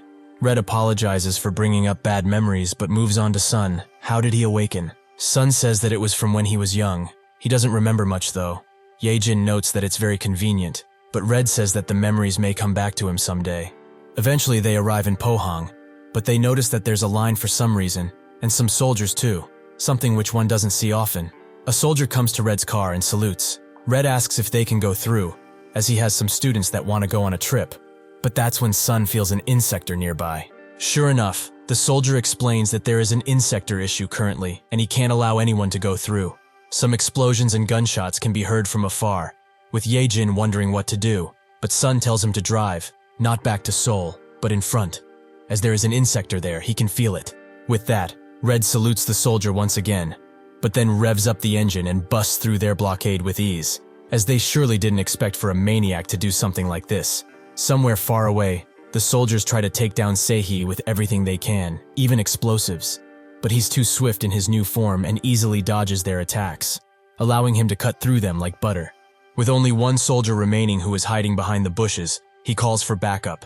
Sehee slowly arms himself from the corpses of his past comrades, as the soldier warns the others to be careful, as the insector has used weapons before and is very deadly. As Sehee throws a grenade right on top of him, he screams out for help, as he is too mortified to do anything else. Unfortunately, the grenade pops right in front of his eyes and explodes. But the soldier miraculously survives this, as 2 bug reapers have protected him from the blast. The head of the F branch tells him that everything will be all right. He just needs to go back and report to his superiors about what happened. They will take care of this guy. Sehee asks why she had to go and ruin his fun, but the F branch head says that she hates the talkative ones. Well, he will not be able to talk in a few moments at least. Sehee points the gun towards the bug reaper's direction, but the F branch head tells him that bullets will not work against them. Sure enough, her 2 guards jump in front of her with their bulletproof clothes and protect her. Then, they jump in while Sehee is still unloading his mags on them, but they suddenly pull out their ranged whip weapons and stab Sehee in each of his wings, causing a surge of electricity to go through him. The F branch head also charges in, noting that it is quite funny for an insector to use guns like this, considering they are much more powerful, but it wouldn't be of any use anyway, as he would still lose, as he will do now. She charges up her fist to the maximum output of energy, and punches Sehee very hard, sending him flying. Sehee sits defeated with 2 of his hands cut off and an eye shield broken. He still has his fighting spirit, however, and tries to attack once again, but the F branch head swipes next to him and gives him a deadly kidney shot, allowing her to continue putting him down. She raises her fist and tells him that he should have stayed up already, something which reminds him of the senior. The F branch head still punches him, but then he starts begging for his life. As he has had enough, he surrenders. He also says that he's a soldier and that he does not wish to die like this. The F branch leader looks at him and says that this guy still has some sense in him, so they should tie him up. However, Sehee starts to convulse and grow as he remembers what the seniors did to him. All of the bullying, all of the beatings he got. He transformed into this thing because of him. What did he do to deserve this type of treatment? Why was he the one to suffer like this? The F branch head guards jump in front of her as they notice that Sehee has transformed and is now shooting small insects out of his gaping mouth guns. The guards' bulletproof cloaks do nothing against these metal-bending insects and their pincers, so the F branch manager is bathed in their blood. Sehee tells her that she should have left him alone. Those bastards deserved it. All of them deserved it. The F branch head screams at the top of her lungs that he is a trickster rat. Sehee regenerates his wings and starts flying, while also telling his new dragonflies to charge in with tears in his eyes. They do just that, but the F branch head is not about to go down easily, so she zaps the small insectors away. But it seems that this was Sehee's plan, as he starts flying away. She is adamant on not letting him go, so she uses tons of power from her gloves to charge a shot and unleash it on Sehee, which lands squarely on his back. But unfortunately it does not stop him, as he begins flying away with even greater speed. The F branch leader continues to follow him throughout the forest. Eventually, Sun and the group arrive at the incident site, where they notice their school bus, but it's entirely empty and bloodied up.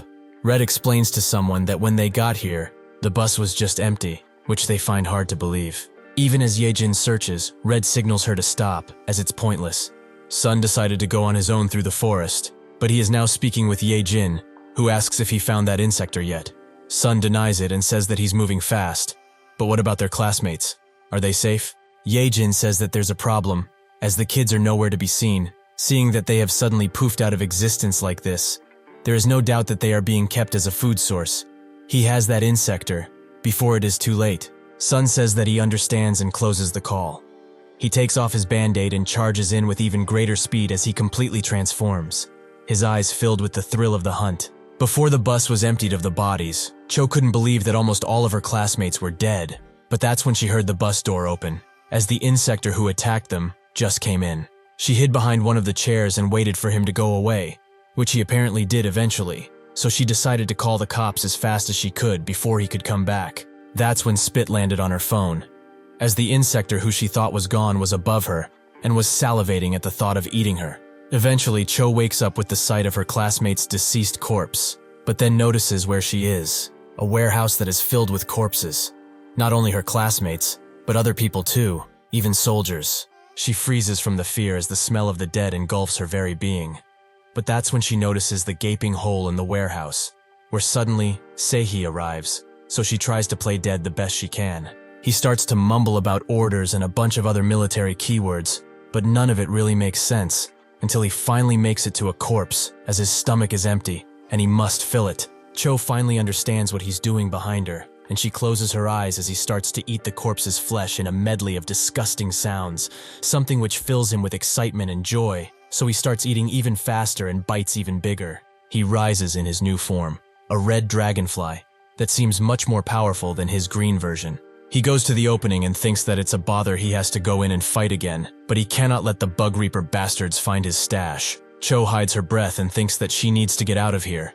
Otherwise, she will be consumed just like how he devoured that soldier. That's when her phone starts buzzing and Seihi turns around, as he has heard it too. Cho wonders who is buzzing her phone, and her face lights up when she sees that it's Sun. She answers, but she does not say a word. Instead, he says that he will take her answering as her being okay, so she should wait up, as she's coming to save all of them, he promises. With a large thud, Seihi arrives right next to her, and she decides to turn around, as she knows that she cannot hide anymore. Seihi is still in his demented state, and grabs her by her neck. She begs him to let go and get his hands off of her, which makes him remember the times when the senior fed him a dragonfly, with him begging to be let go just like this girl is doing now. So he responds the same as the senior did that time. Why should he? He grips even tighter, and in her final moments, Cho begs someone to help. Anyone, even Sun. That's when a black punch goes in Seihi's face and rips his hand off too. Sun has arrived to the rescue. She looks to see who rescued her, and is shocked to see another insector. But this one has a much more gentle demeanor. As Seihi's arm falls to the ground, Cho looks closer at the insector who rescued her, and notices that it's the same one that rescued her before. Seihi looks at him, while noting that there's an intruder in the base while regenerating his hand. Sun creates a colony and tells it to protect Cho. Seihi has had enough of his insolence and uses his newly made handgun to start firing at the intruders, but before he can do that, Sun charges in first. Seihi starts firing at them with his new insector bullets, and the colony protects Cho with all of its power, the bullets going through it as it moves Cho around. Sun continues to charge in, but the insector bullets redirect themselves in his direction and try to hit him, but they are no match for his sheer force. Eventually he arrives next to Seihi and tries to punch him, but he dodges, and they start trading blows with great effort, with none of them being able to hit each other in any meaningful way. Eventually Sun gains the advantage and punches his side with great force. But this doesn't stop Seihi, as he points the gun straight at Sun and shoots, with the bullets going right through him, making him bleed out of his mouth. Seihi rises in the air and uses the mini insectors to barrage Sun. They move in a circle and then suddenly strike them all at once, cutting him cleanly in half. Cho, who is still inside of the colony, wonders what is going on outside, as she hears a lot of fighting. Seihi stands over Sun, who is now cut in half, thinking that the intruder is done with. But that's when the real Sun appears behind him, and prepares to strike with a big claw. He succeeds, and sends Seihi through the wall with the force of the attack, but he gets up on his feet quick, and as Sun comes for him, he starts shooting again, this time with Sun being able to defend himself from the bullets. This was just a ruse, however, as the real attack comes from behind, with tons of ants clustering up on Seihi, engulfing him entirely. After the attack is done, Sun goes to check on the body, but only finds one small wing and a leg, as Seihi is running away, with Cho in tow. She tells him to let go, but he obviously will not listen to her. Sun charges in to rescue her, but Seihi flies even faster away. Sun calls back his colony and calls it an idiot before telling it to come back, as they have to catch that insector no matter what happens. The colony transforms itself into wings that attach on Sun's back, allowing him to give chase to Seihi. Before she can even react, Seihi throws her away and tries to snipe her from the air, but Sun catches her and runs away from the gigantic bullet that is now following them. But fortunately, the F-branch head arrives just in time and takes down Seihi with an extreme amount of power that is surging through her gloves, to the point where it starts to disintegrate him. Next, she moves on to Sun and tells him to let that kid go while she's being nice, as she isn't without enough power to kill him too. When she first arrived at the scene, she saw when Sun rescued the girl from certain death. making her wonder if that insector's purpose is to really rescue the child or for other reasons. But she thought of it as impossible. Insectors only think about eating people. There is no way they would selflessly rescue someone. The charred Seihi falls to the ground, and the F-branch head asks Sun if he's planning to keep that girl as a hostage. But Sun stays silent and doesn't say anything. This makes her think that he is not worth reasoning with, so she charges in with a punch which lands and takes Cho from him.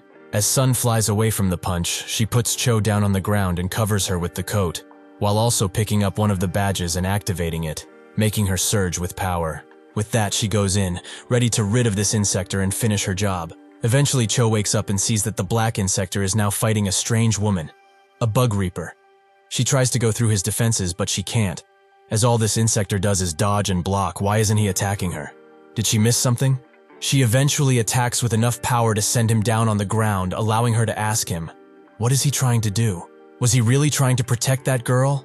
Sun says that he was, so they should not be fighting like this and wasting time.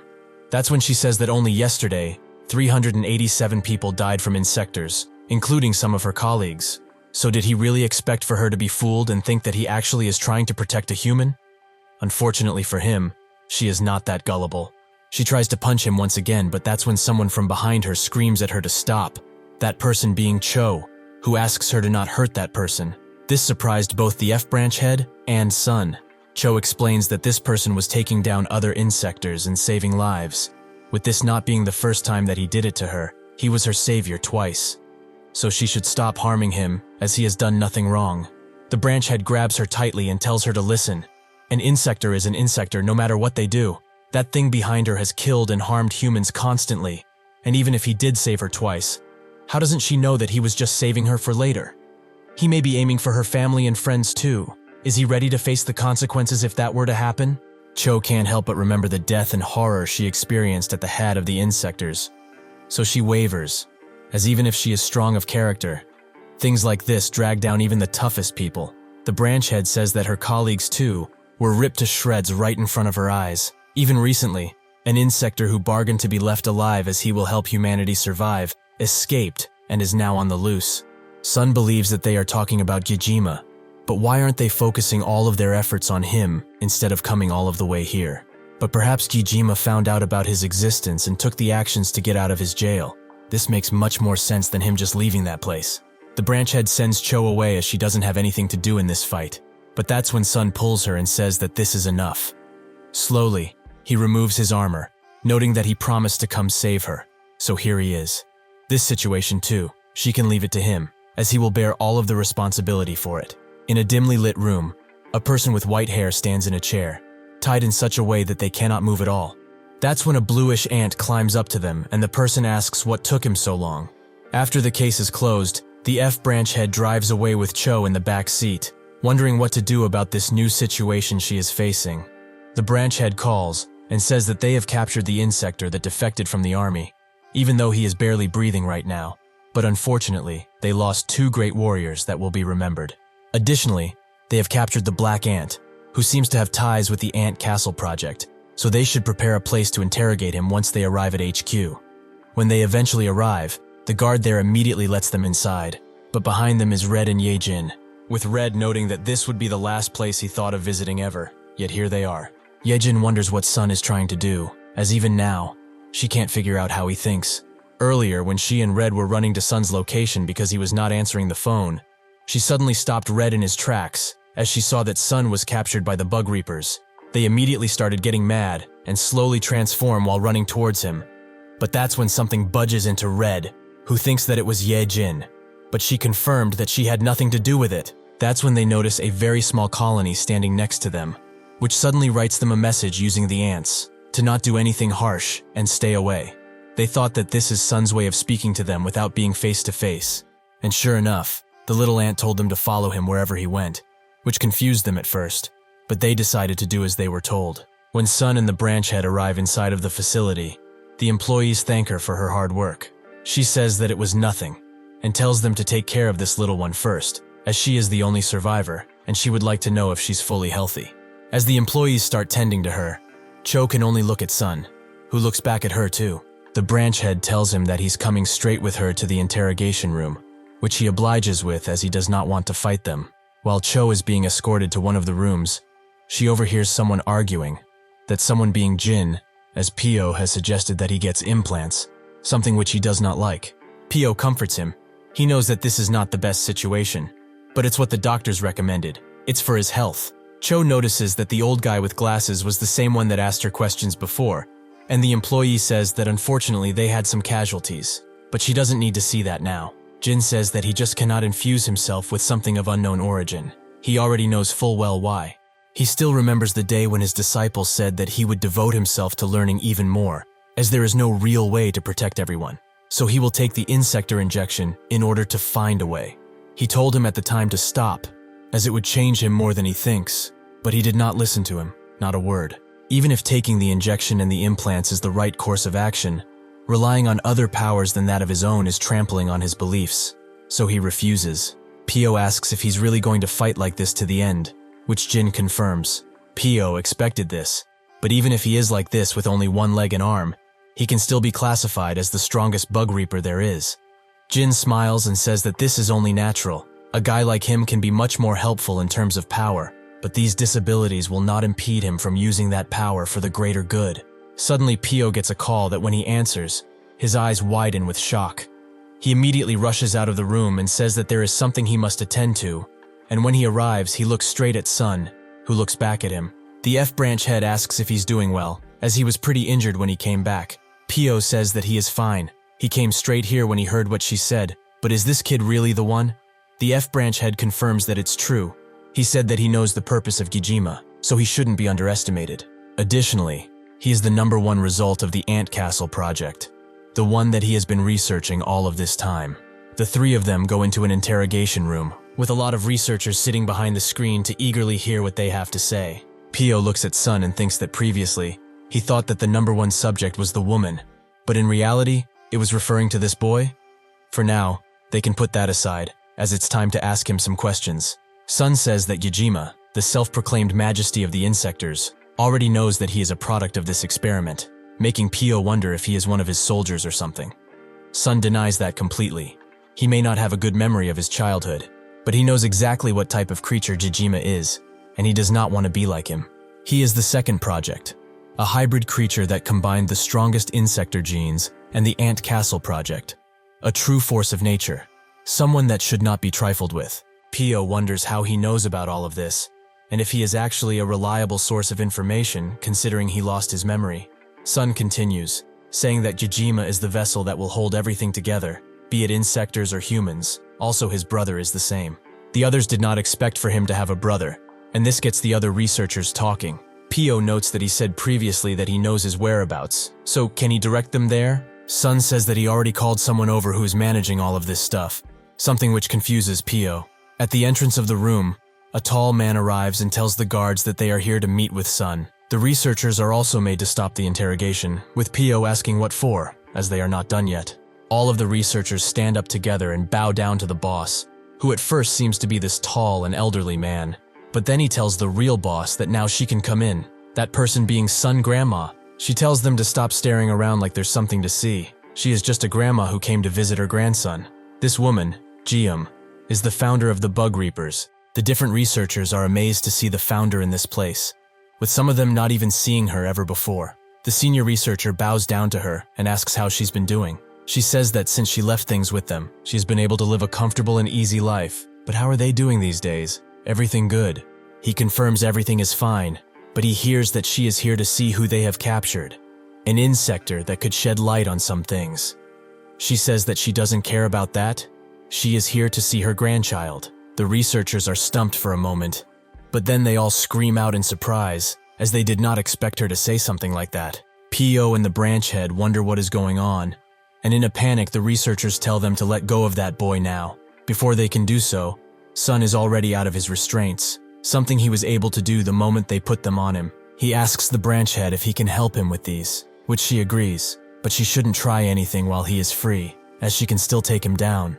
Sun tells her to relax, as just doesn't want to make his grandma sad. Eventually she arrives in the interrogation room and is very glad to see him, with Sun smiling and crouching down to her level, asking if she's been well. She asks if he has eaten anything yet, and Pio wonders what is going on. If he is her grandson, Does that mean the founder also knows about this project? Just how much involvement does she have in it? He also greets her and she greets him back, but suggests that they go somewhere else and eat while she explains, since this room will just ruin the atmosphere. They go to a dining hall and the grandma plates up a table, telling them to enjoy what she cooked, and also inviting her assistant to it. With that, they all begin gulping down the food that she cooked in every way possible. After they are done, the grandma says that she owes them some explanations. But first things first, she will tell them about how the bug reapers came to be. About 18 years ago, the summer was pretty hot, and the cicadas were buzzing louder than usual, and she was the owner of a pretty renowned company. Her assistant was still with her even then, who wanted to give her some reports, but she told him to wait, as she was talking with her son.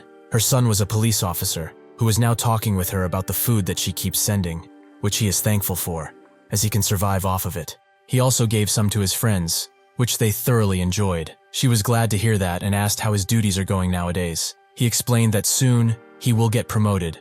Soon he will be like his father. She congratulated him for this and was happy for him. But he should take care of his body too, right? He agreed and said that he will. But that's when another officer screamed at him from HQ and told him to quickly get on duty, as there is a reported murder case that just came to their doorstep. He apologized to his mother and closed the call, with her thinking that the signal just cut off. The assistant told her that thanks to him, she will feel comfortable on the streets. But she says that she would rather have him take over her business instead of becoming a cop like his father. The assistant noted that it meant that he just respects his father a lot. It only shows how well he was raised. She told him to stop or she would blush. But shortly afterwards, they got back to work, talking about their overseas exports and relations with other businesses that were sure to bring in more money at the end of the year. The cicadas suddenly became silent as they started to shed their old skin and become anew. When her son got to the murder scene, the perpetrator was also there. But it wasn't any normal criminal. It was the first of the insectors, a being that defied all logic. Because of how much he consumed, just like the cicadas, he shed his old skin and shines more beautifully. The only difference was that this one evolved through the blood of others. Her son tried to defend himself, but he could not win against the thing. So he lost his life, letting the insector roam free. When she heard about it, she was destroyed. She didn't even know what to live for anymore, as he left just like his father did. They heard from the man who did the autopsy that the wounds he had couldn't have been man-made. No, these wounds, the way they were made, were from a beast that defies all logic. She cried as much as she could, but those tears eventually turned into anger and sorrow.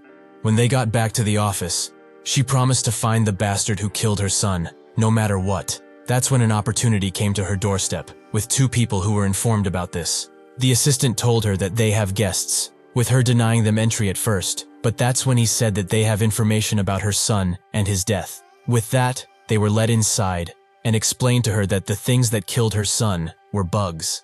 The man showed her real pictures, while explaining that their objective is to take down these things that they call insectors, bugs that hunt humans. The man introduced himself as Gashi Chiel, the mastermind behind the Insector Resistance Project. He came to her doorstep with the hopes that she would support their project, as they don't want others to suffer the same fate that her son did, and he is sure that she also doesn't want that. All they want from her is support on the Ant Castle project they are conducting.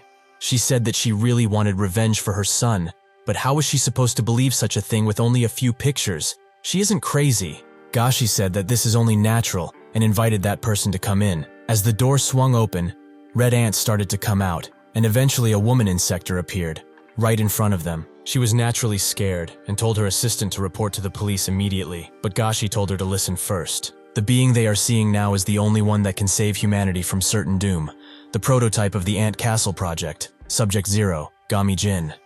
As the insector introduces herself as Gami Jin, the grandma is in shock, as she has never expected something like this in her entire life. Gashi notices the emotions in her eyes and says that if she wants more information, she will have to come to his lab, as he will wait for her patiently there. Eventually, she mustered up enough curiosity to go to the lab, but when she arrived, she asked the assistant if this really is the place, as she was not that impressed with the dilapidated building standing in front of her. Sure enough, Gashi came out of it and invited her inside. As he said in their first meeting, he has been patiently waiting for her arrival. With that, they go inside, where the grandma notices the different array of bugs he has taxidermied on the wall, which reminds her of the research she has done about Gashi. He is an esteemed researcher in the entomology circle, globally recognized in fact, but among all, he is an expert in ants, as he apparently discovered dozens of species all on his own. As she walks, she remembers about Jin and asks where she is located, with Gashi explaining that she is in standby mode, preparing to show her combat skills soon enough. Eventually, they arrive at a big smoked screen where the grandma sees Jin,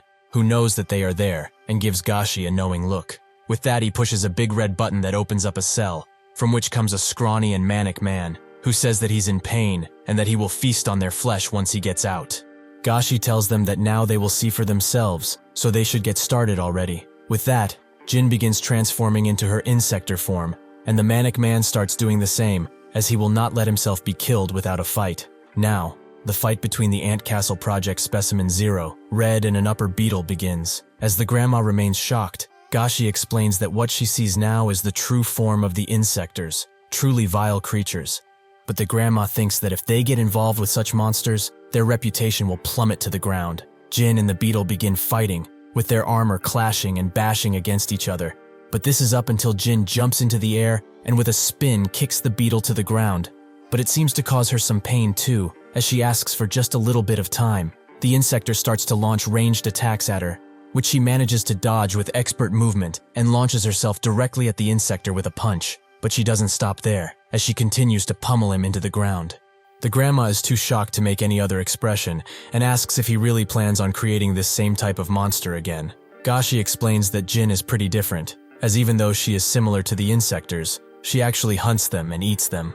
She is like a host to these ants, a queen of sorts, only achievable with his creation, the anti-insector ant model Red, which was bred specifically with the strongest genes. Before the grandma can ask what he's talking about, an example appears in front of her, as Jin tells the ants to go eat, which they do. But as she walks away, her belly starts to convulse again, and she falls to the ground as a result. The grandma asks what's wrong with her, and with a grim expression, Gashi explains that she's not the only one who requires this insector feed. The grandma instantly realizes what he's talking about and grabs his sweater. Is he out of his mind? How can he use a woman as his guinea pig? And even if she wants her child to be avenged, how can he do this to someone else's daughter, and a pregnant woman too? Where are her parents? Can he even imagine what they would feel if they knew about this? Jin comes out of the fighting hall and says that her parents already know and that she shouldn't scold her father so much. Her husband was killed by an insector, and so she decided to participate in this experiment. But she did not know she was pregnant. She didn't even think to check because of how revenge-fueled she was. However, she has no regrets about this, as the future is more important now. She cannot show her child a world where the insectors are roaming free. They need to keep this project going no matter what,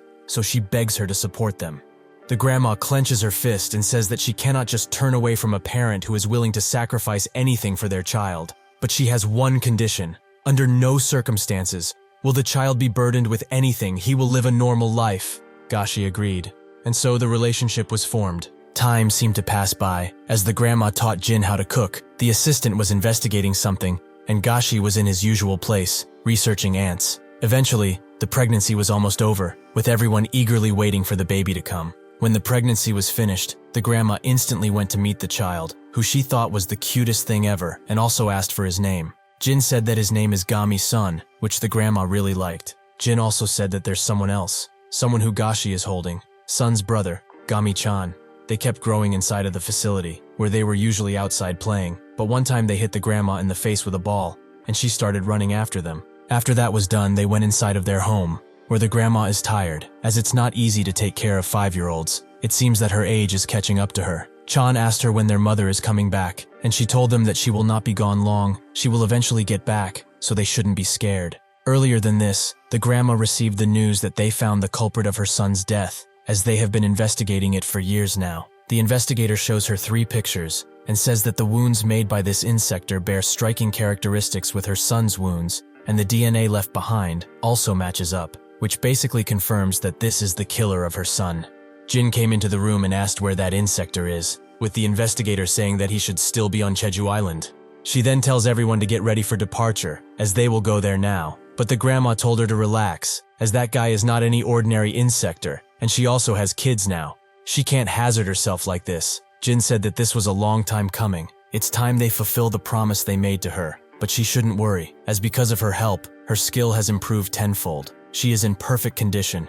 She will catch that bastard and come straight home. Additionally, she has something to tell her, so she asks her to come and talk somewhere more private. They go to a stairway and the grandma asks if it's a taboo topic or something. What happened for her to want to speak like this? Jin began explaining. Not that long ago, the kids were watching TV, where a cartoon about the Tiger Man was being televised. Chan was very hyped about this, and so he started begging her for a tiger blade, but she told him that they will go shopping this weekend. Right now, they just can't, which prompted Chan to say that she hated him. Hearing this, Sun said that they don't need to go to the shop, as he can make him a blade with ease, so their mother doesn't need to be sad. As Chan started playing with the toy blade, she crouched down to Sun and apologized while crying her eyes out. She apologized for everything, for inheriting her curse. That is the day when they found out Sun was an insector too, but the grandma is curious about Chan. Is he also one? Jin said that they investigated him thoroughly, but nothing was found. Additionally, only her dad and stepmom know about this, with her father immediately hugging Sun when he found out, perhaps because he felt guilty for what he incurred on a child.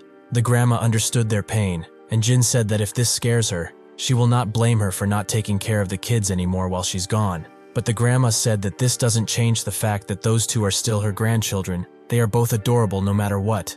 All she needs to focus on is to come back safe and sound, as she doesn't want to see someone who is like a daughter to her pass away. Jin was surprised that she thought of her that way, so she thanked her from the bottom of her heart. Eventually, the grandma passes out while taking care of the kids, so in their boredom, they decide to go and see what their grandfather is doing. They went to see how the project is doing, and they came right in time as the trial transformation for another ant castle candidate was just starting. The candidate was engulfed in the ants, with their integrity falling constantly because they weren't harmonizing enough. Sun wondered if he was also going to end up in the same way, but after seeing more, they both thought that it's not possible. As the test continued, the ant integrity kept falling and falling, with one of the researchers urging the candidate to visualize his transformation. He needs to use his brain in order to succeed.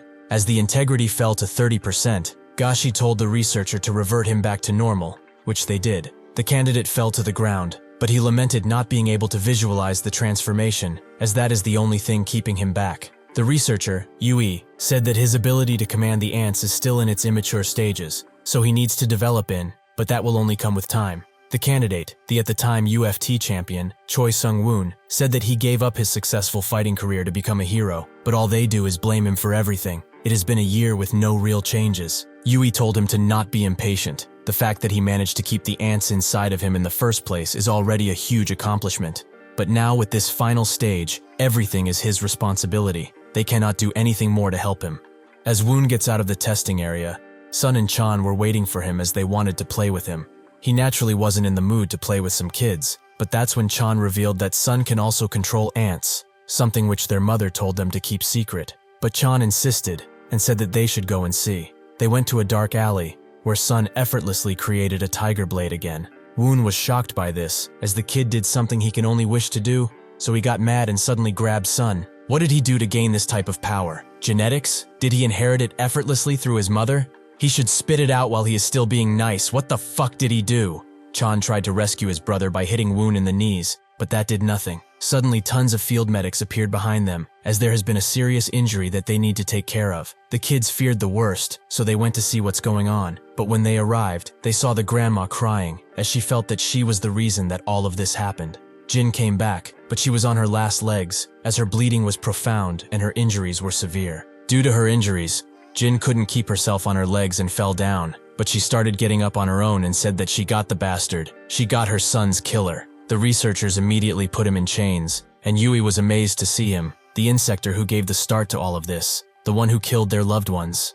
Inside of the medical bay, Jin was standing in a healing pod while the grandma and her children stood above her. The doctor there explained that her life is not in any danger currently, but unfortunately, it will be difficult for her to continue her activities moving forward.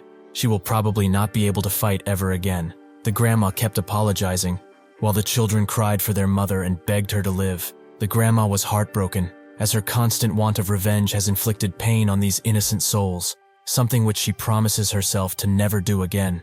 Eventually, Gashi arrived at the med bay and told the doctor to step out for a moment, as there's some personal matter to discuss here. He looked at his daughter and touched the glass of the healing pod. The grandma instantly apologized to him, as she let her revenge almost ruin his daughter. She doesn't want to see him lose a family member. Instead of reprimanding or accepting her apology, Gashi actually thanked her, as she is now looking at an unbeatable force, something that the Insector world has never seen before. The apex Insector, and it's all thanks to her and her support. The grandma couldn't believe that he just smiled. How can he do that when his daughter is in such a state? Is he just not worried about her? Gashi said that he has done enough worrying for her, so he will now move on to his next magnum opus, one that has much more potential than his daughter ever could, Gami-san. The grandma grabbed him away and told him that this kid has no consequence in this. He promised to not involve the kids before. Gashi said that Sun is a unique organism that was innately chosen by the ants. He will complement what his mother lacked. He will be better. The grandma wasn't having it and told him that he will not touch a hair on this child, but Gashi kept insisting. Sun will become the hero of humanity who saves everyone from the insectors. Since he is also his precious grandchild, he has priority on what's best for him. She has another child anyway, the one who can just remain with his mother, if she lives, that is. The grandma fell to her knees and said that she cannot believe that things turned out this way. She doesn't even care about her son's killer anymore. She just wants everything to be peaceful. Chan suddenly spoke and explained that once he heard Grandpa tell Sun something while giving him a hug, that he is the number one. He also had a smug grin on his face, but he also wants to be number one. Why can't he? The grandma got up and told him to not covet something so hurtful. It's agonizing to live with. Chan said that he doesn't care, as when he will become first, he will also be embraced and protected by her. Everyone will smile at him. Ever crying will do just fine, as now he feels like he's nobody around here. With that, he runs away. But before the grandma can follow him, she notices that Jin's ants have become agitated and redder than ever. Chan went to Woon, who asked if he's just abandoning his family, which he agreed with. But Chan also asked him what he wants by becoming number one. Does he want hugs too? Woon said that he got plenty of those in his days. What he wants is honor, or just to become a hero and be popular. But with the researchers that keep blaming him for not succeeding, it has become increasingly infuriating. He tries to form something from the ants once again, but he fails once again, which makes him scream out and punch the tree right behind them, as he cannot believe that a mere 5-year-old has beaten him to this race. Why can't he do it? As he lamented, Chan told him to look behind, as there were wasps coming in their direction. Woon pushed Chan out of the way and said that he can at least take care of a few wasps. Sure enough, the wasps were engulfed by the ants, but some managed to get away from his weak control and aim directly for Chan. However, as the wasps went to sting him, they mysteriously went through him, with Woon wondering if he was just seeing things. But that's when they come out of him with a golden hue to them and just fly away. But Chun slowly got up and said that something is strange, as his heart started to glow from his chest, and his eyes glistened the same golden hue. Woon asks if he wants a piggyback ride to the infirmary, but Chan refuses, as he had plans to go and brag to his grandma about this. Perhaps with this, he can become number one. In the research center, Gashi and Yui are testing out Sun's integrity, with it jumping to a whopping 98.9%, something that not even Jin was able to surpass. What an amazing gift. Gashi congratulates him for doing what he just did, and as a little gift, he has prepared something to him. An insector arm starts to come out of the floor, and Sun felt the urge to let the ants eat it, so he did just that, with the ants getting to work on the hand. While that happens, Gashi thinks that Sun is producing his own ants through his body, previously red and blue ants in a forest. But these black ants seem to be better in every aspect but also more ferocious, as it seems that their hunger won't be so easily satiated. Now they will not cause any damage because there are so few, but once the number of ants increases to the point where Sun can create a suit, the ants will start to eat him if they don't have enough sustenance. He cannot let something like that happen. He will not let this opportunity wither away. With excitement in his eyes, Chan began running towards the testing room, as now he will also be a hero. Since their mother is number 0, the true hero, and Sun is number 1, the ultimate champion, he will be number 2. Together they form a family of heroes. He opens the door to the research room and starts speaking to his grandma, but there's nobody here, which is strange as previously. They were all here. That's when he hears the loud thud of heavy chains, and when he looks behind, he spots the insector, who is looking at him with great hunger behind the glass. The emergency alarm starts to blare out as everyone gets the news that one of the insectors is loose, something which shakes Gashi to his core. Chan can't believe that his mother fought something like this, but he doesn't notice that the glass starts to break, and soon enough, the large insector is free and instantly goes to feast on the morsel in front of him. But that's when a barely transformed Woon comes to the rescue with a punch that pushes the insector back. He tells Chan to run for his life, as he cannot hold back this bastard for much longer. With that, he charges in again and begins trading blows with the insector, but in his imperfect form, he takes more damage than the insector, who is protected by his armor. The insector tries to use his head pincers to split Woon in two, but he manages to dodge this attack. Not so much the next one, as he is pummeled to the ground, and the insector keeps punching him over and over. something which Chan experiences with his very eyes. His emotions start to run wild and he screams out as a strange power emanates from him, something which the insector is very attracted to, so he immediately turns his focus onto him and prepares to appease his hunger. But that's when Woon tells him that this is not over yet, as round 2 has just started. Using his newly found wasp abilities, Woon strikes the insector countless times and returns to Chan's side, telling him to stay put while he takes care of this. He charges in once again and manages to throw the insector into the wall with a powerful attack. But Chan notices that he's not dead yet, so he stands in front of him and using his emotionally driven power, he starts taking all of the insector's abilities from him. Gashi and Yui eventually arrive at the scene, where they see Chan and Woon shake hands, with Woon smiling with an evil grin. Somewhere in Brooklyn, the insectors go on a rampage, as there is nobody there that can challenge them. A black van arrives, however, and the driver asks the passenger if he's ready for combat. As one of the insector prepares to smash a few innocents into pulp, Woon swoops forwards with his new transformation and kills the insector in one blow. That's when he hears someone else ask for help from above, as a woman has been kidnapped by a flying insector, so he unleashes a mighty ranged attack that does indeed kill the insector, but hits the building behind it, causing more casualties. Woon rescues the woman but then hears the screams that are coming out of the apartment complex, yet he does not move. Back at the new Bug Reaper facility, Gashi and Yui start interrogating Woon. As 36 people who had no part of the incident died because of his foolishness, the media thinks that this was the work of aliens, and the ones who saw what truly happened did not say a word yet. Gashi says that he sent him there to eradicate the insector infestation, yet he dares to cause this much damage. How can he call himself a hero? Woon says that with great power comes great responsibility, so he chose to sacrifice little to save many. 2 months ago after that escapee incident, he felt reborn as his power was overflowing better than ever, and he ended up in this way because of the grandson he always ignored. Gashi says that they do not need unruly vigilantes, but Woon says that they can't do anything without him anyway, as the world needs him more than ever, and with his daughter out of the picture, they cannot abandon him. He also shouldn't act so high and mighty, as his 5-year-old grandchild is doing everything for him at this point. Back at the now furnished house, Jin invites her kids to dinner, with Sun instantly getting there, as he has been craving the short ribs that their grandma used to make. But he also asks his mother where she is, as she hasn't visited lately. Jin can't tell him that the grandma just said that she will continue to support them like before, but she should at least take care of Chan better, as he is far more lonely than she can imagine. Take care of both of the kids well, so that they can become responsible grown-ups. She tells Sun that she's just busy, so they should go and visit her next time. She also tells him to go grab his brother so that they can eat. Sun does just that and calls him out, but that's when he notices their grandpa standing next to Chan, who is showing off his new insector powers, and asks if he can become a hero too with this. Gashi did not see a hero in him, as his grandson is like a net. He always collects the insector abilities of any insect he touches, and he can also bestow these powers upon other humans. Even if he is his grandson, he is a variable he did not expect to see, and a variable that needs to be dealt with. He suddenly hugs him tightly and starts crying. As he is the opposite of what he wanted to do, he is his biggest failure. These words etched themselves deep in Chan's heart, and Sun saw everything. They go back into the house, but Chan doesn't come for dinner, something which makes Jin worry. Still, the day turns into night, and both of the kids are tucked in and asleep.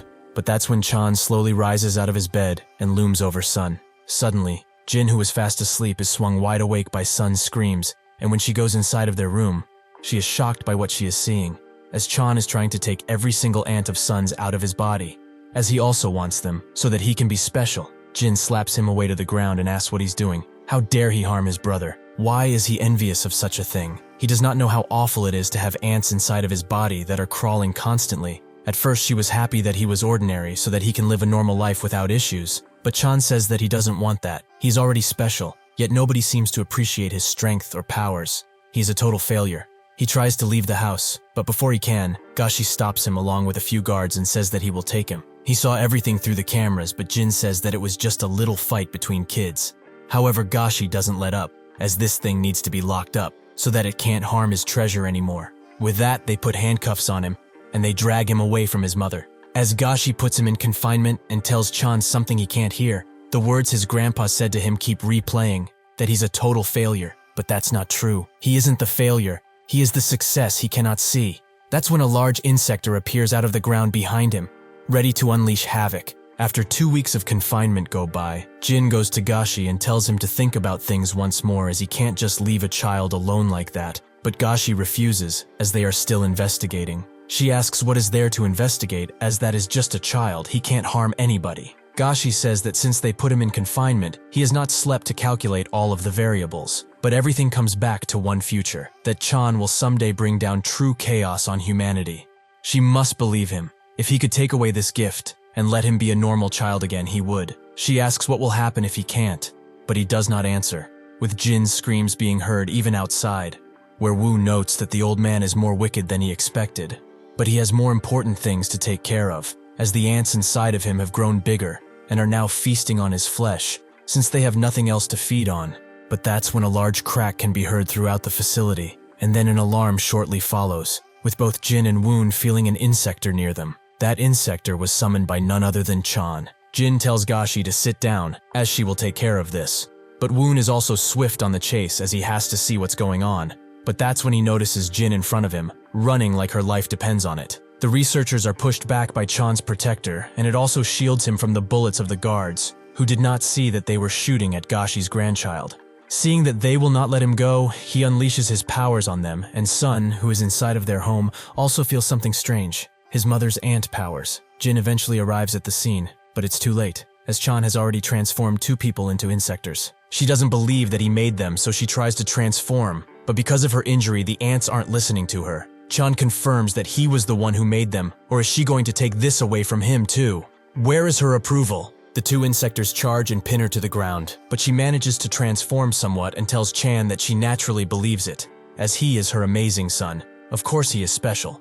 She charges through the insector and hugs him tightly, apologizing for ignoring his worries and being a bad mother, so he should stop already. But that's when the insector who protected him impaled her in the chest, something which he did not order it to do. He tries to punch it away, and succeeds only because Woon has come to the rescue and punches in his stead. The insector doesn't give up, and unleashes a bunch of ranged attacks, which Woon deflects with his ranged ability, which also kills the insector. Chan goes back to his mother and starts crying while wondering what to do. But that's when Gashi comes around and sees what has happened. As Chan tries to explain what happened, a bullet grazes his cheek, as Gashi tells him to back away from his daughter. Chan is now in a complete state of shock, with Gashi noting that he cannot believe that he ever considered him anything other than a monster. He is a failure, he will not live down his entire life. As he tries to end him, Woon jumps in front of him and protects Chan, asking what he's doing to a damn child. Gashi tells him to stay back, as that thing is a monster that will cause only disasters. That's a fucking order. Woon doesn't move, which makes Gashi threaten that he will dispose of him too, but Woon would like to see him try. Gashi asks if he has given up on being a hero, but Woon notes that he would rather protect a shocked child than listen to his orders. Gashi understands and pulls out a detonator, wondering how to take care of him. Before he can press anything, Woon swoops in and asks when he planted this into him. Gashi says that it was after that incident, since he proved himself to be a degenerate bastard who doesn't care for humanity. Woon says that the bomb inside of him won't do anything, but as Gashi smashes the red button, he says that he planted more than that into him. Chan remembers the time he went to apologize to Woon, as because of him he became an insector, but Woon said that thanks to him, he was basically awakened as a true hero, so he shouldn't feel bad, as in his eyes, he is his hero. Now, Chan feels a certain responsibility for him. As the button is pressed, the ants inside of Woon start to go haywire, because Gashi has implanted a few queen ants into him,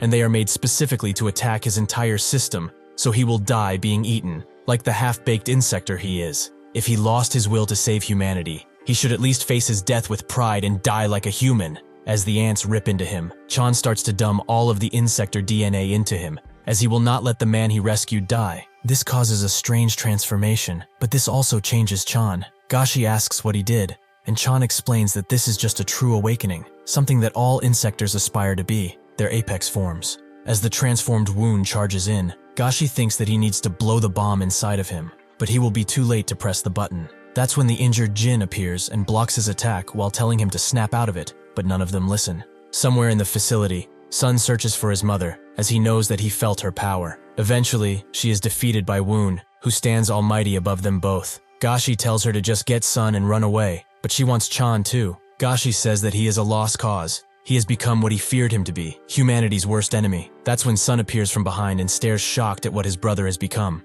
asking him what's wrong. Chan says that, because of his body, he is favored, but that will no longer be the case. Jin tells him to run away as Chan orders Woon to pulverize Sun, but that's when Gashi shoots him to distract him, as they cannot lose humanity's last hope.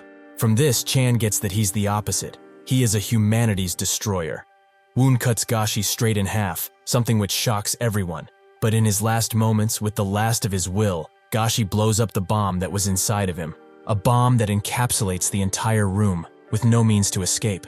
In her last moments, Jin tells something to Sun. The gigantic explosion occurs, and afterwards, Sun seems to be the only one left alive, as Jin has given up her life and ants to protect her son. After the explosion, tons of ambulances and firefighter cars appeared at the facility, with the grandma and her assistant looking more terrified than ever. The firefighters who go in notice Sun, who is now crying over his mother's lifeless body and begging for her to wake up. The firefighters quickly assess the situation and see that the child is unharmed, yet the woman next to him has passed away completely. One of them notices something else in the distance, and later the grandma gets the news that they found another survivor, another child. It seems that Woon, or rather Gijima, has protected him from the blast, but now he is gone, with only a tiny amount of ants left here. Afterwards, Sun is sent to the hospital, where he is given the proper treatment. The grandma watches him from a window and asks Yui, who is standing right behind her, if he is okay. He says that he's more than fine, as the ant castle project has been successfully completed and they did not incur that many casualties, though it is still unfortunate that a few important people died. The grandma cries, wondering if it was ever worth it, and also says that she will take care of the funerals of the people who died, with Yui agreeing, but they need to do an autopsy on Jin first, then she will be allowed to bury her. The grandma agrees, but wonders where Chan is hiding now. Yui explains that since the situation has become like this, they have trapped him in a deep underground facility on the outskirts of Seoul. Grandma is shocked by this. How can they do something like this to a 5-year-old child? Yui says that he let go of his humanity with his actions. He is too dangerous and will probably be kept alive only out of courtesy. The grandma tries to search for a person to blame for all of this mess, but she comes to the conclusion that she is the only one who deserves the blame. So she says that she is done with the Ant Castle project for good. She will only help them catch monsters, not create them. She also offers Yui a job since he must be unemployed right now, but Yui refuses. As Gashi's assistant, he now has the responsibility to observe everything in his stead so that nothing goes wrong. He will go into the underground facility too and take care of everything, so she shouldn't worry about it. Afterwards, the grandma buries the dead with Sun, who is right beside her, asking if he's all alone now. She tells him that he doesn't need to worry his tiny head about that, as she will live with him from now on, so he does not need to be sad. Back at the company, the assistant is sad that the era of the gold pearl has finally come to an end. But instead of closing down, the grandma gives him the company. She will only be getting the title of founder, as she wants to retire and take care of the only grandson she has left. That is how the Bug Reapers came into existence. But she apologizes if this was too much. Pio says that it's fine, as he never expected such a story to exist, and the branch leader cries her eyes out under her hood, but Sun remains silent. Pio finally gets why Gijima is rummaging around every cell. He's looking for Chan, but where's he kept captive now? The grandma notes that she came here specifically to answer that question, or rather to deny them any answer, as nothing will change if they get that information. Will they just start experimenting on him? Pio tells her that they have no such thoughts, but the grandma tells them to listen to the wise words of an old woman. Sometimes, things are best kept locked up far away so that nobody will suffer because of them. Pio says that just letting things slip through his fingers like this is not his style at all. If they keep ignoring Gijima's advances, the entire Bug Reaper Association will be utterly destroyed. The grandma says that there is no other way, unfortunately, but that's when Sun says that he will do it, with the grandma being surprised, but the branch leader asks if he really plans on getting rid of his brother with his own hands.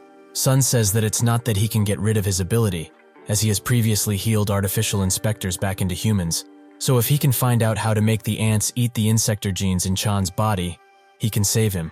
He's sure of it. Red and Yejin continue to wait outside of the Bug Reaper facility, with Red becoming increasingly bored at waiting for so long, so he wonders what's going on outside. Is Sun getting tortured or something perhaps? Yejin tells him to stop thinking about ominous things. All they need to do is trust him and wait for the interrogation to be over, as she is sure that guy will find a way out of this. Suddenly, a strange-looking man appears in front of the facility, annoyed that he has to work overtime again. He starts making some bubbles with his fingers, noting that he wants to finish this early, but that's when Yejin finally remembers who he is. Hexagon. He blows the bubbles towards the facility, with the guard there being weirded out by this. but then tells him that if he can't be here and pulls pranks like this, he may get fined. As soon as the guard touches one of the bubbles and it pops, he feels that something is not right, and sure enough, the bubbles start to explode throughout the entire facility with ease. The two rush to fend off Hexagon, who says that he really wants to go home. Inside the facility, Sun feels the presence of an insector as soon as the explosions start to happen, with alarms blaring throughout the facility, everyone being either scared or ready to fight the imminent danger. Sun tells the others not to worry, as the two that are there are his friends, which will do no harm. He also tells Payo to head over to where Chan is, as he will follow after them when he's done with the bastard that's outside. Hexagon is surprised to see these two near him without Sun. Did they perhaps have a change of heart and want to join their Insector cause? Yejin notes that they already refused his sorry ass, and Red asks why he's attacking here all of a sudden. Hexagon notes that he is an Insector, so does he really need a reason to attack the ones who are hunting Insectors? Naturally though, he is not here just for this. He was sent to recover His Majesty's arm, Gajima's arm, and also confirm where Chan is located. Red wonders who this Chan figure is, but Yejin couldn't care less, as this is not the most important thing right now. Hexagon explains that besides him, there are 6 members of his group that are hunting for him, and now they are all going around and crashing Bug Reaper facilities one by one. Yejin is surprised that they are so bold with their actions, and Red asks if they really plan an all-out war with the humans, as that will incur a lot of casualties. Hexagon doesn't answer him, and instead looks at the time, as he rushed her to get this work done fast. But it seems that there are all kinds of lowlifes just waiting to stop him from going home and chilling, so they should all get lost. He releases tons of bubbles in their direction, which they dodge, but as they do that, Red notices that there are some small bombs inside of the bubbles and tells Yejin this, who can now easily take care of them and zoom away from the explosion. The Bug Reapers aren't so fortunate and get absolutely destroyed by Hexagon, who is tired of them interfering with his plans so much. They both get to him and try to end this fight with one attack, but Hexagon covers himself with bubbles, and they back off, as they think that these are about to explode. The newly transformed Hexagon says that they are annoying in their persistence, but from now on, they won't be able to attack, as there is no way for them to break through the protective bubbles. Red tells Yejin that she will take care of it so she can leave, which makes Hexagon jump directly at him and say that he cannot allow that. They will both attack him, as that will save him some time. Red starts attacking him and says that he better not regret it, but Hexagon immediately goes behind him and says that he must be confused at what kind of Insector he is, since he didn't scream it out like the other dumb Insectors. Red tries to turn around, but he doesn't make it before Hexagon gives him a powerful kick and then continues to pummel him into the ground. He says that the more wild an Insector is, the more they tend to repeat words, which does not apply to him at all. Red tells him to shut up and uses a barrier punch to hopefully deal some damage, but Hexagon blocks it with the bubbles and is quite annoyed that he interrupted him, so he kicks him in the gut. He continues, saying that he has no real Insector name, but that must go for everyone, as he is a red beetle because he's red, and the girl above seems to be a silk moth, so he should also come up with a name for himself that will fit him perfectly. He ponders this a bit before coming up with the name Bubble.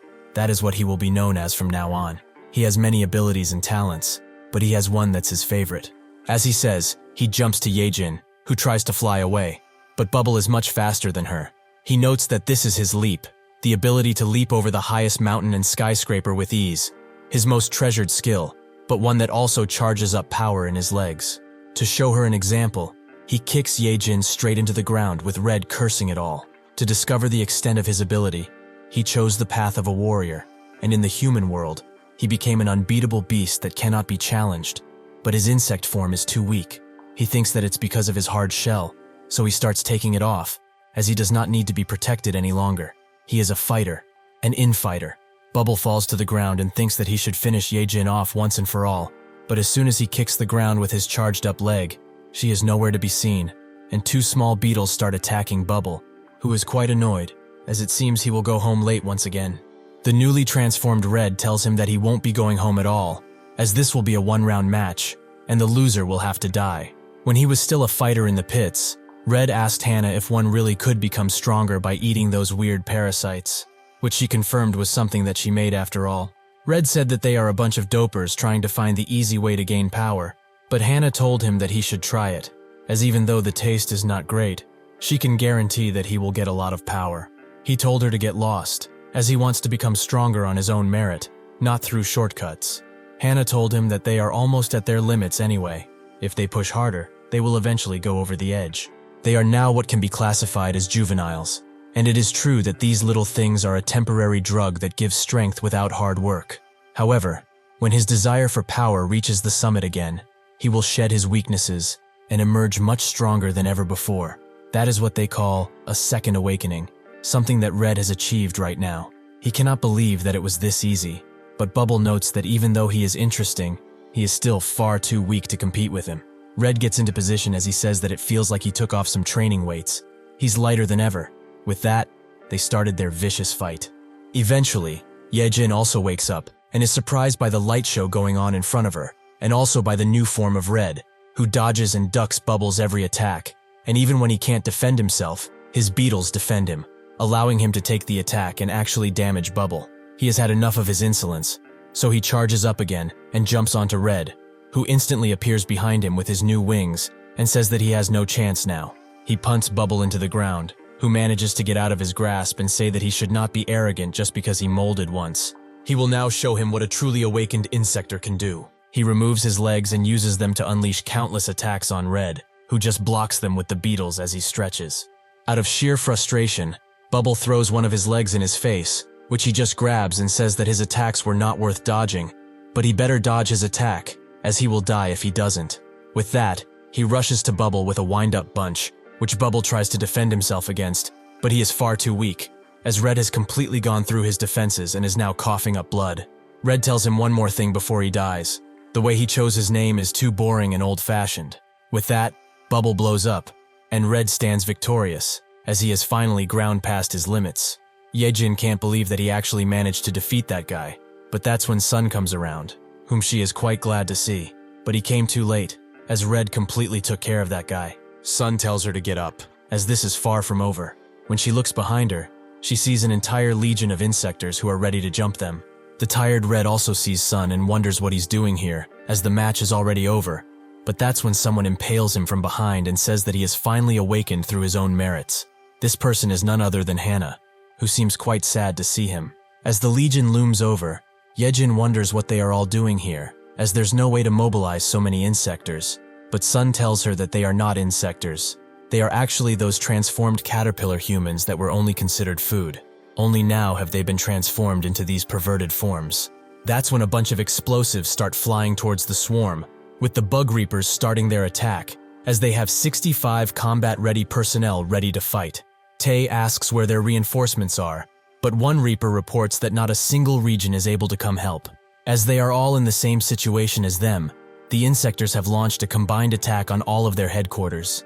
Tae feels that they won't stand a chance against so many, but Kim suggests that they should hold as many as they possibly can in order for the others to finish moving the patient. Tae explains to everyone that the 3 insectors in front of them are allies, so except for them, they have the clearance to seize any other insector they see. With that, the bug reapers charge in with guns in hand, which makes Yejin think that it would be better to let them do their job, as they have done what they could, and from the looks of it, Red is already fully passed out. It seems like his form takes a lot of energy to use.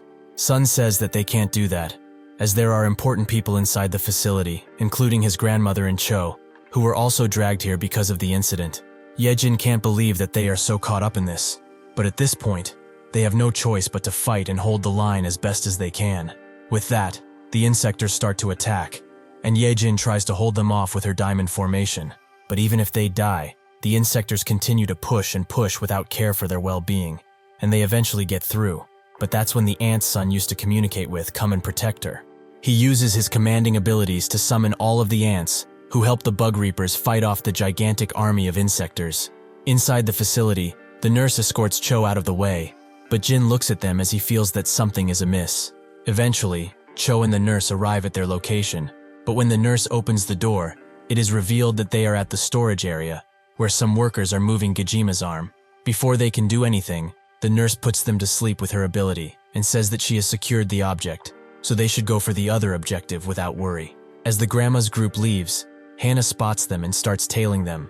As with this, they will know of Chan's location, and their plan will finally be successful. The nurse transforms back into her true form, a newly awakened butterfly, Seijin. She instantly jumps at the shocked Cho and tells her that she never expected to meet her in this place. so they should leave together, as nobody can stop them. Cho asks what happened to her, and Sejin notes that she transformed into something even prettier. But since it will be hard for her to explain exactly what went down to her, she will put it into simple words. Among the larvae that were used, she was special, as she has a unique personality. That is why she surpassed her limits and became stronger. So with this, they no longer need to fear the power of the insects or rely on worthless humans all the time. She should come with her, as she will protect her no matter what. Cho doesn't answer but instead asks her if she's okay, as her face is completely filled with desperation. Before she can answer, a piece of medical equipment flies at her, but she dodges, and it hits the arm container, which starts to spew out juice. Jin tells her to stop spouting nonsense about protecting others, as insectors only know how to eat other people and look out for themselves. Sejin uses her abilities to attack him while telling him to get lost, as he doesn't know anything.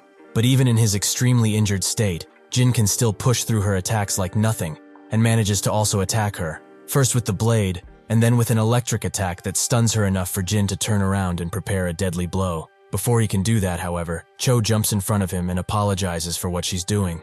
Sejin is quite surprised by this, and Cho tells her to get what she came for and leave, as she cannot bear to see her get hurt because of her actions anymore. Almost instantly, Sejin grabs Gajima's arm and gets out of the facility. Her objective has been completed, but her heart is wavering. The fighting outside rages on, with the bug reapers struggling to continue fighting as they are getting increasingly tired, something that the insectors do not feel. Additionally, no matter how many times they are attacked, these insectors don't fall easily, with not even headshots being enough to fully kill them. That's when Sun teaches them how to do it, as the larvae in their necks are what they need to aim for, but they shouldn't destroy them. Instead, they should give them to him as he gains power. Tae is quite disgusted by what he's doing, but informs the remaining bug reapers to aim for the neck and leave the larva alive, which they all start doing. Yejin is also pushed past her limits already, as she has been holding back tons of insectors from entering the fighting area, but nobody can help her, as they are either fighting or protecting. Nobody has enough time to help with her defense, so eventually she cannot hold on any longer, and her defenses fall, resulting in all of the insectors pushing through. That's when tons of blue silk strings appear, and she grabs each of them, as Yejin has finally awakened her second form, something she only got a taste of in the past. Eventually, the group arrives at where Chan is being held, a rather simple apartment complex, with tons of friendly neighbors who are all greeting the grandma and the others warmly. She also greets them and thanks them for their hard work, but it's time for them to go home and call it a day. That's when everyone's expression changes, and they bow down before leaving, as they were all paid actors who were paid to do this. She tells the others to wait a bit as she goes into the center of the complex and orders her assistant to pull out his pin, which they both insert into the ground, making the center open up in a large staircase that goes deep below. She tells them to hurry up and go, and deep down below, Chan tells someone that he can feel someone coming, and he just might know who it is. Somewhere else, on a large mountaintop, Sejin arrives with the arm, while the other insectors are feasting on various types of flesh. She bows down and presents it to Gajima, who is glad to finally have his arm back, but says that he is not satisfied with just this. So now they will all go after eating to save the one who gave him this power, the one who will lead them to the promised land. While walking down the stairs, Pio notes that he did not expect a secret passageway to be in a normal complex like this one, but the branch leader notes that she's not really surprised after hearing the story. The grandma apologizes for making her carry her like a sack of potatoes, but the branch leader says that's fine. The grandma explains that this place is the spot where the Ant Castle project lab was burned to ashes. They went ahead and built the complex on top of it, and that's where her and Sun started their new lives. But it's also Chan's eternal prison. They eventually arrive at an elevator, and the assistant tells them to go on, as he will wait outside and meet anyone else who might come here.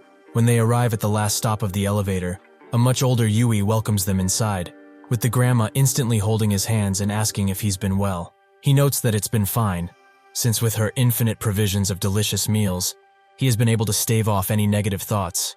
She says that this is a debt she cannot repay, but he tells her that this is not important right now, as they should go see that little monster.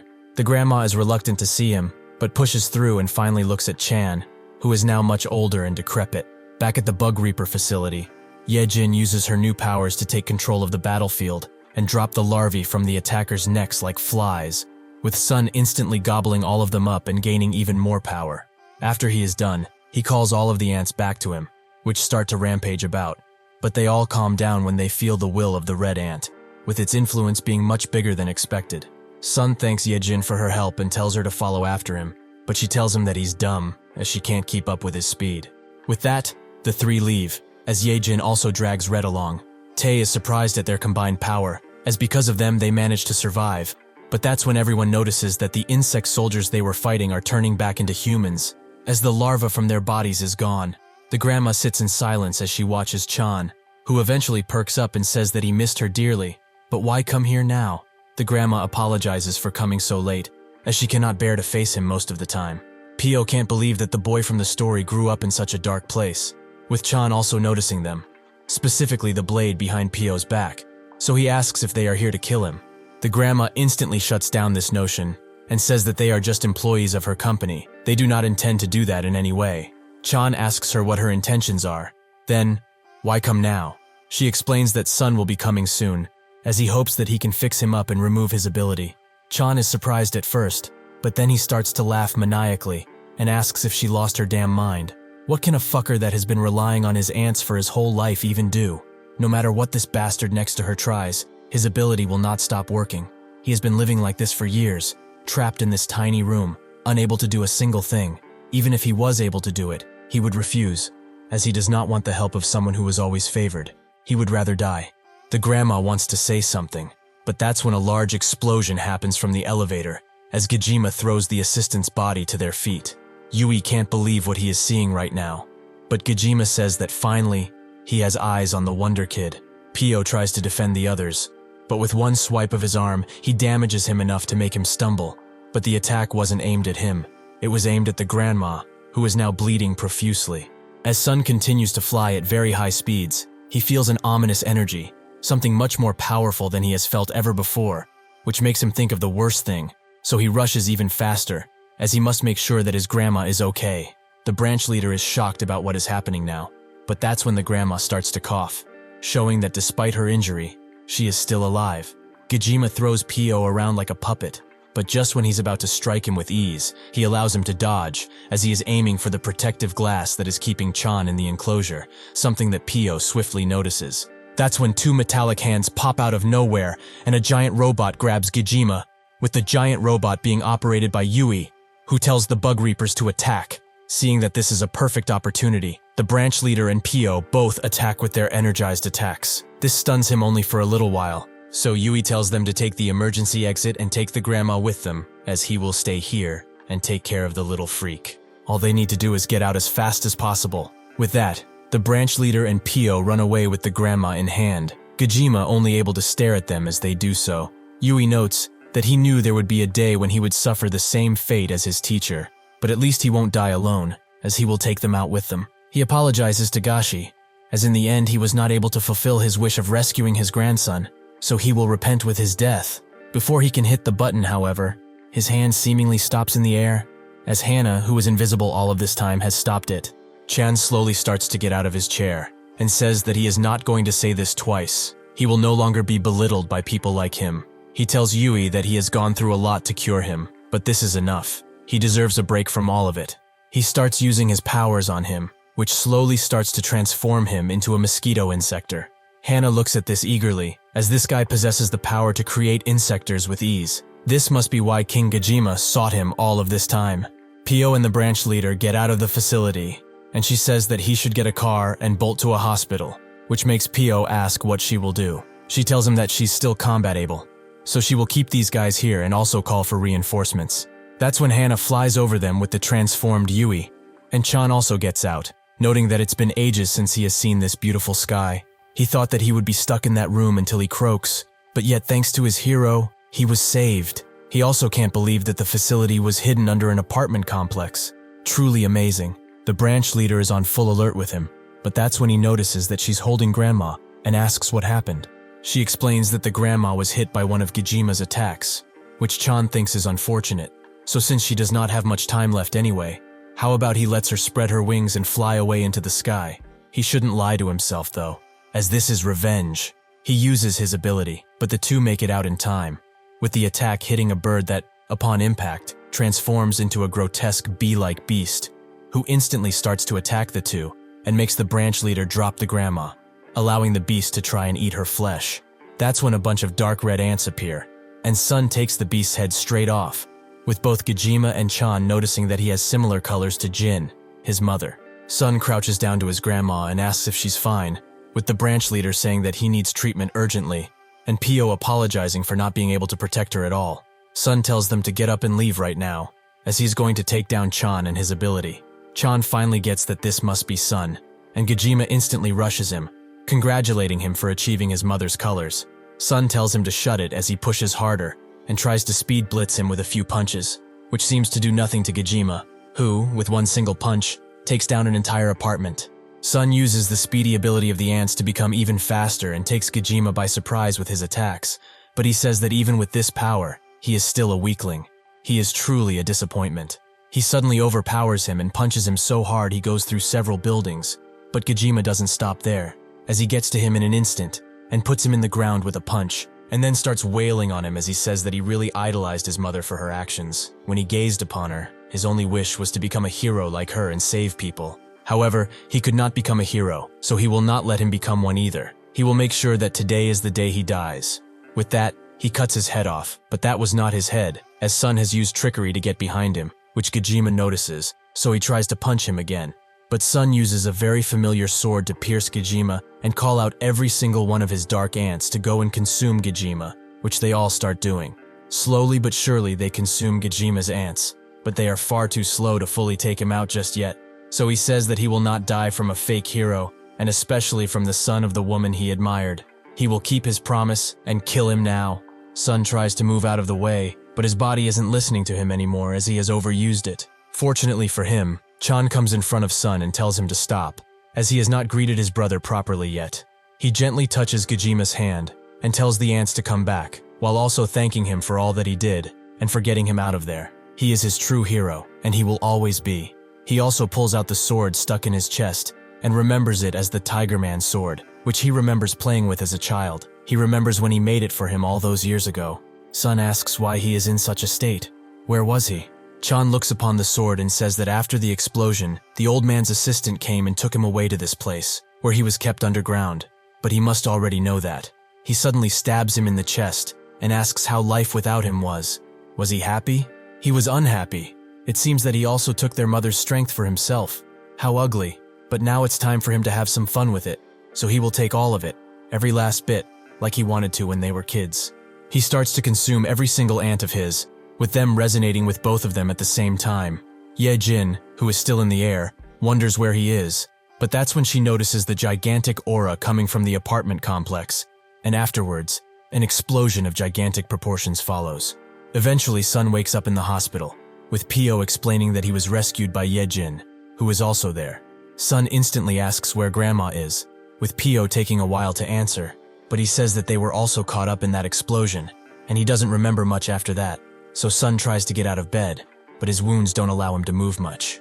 Pio explains that the Bug Reapers and the police have joined together to hunt for the Insectors. Even the army is getting involved, but he can't apologize enough for this entire situation, as they were completely taken by surprise. The TV in front of them is on the news channel, where a report explains that the world is on full alert with the insect attacks, and the Korean government has granted the Bug Reapers full clearance. So now, amidst the chaos that shook the entire world, they are the only ones who can fight back. Pio says that he knows he's shameless, but in a situation like this, they need his strength, and even though his blackness is no longer a part of him, they still need him. Sun clenches his fist extremely tightly and says that it doesn't matter. As long as he finds a way to kill the insectors, he will do anything, even if it kills him. Inside his neck hole, one ant still stands, the ant of his mother. Somewhere in Korea, a man with one arm runs away from a group that is hunting humans, with one of the hunters saying that they will all be insects or food soon enough, so they should at least take some pride in that. Eventually, the man is also found, but he musters enough strength to scream out if one hand is not enough for him, with the man brandishing a bug tattoo and noting that it really isn't enough. The armless man asks if they are not on the same team since he is still human. Just what is wrong with him to willingly do something like this? The hunter tells him to not associate him with humans anymore, as from today's sacrifice of 10 people, he will be able to become an insector. So yes, their pathetic lives are worth sacrificing if it means tasting the joy and pleasure of evolution. 2 years ago, after the great explosion at one of the biggest apartment complexes in Seoul, the world completely changed, and the hierarchy was turned on its head. The insectors who were once made to hide their abilities and feast behind closed curtains now roam the streets freely as the apex predators of the world. But it's not enough for them, as they want to reach even higher, where nobody can even dare touch them, the pinnacle of every insector, their ultimate awakening. Inside a worn-down chapel, the hunter presents 10 people to an insector, noting that this should be enough for him to hand over that medicine so that he can finally see what being an insector is like. The insector who seems to be their leader is called Exral, who starts to count down all of the people that he has gathered. But when he gets to the armless man, he puts him as half of a person, so he notes that this isn't enough. The hunter screams at Exral, as he is using this arm as an excuse even though he was the one who ate it. So shouldn't this be considered 10 people in total? He demands the medicine right now. As soon as he puts his hand on the axe, Exral takes it clean off and notes that now there are 10 people. The hunter screams out in pain as he says that he never should have trusted a low-ranking bastard like him, but Exral tells him to relax, as he keeps his promises always. He throws him a crystallized version of the parasite drug and tells him to dig in. As this is a privilege given to few, he will now feel the power of being the apex predator. The man starts to crawl over to it as he smiles maniacally, with the 2 insectors near him getting prepared to feast on the flesh that is in front of them. Outside of the chapel, someone says that this was their old neighborhood 6 months ago, but they don't need to think about this right now, as they have to go in and complete the mission. As the hunter tries to eat the medicine, a blue thread stops him, and then more appear as the glass window breaks. They are all pulled up by none other than Ye Jin, who is one of the Dark Reapers. The 2 insectors are very mad about losing their meals, so they try to go at her, but that's when they are shot up by Seihi, who is another Dark Reaper. The remaining insector says that he heard rumors about these rebels.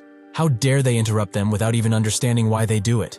He jumps in to kill them, but he is suddenly cut in two by none other than Zagana, who says that this necklace really is stuffy. Yejin tells him to unleash his powers if he wants them to go off, which makes Zagana ask if this is a death threat. Seihi notices that they are fighting and joins in, noting that even if he's at 20% of his power, his endurance is amazing. Zagana notes that he has been waiting to fight her, but Yejin tells him not to talk back to the leader of the group. How arrogant can he be? Having had enough of their little talk, Exral charges in, and they are barely able to dodge his gigantic attack. Yejin tells Seihi that he is on watch duty now. Why didn't he warn them? He notes that he got caught up in their conversation, so it's their fault. But instead of backing away, Zagana enters into a struggle with Exral, as from the information that they got, this guy has ants in him. He is one of many. Exral confirms this, but he should not say that so openly, as those who do will suffer a cruel fate. But they are all a bunch of rebellious fools anyway, so he will take it upon himself to take care of them. He pushes Zagana back, who seems confident, but he did not expect this ant bastard to be this strong. Exral suddenly rushes him with his pincers and manages to impale him, but Seihi comes to the rescue and shoots him a few times before kicking him with a charge-up attack. Before Exral can even turn around, Yejin ties him up fully and says that the black ant name shouldn't be taken by some weakling like him, as the real black ant is 10 times stronger. Zagana cannot keep his anger inside any longer, as even if he can endure other things, being beaten by a fucking black ant clone is something he cannot stand. Yejin moves out of the way as Zagana charges in with a bit of his transformation revealed, with Exral also charging in with great rage. But that's when Sun strikes both of their blades and says that they are changing the plan, as they need to capture this bastard alive. Exral seems to be excited to see him rather than scared, but Sun doesn't give him any opportunity to move even a single inch as he cuts him up with his electric sword. As Exral is engulfed in electricity, he notes that he was right. All along, everything is going according to his plans. With that, he falls to the ground, with Sun explaining to the team that their boss wants any useful specimen to be caught alive, so they should tie him up and go back to HQ. Zagana calls him over and tells him to never get in his way again, as next time he will really kill him. Sun agrees and turns around, with Zagana noting that he can't stand that little punk, but Yejin tells him to be more thankful, as Sun isn't trying to show how strong he is or something. The fact is that he exceeded his 20% awakening limit, so if Sun had not intervened when he did, he would have been shocked by the collar, and he would be unable to move. Zagana feels like even more of a loser because of this, but that's when Seihi comes around and tells them to come and check something out, as he found a strange pulsating cocoon thing in this room, and it's freaking him out. They all get in the room where they wonder what it can be, as it looks like a pod, but that's when Sun feels a presence, and the cocoon starts to move around, with Sun telling the others that it's an insect that's inside, so they all get ready to strike it down as soon as it comes out. The cocoon starts to convulse harder and harder, with Sun feeling that the vibrations seem similar to him, but who can it be? The cocoon suddenly starts to crack open, and it blinds the team with its blue lights, but the Insector comes out without putting up a fight. Sun immediately notices who it is and rushes in despite Yejin's warning. He grabs her head gently and picks her up. This mysterious Insector is none other than Cho, who seems to have run out of luck. After the mission, Sun sits in the shower as the bloodstains on him wash out, remembering the moment he found Cho, who seemed normal at first, and called out to him. But in a split second, she changed her demeanor and started biting him, which caused her to be dragged back to their HQ in silk and chains. Yejin was carrying Sun and asked if he's okay. Sun says that he's fine, just some slight poison in his system. They should check Cho's condition first. That's when Pio appeared right in front of him with 2 bodyguards and said that he must have been through a lot. Sun immediately punched him to the ground, much to everyone's surprise, and he desperately looked at him as he promised him something, that he would keep his loved ones safe. But not only did he not find his grandmother, he also couldn't protect Cho. What is he fighting for now? The 2 bodyguards tell him to step back, as their guns are still in working order. But that's when the group immediately get on their case, and Zagana tells them to stop if they know what's good for them. Pio told everyone to stop, and he apologized to Sun for his actions, which made Sun walk away. The bodyguards picked him up, and he told them to drag the girl and the other Insector to the doctor, as he would take care of them. As they walk, Seihi notices that they have brand new weapons inspired by Insectors. Quite amazing. But Zagana did not find them as such, more like grotesque. As Pio put his glasses back on, he noted that his sins are too many for one man to bear, but he still must do it. When Yejin and Sun go back to check on Cho, the doctor confirms that she has lost her memory of it. Since they discovered her in a cocoon of sorts, it seems that the transformation into a complete other being has changed not only her body, but her mind too. She probably barely has any old memories of any loved ones. He has been researching for a while, but this is the first time he has seen something like this. Suddenly, Cho starts to scream out for Sun, with the doctor explaining that his name is probably the only thing she remembers, but she probably can't even recognize his voice or his face. Kind of ironic, he must say. After Sun finishes his shower, he walks back into his living room, where he sees a picture he has with his grandma, something that brings him deep sorrow now. That's when Yejin walks into his house and says that they should eat, as she brought a little something. As they prepare them, Yejin notes that even though he can't eat as much because he has no aunts, he should still be able to gulp down 1 bowl of noodles, right? Sun agrees, but wonders why she brought so many. Are the others coming too? She starts hugging them and says that these are hers, so he shouldn't get any weird ideas, which he confirms that he won't. This housing is protected by a large anti-insector wall that allows the denizens inside to live peacefully. Yejin finishes her meal and can't believe that it's been 6 months already, with both of them remembering when they found Cha inside the facility and comforting her through her hard times. After she lost her parents and brother, she didn't want to join the Bug Reapers, but despite being fearful, she wanted to fight for others. She was one of the most skilled members in the entire team, and she was a glimmer of hope inside of this dark and decrepit place. But she didn't want to think that she would disappear and become what she wanted to hunt. Sun thinks that it's his fault that he couldn't protect her, but Yejin tells him to stop blaming himself, as he could have done nothing in this situation. But it's just like him to take all of the blame. Sun notes that once he finds that dirty little brother of his, he will rip his spine out, and then everything will be sorted out. Yejin tells him to keep that energy for the team, as they are a pretty good one, but she's going to leave now, so they will see each other tomorrow. As she gets out, she calls him a fool, as she sees that he is trying to hold back tears, something he's not very good at, but she can only wish that he stays strong throughout this. Inside the doctor's lab, Cha starts to scream as he experiments on her, with him noting that it's just a genetic test to figure out if she can be useful and what type of bug she is. When the results come back, he is shown a large centipede, which excites him to no end. In the Pyongyang region, a single bug reaper runs away from a bunch of spider insectors who are out for his flesh. Seeing as how he cannot run any longer, he aims his rifle at them and starts shooting like a maniac, and he actually manages to kill one of them, as it seems these are much weaker than other insectors. He smiles and then laughs out loud, as now he knows that these bugs are nothing. They should all come at him, as he will use his bug spray to send them into the ground. As he slowly retreats, he bumps into something, his old teammates who are all cocooned up, Daiwan and Park, who both seem to be unconscious or dead. The man falls to the ground, with the remaining spider insector ready to punch a hole through him, but he misses on purpose, and then disappears completely. The bug reaper slowly gets up and wonders what happened, but can't believe that he is the only one left alive for some reason. He smashes the ground as he thinks that he is undeserving of it, but that's when something appears out of the ground, and a large insector erupts out of the ground, throwing the man high into the air in order to make it fall down its gullet. Back at the base, Sun continues to train his body at the gym, which has made him much buffer than before, but all he can think about now is his meeting with the doctor, or to be precise, with the insector they have captured, X-Roll. The doctor told him that he does not wish to speak with anyone, except him that is, so he better get talking. Sun grabbed his attention and said that he better listen now, as he has some questions for him that he wants answered. Where is their leader, and who made the blue pills that he had? X-Roll just laughs and asks if he received the gift he prepared for him, that pretty girlfriend of his. Sun smashes the glass almost completely as he hears this, and demands to know what he did to Cho, but X-Roll does not answer his question, as he is only a vocalization of his master's will, who has a message for him. He is nothing without his ant powers, so he should stop trying to save everyone fruitlessly, as this world has no more heroes. This ticks him off to no end. He must kill Chan no matter what. Suddenly the alarms start to ring and Yejin rushes into the room, telling Sun that the soldiers sent to Pyongyang have all gone missing. They need to check for themselves to see what happened. As Sun tries to leave with sword in hand, the doctor stops him,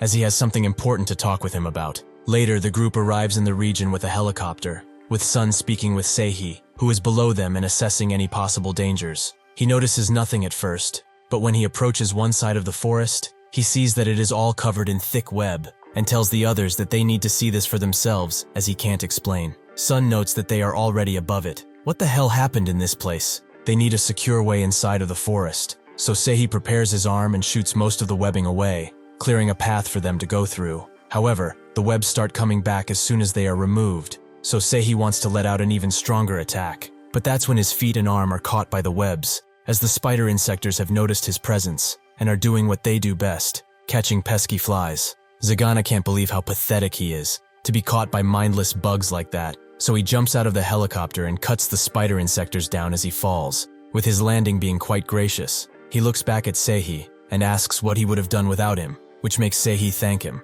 With this, the team all get ready to examine the area and find the missing bug reapers, but that's when Zagana finds some cocoons, with Sun ordering them to free the people inside, while Seihi recons the area. Zagana doesn't partake in this as he already did enough, but one of the insectors he cut up is still alive, and is now pummeling the ground with his fist, something that Zagana doesn't get, but the insector that is coming from below is felt by Sun, who tells Zagana to get out of there, as something large is coming. The large insector arrives in a chaotic fashion and tells them that they will not be spared for disrupting his hunting haven. He promises this much. The entire team releases 20% of their powers and gets ready to battle the scorpion insector. Yejin is the first to move, as she ties the scorpion insector up, allowing Zagana to charge in with a mighty attack that hits the insector fully. After he is done, he lets Seihi have a turn, who uses a railgun attack that completely engulfs the insector, making the team think that it's over. But out of the dust comes his tail, but he is not done, as he almost catches Seihi with his large claw.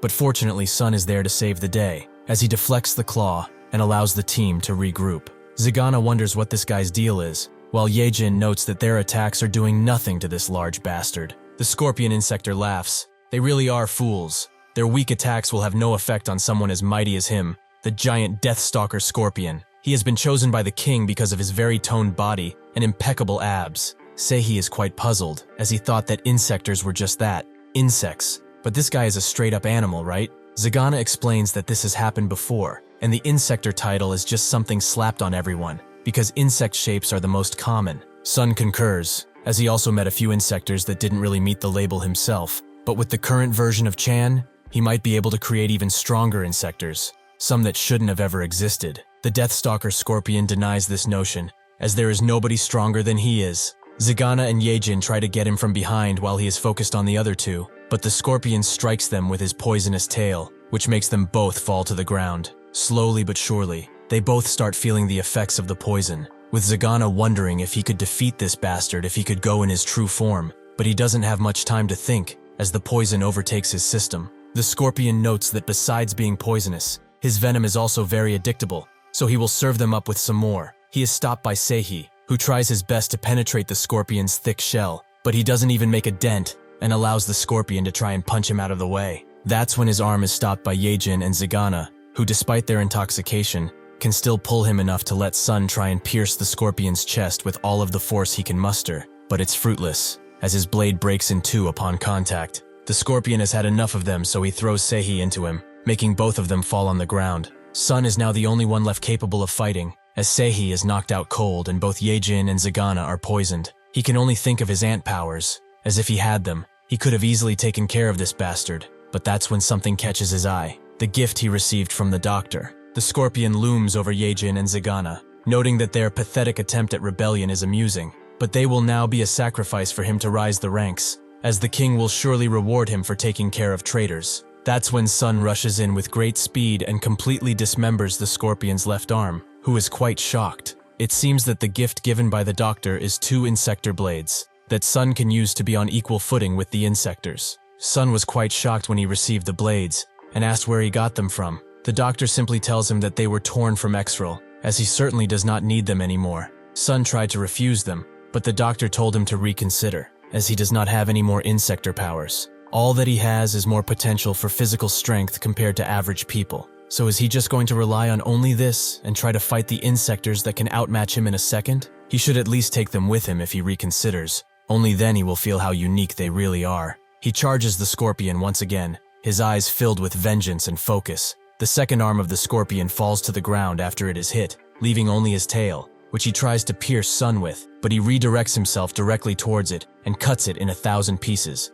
before going for the scorpion's chest and piercing it with his blades. Now he can fight like a true insector. Now he can show what malice he has been manifesting all of this time. Sun strikes his chest once again and says that no matter how much they evolve, they will always be on top, so he will spill everything now. Where is their leader hiding? The scorpion laughs, as even if he climbs to the top of the mountain, he can never reach the peak, as nobody can reach their master. A power that rivals his simply does not exist. That's when an insector of humongous proportions appears below them, and Sun seems to have no way out of this. But in the last second, Seihi rescues him from the insector's jaws, but Sun is more concerned about the others and asks where they are. Seihi tells him not to worry, as he already moved them both to a safe location. When they look back, they both see the crater that the insector left behind, one that could level an entire fortress in seconds. Back at the facility, they all receive treatment for their injuries, but after they are done, Zagana notes that he detests Sun's new weapons, as it just feels wrong, and it also feels like they are all being underestimated.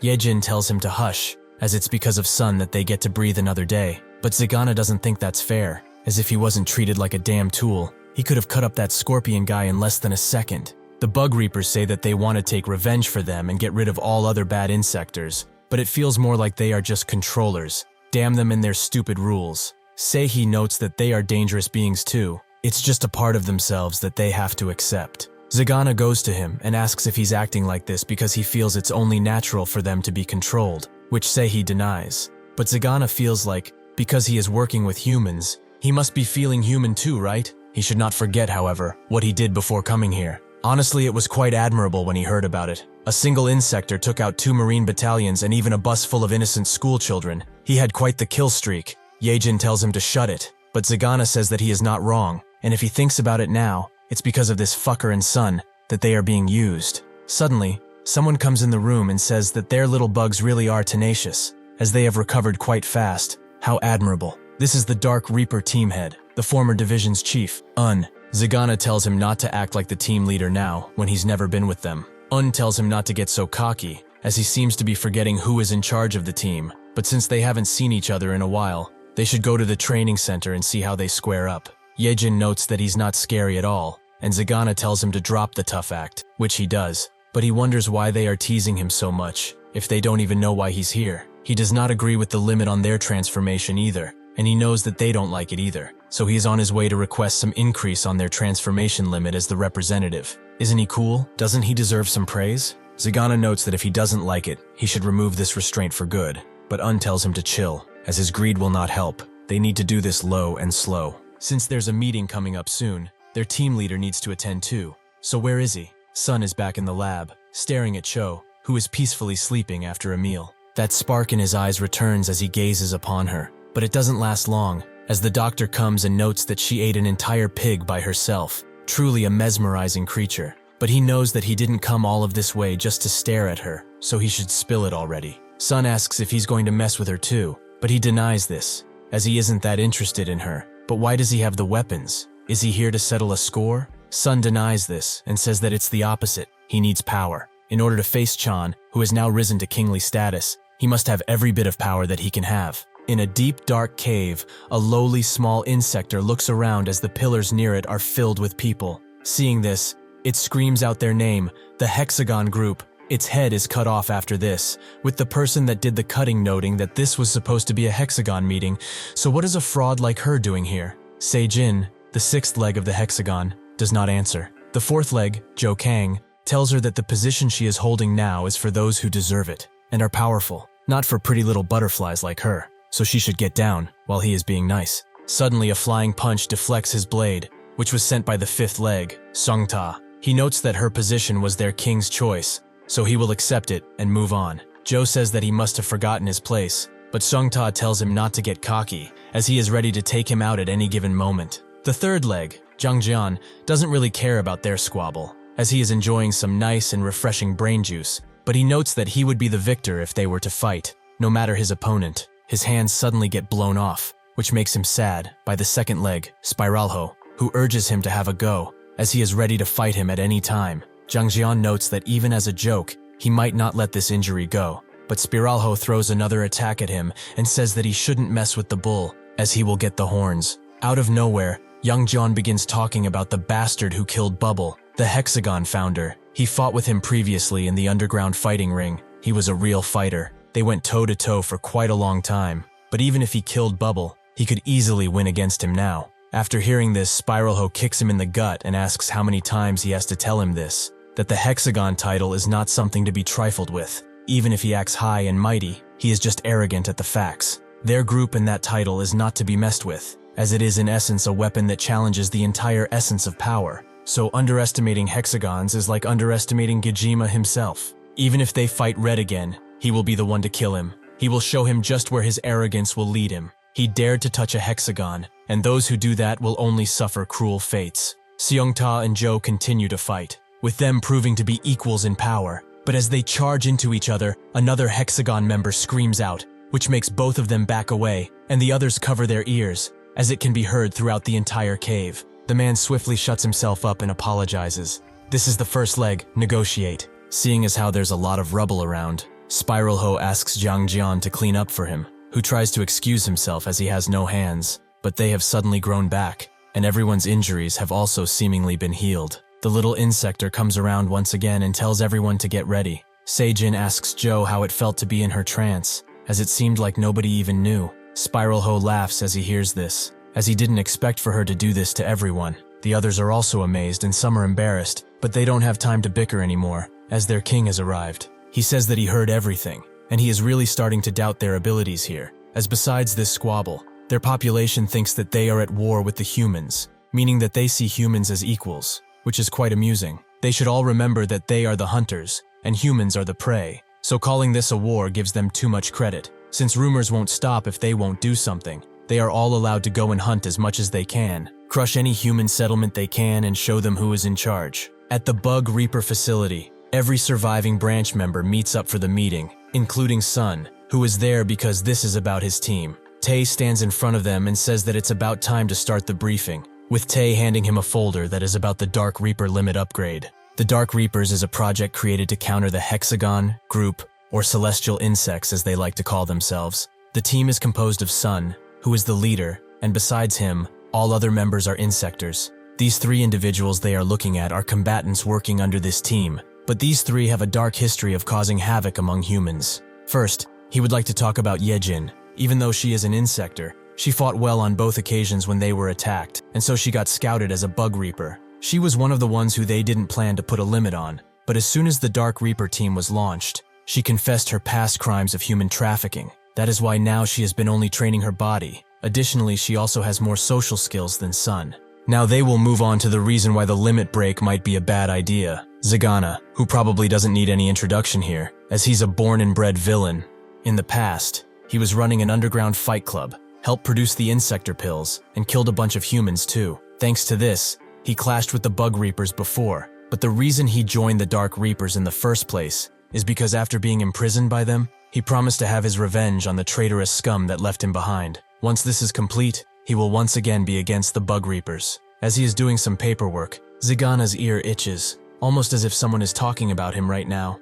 Un tells Sun that since joining the team, that bastard has been pretty obedient without causing a whole lot of issues, but this bothers him, as reducing the limitation might be just what he wanted. He also asks Sun why he even let some bastard like that join, as he doesn't seem that friendly, but Sun notes that they needed power, making Un say that he would have rather had the champion that defeated Bubble a long while ago. When Sun asked Red to come join the Dark Reapers, he refused, but Sun insisted as without him, they are nothing. Red said that he already knows that he is a fighter, and he cannot deal a good knockout punch like this one if he's carrying the burden of life in these fists. Fight against tough opponents, win and crush them, that is all he wants to do. He should not worry, however, as he should also train and become better, because he will also never give up on fighting. With that, he waved him goodbye, and promised to meet again someday. Tae moves on to Seihi, who in just 2 days, killed 256 people and soldiers. He was considered a menace. Fortunately, he was captured by the branch leader, and transferred to the medical branch of a prison.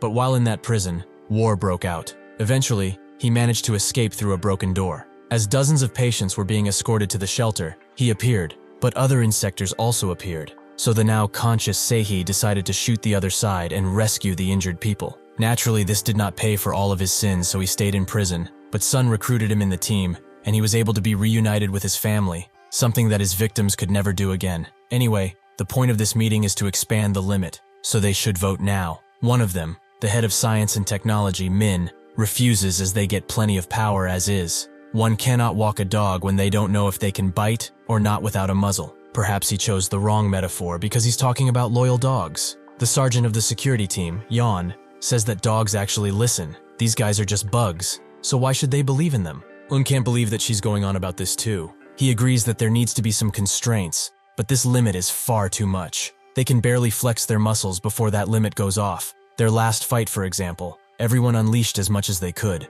but they still lost. Captain Joe of the strategy team says that it's true that one needs power in order to be a bug reaper, but he shouldn't be the one that pushes it, since he is a part of them. He lost 2 battalion leaders and barely made it out alive 2 years ago, so even if their powers are useful, the Insector's cruel past should not be ignored. Kim says that he is also not going to trust them, making Sun say that they are all scared, that they will be betrayed and killed by the Dark Reapers. But wouldn't that be better at this point? At least they do something and clear out bugs, while they just sit around in this facility and do jack. Who are they to issue orders like this? A silence falls after Sun says this, but Pio smiles and says that this should be enough. With this meeting, they will consider possible improvements. Seihi leaves his home as he was called for a meeting, so he spreads his wings and flies away while his parents watch. As he glides around free in the wind, he notices that he has forgotten his hat, so he rushes back home to get it. But that's when he notices his parents outside, and then they take away a piece of foliage in the wall to reveal a large hole that they start to crawl through. Sun goes back home and sighs as he enters,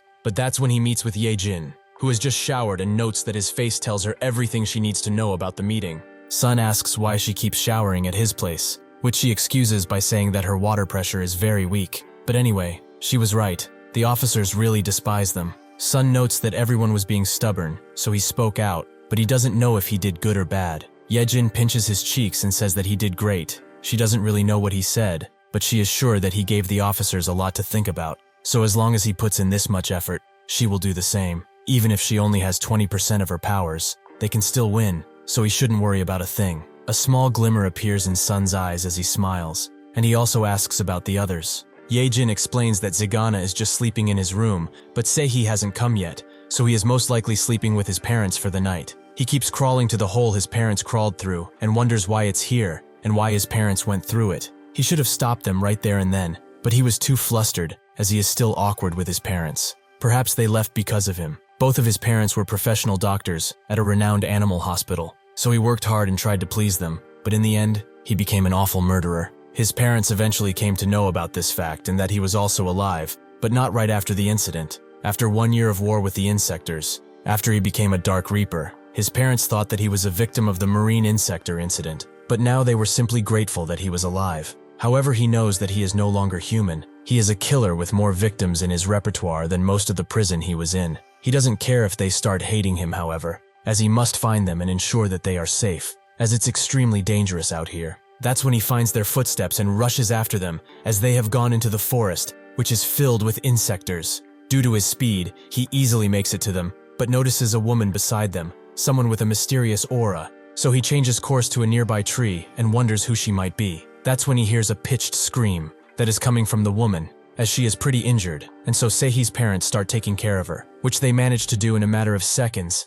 making the woman feel a lot better. Seihi can only laugh as he looks at this, as his parents are really treating injured people outside of the shelter. He starts crying as he looks at them, as he thought that he didn't belong with them anymore, but he is very glad to be wrong. That's when a large thud can be heard, and his father starts screaming out, as there is an insector right in front of them, a bison beetle, who is very glad to find humans' way out here. As he tries to say something else, Seihi appears and kicks him in the face, letting the woman see the Bug Reaper logo on his clothes. The insector is very mad that a damn firefly interrupted his meal, so he rushes in with a punch, but Seihi is faster and pins him to the ground with ease. He shoves his gun in the insector's mouth and says that whoever messes with his family better watch out, as he will take them down even if he dies. With that, he eliminates the insector, so he thinks that his family is alright, but another insector of the same race comes around and grabs his father in a surprise attack. Seihi tries to aim at him, but the insector uses his father as a shield as it tastes a bit of him. The father tells everyone to run away as fast as they can, with Seihi being extremely desperate to rescue him. As the insector goes to have a bite of the father's succulent head, the family's desperation reaches a breaking point, but that's when the insector is impaled by a bunch of mandibles, which kills the insector instantly. Seihi looks to see who did it, and sure enough, the woman he thought was strange is actually an insector, and a curious one at that. Seihi instantly points his gun at her and tells her to back off, but his father gets in front of him and says that it's alright. This girl is not a bad insector. She slowly transforms back into her human form and says that her name is Anjun, but she hopes that this is not how he usually picks up girls. Seihi asks his parents how they know her, so they start explaining. Before meeting him, they both started to wander towards the shelter throughout the destroyed world, and they have also been treating people along the way. One such person is Anjun, who was passed out on the ground, most likely from dehydration and a bit of starvation. As they tried to help her, a large insector appeared behind them, but he was swiftly dealt with by Anjun, who used the last of her energy to rescue them. After treating her, they traveled together. It was thanks to her that they got to the shelter safely, but after parting with her near the shelter, they did a background check and found out about him. That's how they were able to meet him so early. His mother assures him that she is a good person, but he doesn't care about that, good or evil. These things don't apply to insectors. That's when he feels the irony of him saying like that, as he shares the same species and crimes as any other insector. His parents apologize for going out without telling him, but he only cares to find out if they were the ones that broke through the barrier. They both say that they couldn't possibly go through a wall that's so thick. They just stumbled on this hole by pure chance, and since they were worried for Anjun, they thought it would be nice to visit her. Seihi is worried sick now, as if that's true. The shelter has been breached, or there is a mole inside that is using this for nefarious reasons. His final question is how they got in touch with her in the first place, as this place is quite vast. His father shows him a walkie-talkie of sorts that can receive signals from other pieces of technology similar to this one. Seihi immediately confiscates it and says that they will go back now,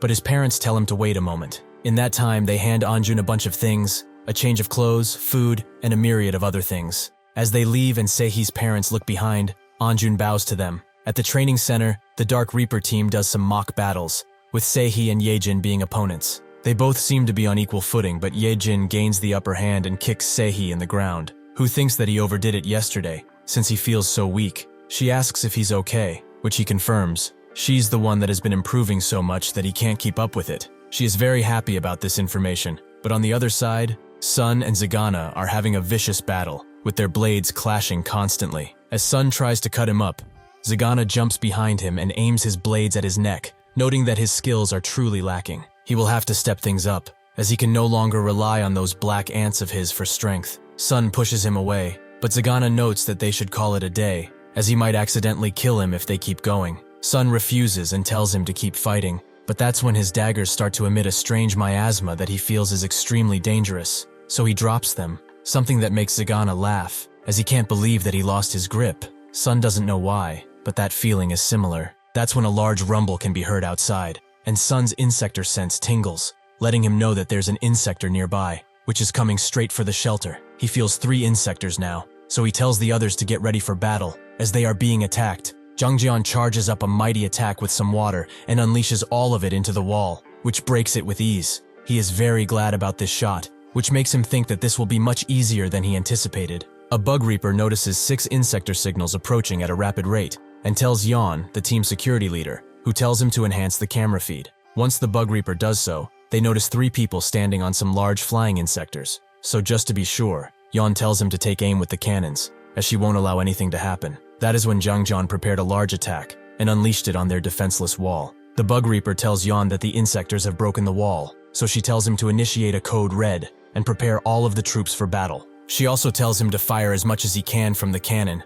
They must not allow the insectors to step even a foot inside. The Bug Reaper does just that, but one of the insectors uses an ability to block all of the shots that are coming towards them, but also charges in at the same time and destroys the cannons with ease. As he does that, a metal straw falls out of the sky, and Jang Jeon notes that he will be the one to conquer this Bug Reaper nest and claim it under Mr. Jang's name, and hopes that it will make him proud. The woman next to him scoffs, as they are all here. So how can claim that title when a literal princess is right here? This is Sejin's subordinate, Princess, who notes that she will just blow a few rooms and houses and then leave, as she doesn't want to waste her precious time here. Jang Jeon notes that she will do that later, since she lost the straw-pulling contest, which she doesn't like. However, Gu Xian, Spiralho's loyal follower, says that she should stop throwing a tantrum and go already, since he can easily handle what will come for him here. Princess starts to blush for some reason, but Xian ignores it and walks forward, where he is met, or rather crushed, by a gigantic robotic leg, as a mecha has just arrived on the scene, with Min, the head of research and development, piloting it. He calls this beautiful machine the Insector Killer. From what Jang Jeon knows, Jang fought with a similar piece of scrap in the war, and gave him a lot of trouble too. Seeing the one she loves being crushed in front of her, she charges in, but she is met with a giant punch to the face by none other than Joe, who notes that bugs like them have a sense of love. They just breed like animals. Suddenly, Min's robot is pushed back by the very alive Scion, who is also transformed and is ready to rumble. Joe is ready to box him out of the ring, but that's when a foul stench permeates throughout the area, with him asking who did not shower today. The now transformed princess says that she will not forgive those who cannot differentiate from a sublime fragrance and stench. Jang Jeon looks at their fight and notes that it seems pretty dangerous. He wants to fight too, but he wants an opponent just for him, as teaming up just doesn't seem fair. That's when Un comes from behind and notes that he would like to fight him, which Jang Jeon is very happy about. But Un doesn't even give him the time to get up, as he uses his bug ability to send him flying. Un uses his ability to grow and transform his appendages into insector ones, an ability that allows him to be on par with any insector. Jang notes that he was nervous, as he thought that he would have to kill a bunch of weaklings to get his fix, but what he is seeing now sure excites him. He heard rumors about a true monster being among the Bug Reaper ranks, but he never expected a chimera to show up. Un says that his words are way too harsh, but Jang wonders what made him choose to become such an abomination. Un just smiles and says that it was his sense of duty and responsibility, but Jang doesn't really care anymore, as it's his responsibility to take care of insector imitators. He will show him the true nature of a real insector that can never be copied. Un just slides behind him and immediately kicks him in the face, but Jang just laughs, as a weak human kick like that won't do anything to him. Un uses a cicada's wings to fly next to him while saying that he won't let him unleash his true form before killing him, and he uses a mantis slash to cut a part of Jang's arm before stabbing him. Seeing that he is put in an awkward situation, Jang calls on Hummingbird to start raining stingers down on Un, who is forced to back away, but then he immediately charges the 2 flying insectors, which makes them drop the 2 giant water bowls that they were holding with great care. Un is surprised to see that this has created a pretty large hole in the earth, where he guesses that Yang is hiding, judging by the bubbles that are coming from the inside. Un believes that he is suffocating and tells him to come out, as he promises to at least take position again, but after a while of waiting, he just uses his mantis slash into the water, which proves to do nothing, so he just waits it out by talking with his insector hands about the situation. But that's when a foul smell arrives at his nostrils and asks who took a dump while fighting. He swears that these bugs have no combat etiquette, but that's when he feels something behind him, as Jang has fully transformed and is ready for a real fight. Joe starts to cough as the miasma permeates throughout the entire area, and Princess asks how her stench is. Deadly, right? Joe suddenly charges forward and says that it does smell awful, but Princess is more surprised that he is able to move after taking in so much stench. He punches her straight in the chin and says that he has bronchial tubes that have been constantly trained with chemical and biological treatment, and then he suddenly starts singing about something as he pummels Princess into the ground. But as soon as she regains her composure, she pulls out her wand and strikes it into Joe's metal hands, causing him to light up on fire, which confuses him. Princess notes that it's only natural for him to be surprised, and if she's honest, she doesn't really know why it caught fire, but it was probably her magic. Eventually, Min is defeated by Sion, who now carries his hand and knows that he has won. Min sits defeated inside his creation, his spirit completely crushed, just like the lollipop in front of him. Sion thinks that his power is a perfect mix of offense and defense, an unbeatable combo that nobody can surpass. With that, he completely crushes the mech under his might. Thought it was a good idea to challenge Jiang in the water, and now he has him pincered, which made him realize that Jiang is a water insector. Seeing as he is completely pinned, Jiang uses his sucking on and starts to eat his energy from the inside, something which feels as his strength is slowly leaving his body. But that's when Jiang stops and pummels him away, as he tastes like rotten meat. Laughs in his face and asks how junk food like him tastes, but he just shuts him up and starts to strike him again and again with his pincers, as he is the worst thing he has ever tasted in a long while, a true monster. Wonders who the true monster is in this situation, as this bastard has transformed into a fighting machine, and he also knows that if he ever gets hit by his pincers, he is going to die. Another problem he has is that he doesn't have any underwater breathing abilities. He should have asked for some from the doctor, who offered him aquatic abilities, but like the dumbass he is, said that he hates water and doesn't need them. The only strategy he can think of now is to get out of the water and fight on land again. But Jiang just covers his way with his pincers and asks where he is going, as he has yet to take responsibility for his existence. His blood tastes worse than that of a dog, but it's strangely addicting, as he is craving more and more by the minute. Calls him a pervert and tells him to get away, but as soon as Jiang moves to consume more of him, green veins start to appear from his body, and sure enough, strange insect-like things start to form afterwards.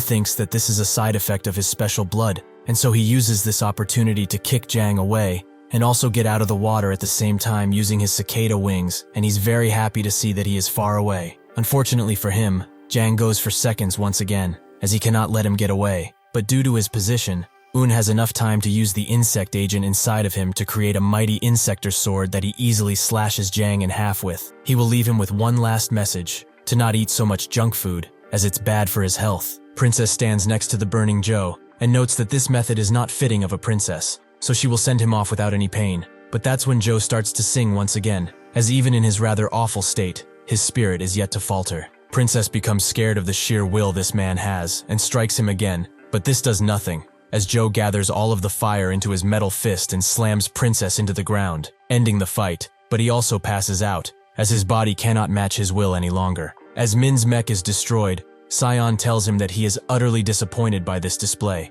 If he had known that he would only amount to this much, he would have come here a long time ago. Suddenly, all of the appendages he destroyed come back to life with the work of some thrusters, and they all turn into bug spray cans that are all aimed at Sion. He tells Min to just give up, as human technology can never hope to surpass insector evolution. As Min gets out another lollipop, he says that arrogance will be his undoing. All of this bragging will fall on his head the moment he uses his lasers. He does just that, and all of the cans start to blast Sion. But even with this, he pushes them back with force, powerful enough to make all of the cans fall down. He should just give up. This struggle is meaningless, but as he tries to walk to the main body, one of his legs falls, and soon, his head, killing him instantly. Min explains that insectors have a very weak side to them, that being the joints, so he used all of his power to hit those. No matter how strong an insector is, modern technology will always be better. They cannot refute that after this. Eventually, one of the last hummingbirds drops the container it was holding, and out of it comes a giant insector. Sun and his group arrive at the scene just in time to meet him, but Zagana recognizes the man in front of them. He is the third leg of the celestial table. Gun! Sehi is quite shocked by the sheer aura this insector leaves behind, and wonders if he's in an awakened state already. Zagana tells him that nobody is going to show their awakening so early, but today they can show their true potential. They will show the hexagon that they are useless. Yejin tells him to not even think of escaping while they are fighting, which he says he will never do, but she also feels that they can win, as they have fought people from the hexagon before. They can win because now they are allowed access to their true powers. 100% insectors. 30 minutes ago, while they were all running to get outside, the doctor and Pio stopped them, but Sun told them to get out of the way immediately. They didn't say anything, which made Zagana tell them to move, as they would be in trouble if they didn't move fast. Pio explained that all of the team leaders arrived at the scene first, and both Joe and Min refused to have them on the battlefield. Yejin thought that it was extremely unfair, but Sun told him that 3 leaders are not enough. There are even more enemies than they realize, as there is still a strong energy coming from above. Pio said that even if they dispatch them as they are now, the situation will not change that much. But Sun didn't get it. Is he just telling them to stand around doing nothing while there's fighting to do? Pio signaled the doctor to do it, and so he pulled out a device and pressed it while pointing at the team, which made all of their collars beep, making Zigana wonder if their heads were about to pop. Pio then explained that their limits have been lifted because, when he saw their sincerity in the last meeting, he realized that keeping them like this was wrong from the start. As a representative for the entire Bug Reaper Association, he apologizes, but he begs them to rescue the shelter and the humans inside it. With that, the team jumped at the opportunity to stretch their real legs again, but before leaving, the doctor gave Sun something, which he would give him more info over the radio about, as he must hurry. Gun lets out a large scream as he sees the insectors in front of him, with each being excited to attack, but Sun is the one who goes first, as he desperately tries to cut Gun before he can transform, but even in his desperate charge,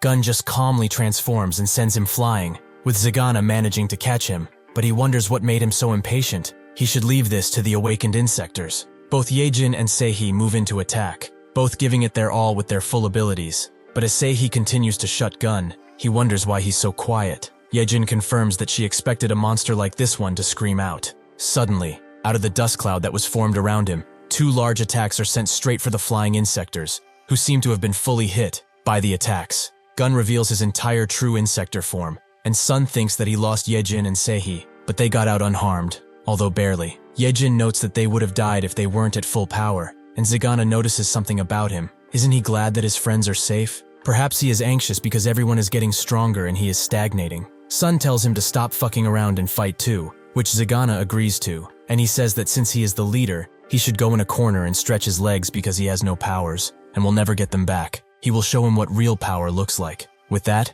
he jumps away, but his words have annoyed Sun to no end, and dark thoughts envelop him as a result. Gun continues his assault by shooting more attacks at the flying unit, but the attacks are starting to get closer and closer, making Yejin wonder what to do. Seihi tells her to attach herself to him while his armor starts to crack, which she does, and eventually Seihi lets out his true form, and shoots a pretty big attack in Gun's direction that blows up in a spectacular fashion. Naturally, this is not enough for such a large beast, and he jumps so high into the air that he manages to take one of Seihi's arms out, but this leaves him in a vulnerable position, which Yejin takes advantage of, and with a sword made out of silk, manages to cut his leg off. Because of this, Gun falls, but he manages to damage Yejin before he does, making him more out for blood than ever. Seihi tries to go next to her, but this gives Gun the perfect opportunity to jump behind them and grab both at once before throwing them into the anti-insect field, which starts to electrocute them a lot. But Yejin finds the opportunity to extend her silk to Gun, so that he receives the electrocution too. But even with this, Gun does not say a thing and pins them down. Seihi uses a concentrated blast to send him flying away, right into the pool of water used by Zhang before. As he tries to get out, he is stopped by Zigana, who notes that this is the perfect stage for him to show his true self and his second awakening. Yejin and Seihi fall to the ground as Sun gets next to them, completely untransformed. He asks if they are all right, with Seihi telling him that he can always replace his arm, but Yejin tells him to go, as he doesn't know how to do first aid, so he should fight. Since the enemy is alive, he has to be the one to kill him. Sun wonders if that's possible, but Yejin caresses his cheek and notes that he can do it. If it's him, he can do anything. This makes Sun smile and he dashes away, with Seihi wondering if this is really okay, as this is a hard situation. Yejin notes that it's going to be difficult for him, but he will overcome it, because that's what a hero like him does. As he runs to the fight, the doctor contacts him and tells him to take out the thing he gave him earlier, as he will teach him how to use it efficiently. He does just that, and apologizes for not testing it first, but he just hopes that his calculations are correct. Sun understands and arrives at the scene, where he sees a newly transformed Zigana stand over a dead Gun. He thought that he told him to stay in a corner somewhere, but since he is here, he should admire his work, as he caught a leg all by himself. Though if he is honest, this guy is quite weak, or perhaps he has become too strong. It's been a while since he relaxed so much, but they should just go back to HQ now, calling Sun friend. At that moment, Sun pulls out his blades and slashes at his neck, which does cut Zigana a bit, but he manages to block the attack, though now he wonders why he did something like this. Sun asks, since when they are considered friends, but that's when something comes out of Zigana's neck, and says that he's making him sad, as it seemed that this brain recognized him as a friend before, which is very sad to see friends bicker like this. Sun asks this insector who he is, but he thought that he would be able to notice already, but he will explain it to him. He transferred himself from his previous host. This is the true Gun. Sun immediately charges in and strikes the parasite, but he doesn't have enough power, which allows Gun to slash his side with his sharp teeth. He notices that Sun is covering his wound, making him ask if he's that afraid of getting a little parasite, but he shouldn't worry, as he could care less about his simple body. All that he is interested in is strong insectors. His previous host was pretty strong, but in the end he proved weak to his new host, which can penetrate through armor quite easily. He really likes this new body, as he can talk more easily and also consume humans much easier. With that out of the way, he transforms into Zagana's second form and asks why he isn't in a corner like he told him to. This was not said by Gun, as Zagana seems to have the will to defy his parasite for a short while, but Sun tells him that he has had enough of hiding and he will never fall behind them again. He rips out the bandage he had on his neck hole and puts something in it. With this, he will evolve. As soon as he does that, he starts to scream out in pain, his body pulsating all around. While he was running to the battlefield, the doctor asked if he saw any unusual activity while using his insector weapons. Sun explained that right before this, he felt an energy coming from them, like it was being absorbed into his body. The doctor told him that after analyzing him the last time, they saw something suspicious in his body, which was bullet ant DNA. Perhaps when his brother took his powers, a small amount of strength was not taken and still remains within him, so he should listen carefully. He plans to amplify this sleeping power and give it an awakening, or simply put, an evolution. Sun continues to scream as Gun tries to end his life, but he is pushed back by the sheer awakening force of Sun. Now, he is in his true form, the form that his mother had, the first form of the Ant Castle project. While sleeping in her cell, Cho feels a strange brainwave suddenly pass through, which makes her wake up and think about Sun. Gun is surprised by Sun's sudden transformation, but not that impressed, and so he asks if he's going to attack. If he won't, then he will. He tries to do just that using his front legs, but by only raising his right arm, Sun has completely blocked off his attack. He notes that it's his turn, and he punches Gun hard, who is sent back uninjured because he managed to block the punch. To get a feel for his newfound powers, Sun charges in once again, with Gun also choosing to charge instead of standing there. Their weapons clash as they meet, and they turn around to clash once again. This continues for a little bit, before small attacks start to come through on both sides. Sun loses some shoulder armor, while Gun loses one of his horns, making him back off and use a water ability to hopefully deal with Sun. He charges right in and cuts straight through the powerful water attack, allowing Gun to go straight for his fists, thinking that they are only that, and he will be able to cut them in half. Unfortunately for him, that isn't the case,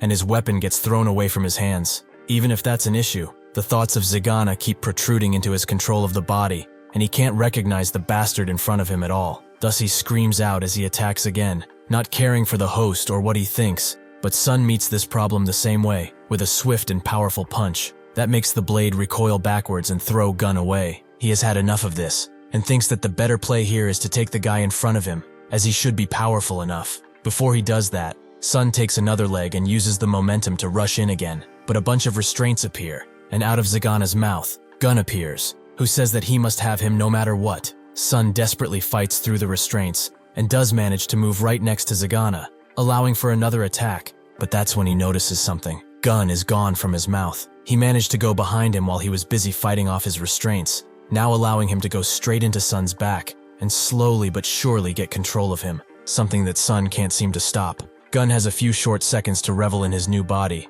as Sun pulls him off out of sheer will and determination. Gun wonders how he was able to pull off such a feat, and that's when Sun manages to catch him and put him on the ground with punch after punch. This only makes Gun laugh, as such an attack will never be able to kill him, but Sun has a solution for that, as he brandishes a new blade on his right arm and cuts Gundu in half as he is talking, before chopping him up in tiny little pieces, ending the fight. Sun's ability slowly disappears, and he falls to the ground as a result. Sehi and Yejin notice this, and immediately rush in to see if he's alright, but Sun can only smile, as he tells them that finally, he met his mom again. Inside of his mind, Sun is transformed inside of himself once again, and sees something strange, his new power, that actually came from the crystals that his brother made. Now that he thinks about it, suddenly, the parasite appears once again, and envelops him slowly. Sun just accepts that he couldn't kill all of it, and it begins to take his mind. But that's when his protector appears, the red ant, who crushes the parasite in a second, leaving it dead. Sun is surprised that it's still here after all of this time,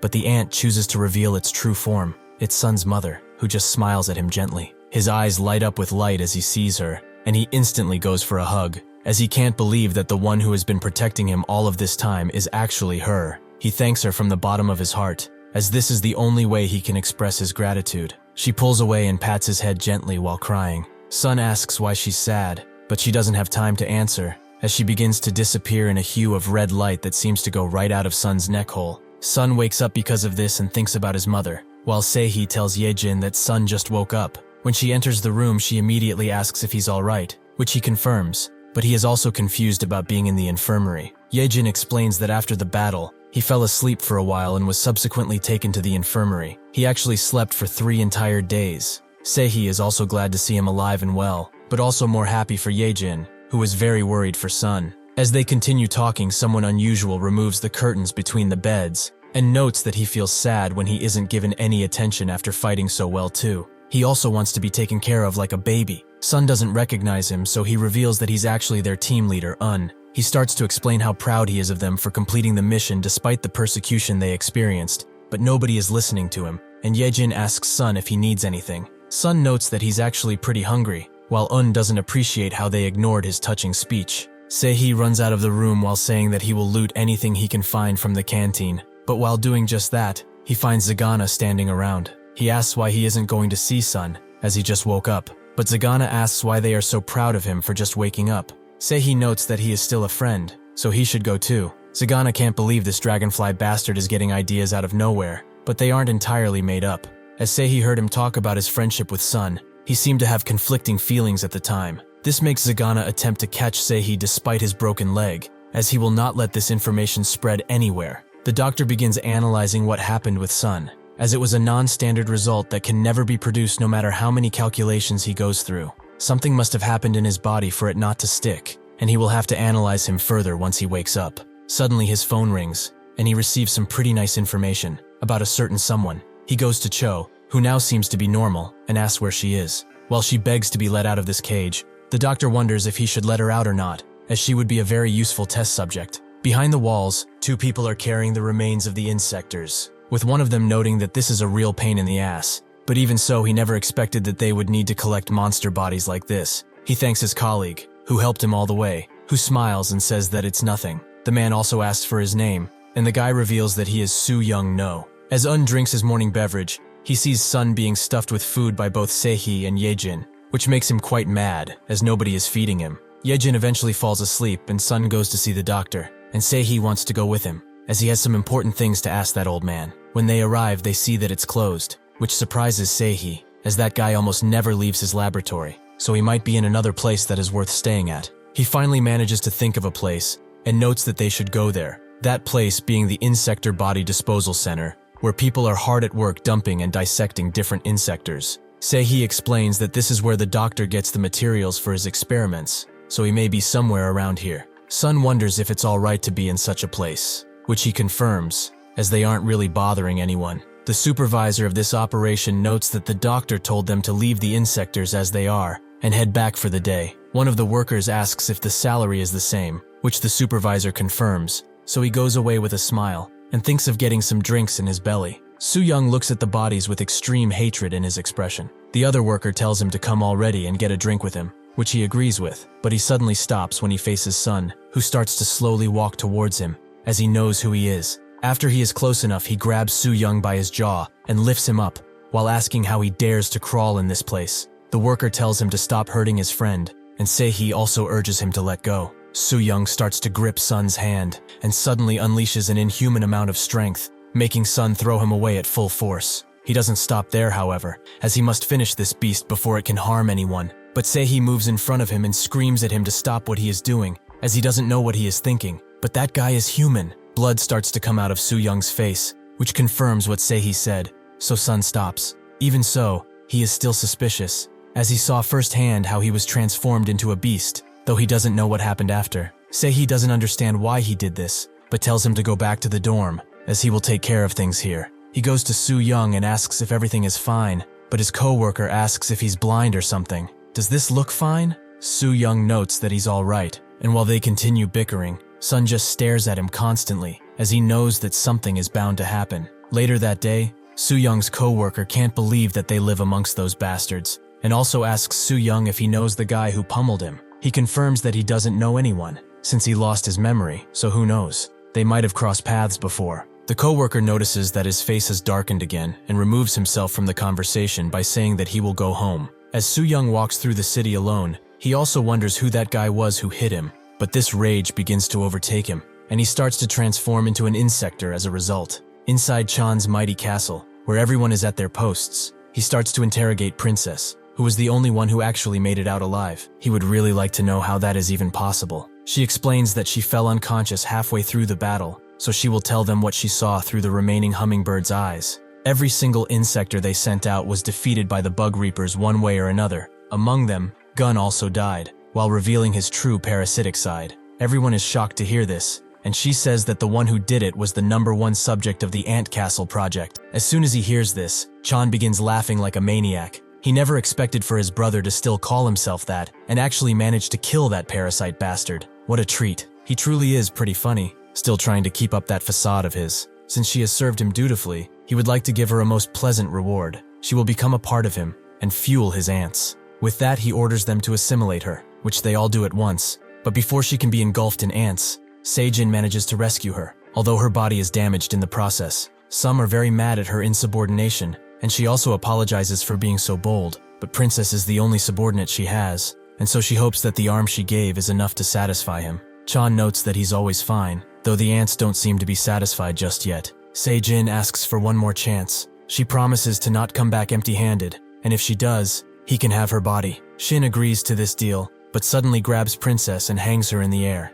He likes her deal, but this is just an assurance that he will still have something to eat if she doesn't come back. Whatever happens though, if she comes back, he will release her. He swears on his name. Soo-young and his co-worker begin their day by unloading an extremely big insector, apparently the biggest they have seen. But while they do that, Sun looks at them from the sidelines. Before coming here, he went to check Soo-young's status, and found out that he moved in shortly after it was completed. He also asked if he was human, which was confirmed, as no insector can pass the inspection. He is 100% human. Still, even with this, there are some strange records about him in the hospital, as he has burn marks everywhere on his body and he also seemed to have lost his memories. Sun doesn't know when the truth starts and the lies form, but he hopes that he stays like this, and that this burning sensation in his chest is just needless worry. Suddenly the doctor appears right next to him, and notes that this particular insector was quite huge. Sun is surprised by his presence and asks where he was all of this time. He explains that he had some important errands to run, but he has enough time to discuss things now.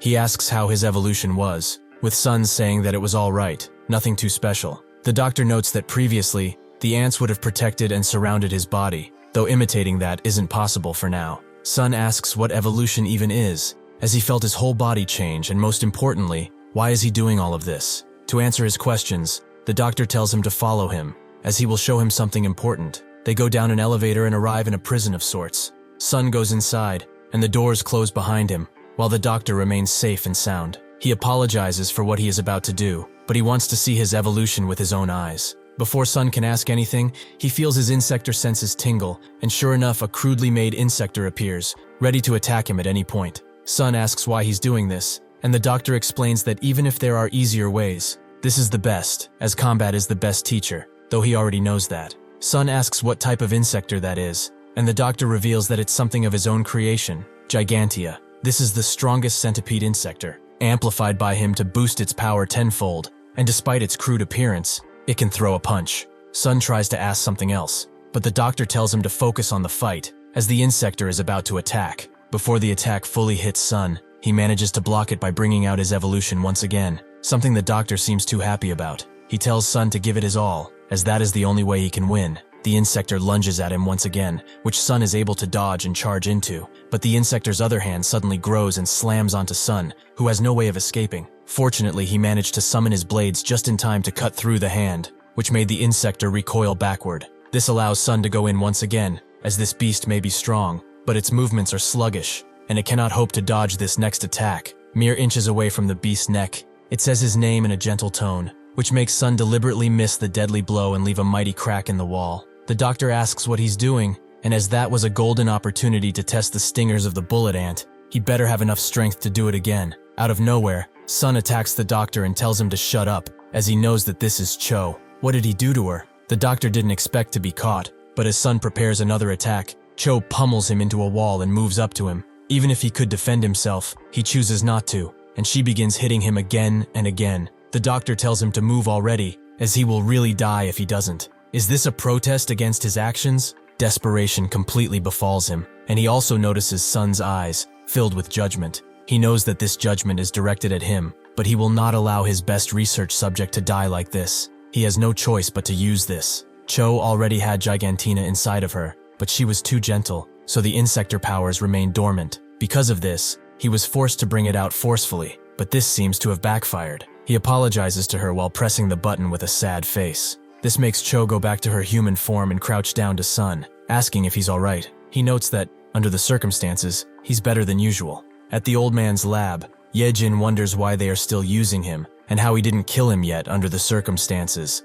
Sun notes that he's still useful to them, in his own messed up way, to make sure that he wouldn't do anything stupid for now. They locked him up in a storage room, under direct orders from Pio, of course. Yejin lets that subject go, and asks Sun what he's going to do with Cho. Is he thinking of actually recruiting her for the Dark Reapers? Sun tells her that he will let her recover, as she is a novice when it comes to awakening, and if she meets Seihi face to face, it might trigger something in her if she's not prepared. Yejin notes that he's right, and also says that she met Su-young, but it only made her wonder if he truly lost his memories. They accidentally bumped shoulders, and he apologized profusely while blushing for some reason, which confused her. Let's say that his memory loss is true to some extent. The important thing is how he was able to go back to living as a human after being a bug for so long. If she's honest, the most sensible choice here is to lock him up in the old man's lab and see what makes him tick. In the evening, Su-young finishes his disposal job by throwing a bunch of insector bodies in a pile. But when he looks at them, he blushes again and gulps heavily. He tries to reach for a hand, but that's when his supervisor comes around and says that they are done, so they should get out of here before something more annoying comes. He also suggests that they grab dinner on their way home, since he must be starving too. They go to a noodle shop, where the supervisor is happy to see that Su-young is such a good eater, and asks the shop owner for another bowl. Su-young suddenly calls him annoying, as he doesn't want just one bowl, but 2 extra large ones too. After their meal, they part ways, and Su-young patiently waits for the supervisor to disappear before starting to sprint away. He cannot handle this hunger anymore, as he can eat 10 bowls of soup, but it won't solve his hunger. He must feed on some real flesh. He must consume. After he makes his way outside, he starts to eat the succulent insector flesh that was waiting for him on the ground, and is glad to finally have it in his hands, as he really missed it. He was able to hold it in up until now. He was only triggered by that damn woman he met this morning. The supervisor asked if he liked that girl, considering he's blushing, and told him to rethink his love life, as that woman is one of the Dark Reapers, an insector. This made Su-young blush even more heavily, because he was wondering how her flesh would taste. After he's done eating, he cleans his teeth with one of the sharp hands, and thinks of brining a grill next time, as plain meat seems kind of boring. Suddenly he notices someone behind him and asks who it is, after throwing the hand away, but the woman in front of him already saw what he was doing. He's an insector, isn't he? This is none other than Anjun, the girl who was treated by Seihi's parents. Su-young tries to rectify the situation by saying that he's a human, and he wasn't the one who dug up that hole. He was on shelter duty, and just slept here because he was tired. Anjun tells him not to worry, as she's not going to do anything. But is there perhaps a bigger problem? Su-young thinks that this insector could very well cut his head off right now if she pleases. So he starts to panic, and after Anjun tells him that she will not attack, he throws a punch out of pure instinct, which kind of annoys Anjun. So he swiftly backs away and apologizes. He just has to let his form slip out like this once in a while, and he didn't mean anything by it. He just wants to be spared. Anjun is getting mad and says that she wasn't going to do anything in the first place. She is actually thankful to the one who punched that hole in the wall. She also asks if he's a Dark Reaper, because soon a Dark Reaper is going to come here. The moment Su-young hears this, he bolts, and just in time, someone has arrived and apologizes for being late. But he wonders if she thought about what he proposed. She confirms that she does want to join the Dark Reapers, which surprises Seihi, as she doesn't seem the type. Su-young stands at a corner and wonders what's going on. Is that Dark Reaper bastard really dating an insector outside of the walls? This seems like one of those forbidden love stories, something he really wants nothing to do with. Suddenly a blue light falls on him, and then some more, as it seems that a butterfly is flying above him.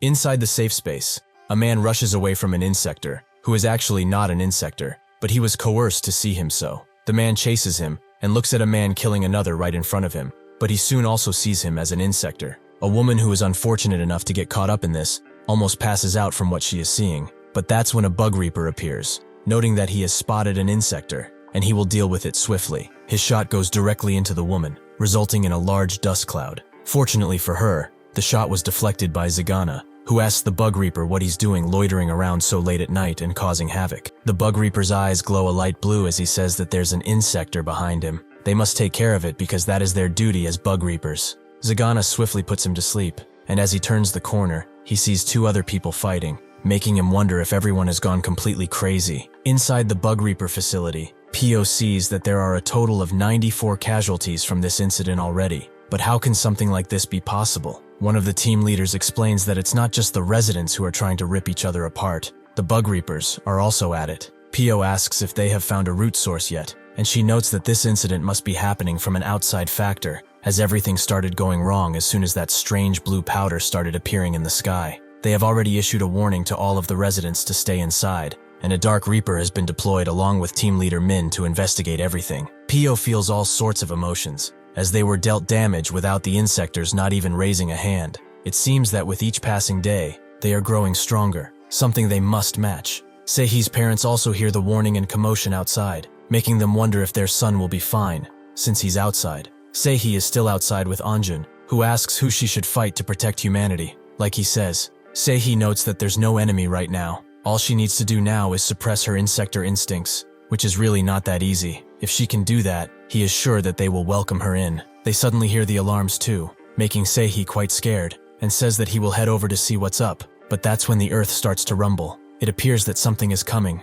something very huge. In the air, Min asks Ye-jin if she isn't a little too fragile to come with him, but she notes that he can rest assured. She's 1,000 times better than a hunk of rusty metal. He says that her words are really harsh, but that's when the dust hits them both. Yet it does nothing, appearing to not harm insectors at all. That's when Min sees something on his screen, 2 life signs above them. Ye-jin tells him to keep up as she starts to move even faster, and it's revealed that the 2 life signs are Hannah and Se-jin, who thanks Hannah for fixing her arm, and for coming this far together. She could not have done it without her. Hannah tells her to get serious and focus, while they still have the invisibility, but she also can't help but cry at Se-jin's words. Min notices that one of the insectors he spotted is starting to move, so he rushes to intercept it, but in that moment, something crashes through his cabin and blows up the machine entirely, killing him in an instant. Ye-jin covers herself from the rubble, as she looks at this incident's culprit, Hannah, the woman who took Se-jin away from her normal life. Zagana continues his job of knocking people out, until he meets face to face with Sun,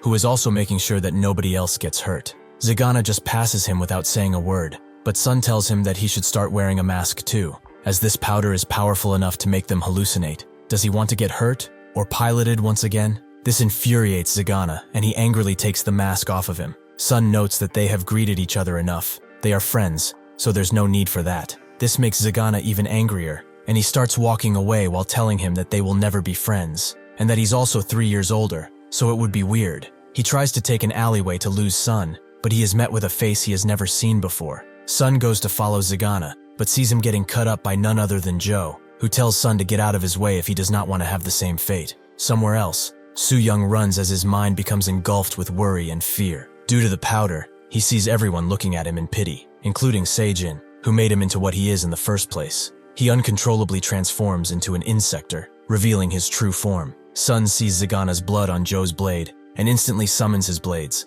allowing him to rush this unknown attacker. Joe blocks his attack, and notes that they must be the Dark Reapers he has heard so much about. He almost takes Sun's head off using his mantis arm, who barely had time to get out of the way, but at the sacrifice of his mask. He wonders if this guy is one of the hexagons, but even if he is, he will have to defeat him right now. Joe tells him that he shouldn't have survived that. He must be the Dark Reaper's leader, and Chan's brother, considering they look so much alike. He apologizes for showing such an unsightly sight of himself. He should have used everything from the start. He begins to transform, making the air around him sharp enough to cut the nearby buildings. Sun has also transformed, but Joe isn't that surprised, and says that he will make sure their glorious king will have his head by the end of the day. People continue to fight each other while Se-jin descends down to the main Bug Reaper base. Some Bug Reapers get out with masks and prepare to face her, but she has another card up her sleeve, as she uses her wings to completely entrance them, allowing her to slip by while the Bug Reapers brutalize the common people. Pio stands in the main room and looks at everything that's going on, powerless to do anything except hope that the people he sent to intercept will be enough. That's when his 2 guards start shooting each other, allowing Se-jin an easy entry, but Pio immediately puts his weapon at her neck and also wears a gas mask. There must be a reason for stirring up such a mess, and if she came here out of the blue, would she be kind enough to tell him? Se-jin agrees, but she has to set up the scene first. With her wings, she puts Pio in a trance, and says that from now on, she will take charge of everything, including this base. Joe feels a strange vibe coming from Sun. He looks like an insector, but something is seriously off. He suddenly charges in, making Joe deflect his attack and try one of his own using his momentum. But Sun bears the strength of the strongest insect in the animal kingdom, so he clashes blades with him, making some of the buildings nearby topple. Joe didn't expect him to try dirty tricks like this. He truly has no honor. Sun ignores him and says that he can do anything he damn well pleases. He tries to attack him with a charged attack, something that Joe recognizes as the power that took down Yang Jian, but he will not fall down as easily as that bastard. He charges up a rotating attack, making Sun fall back, but that's when a giant hand grabs him and gets him out of the attack's way. The one who did this is Su Young, who runs away with Sun, and Joe swiftly follows them from behind. Ye-jin and Hana continue their fight in the sky, with no clear victor. Hana notices that there's no more dust falling, meaning that Se-jin has completed her objective. Ye-jin asks if the person she saw going down really was Se-jin, which Hana confirms while attacking. She has become a true hexagon. His attacks are stopped by Ye-jin's thread, who asks what they have done to her friend. Hana explains that nobody did anything. She just grew up like that on her own. Now could she take her threads down already? Ye-jin says that she has no power here, as dealing with her will be easy. She should awaken too if she wants to survive. With that kick, Ye-jin has set up Hana for a deadly blow, but she suddenly stops when Hana says that they are going to turn back into humans. Ye-jin asks what kind of nonsense she's spouting, but Hana confirms that's what they came here to do. It's inside of this facility, hidden from everyone. Su Young eventually lands on a construction site with Sun,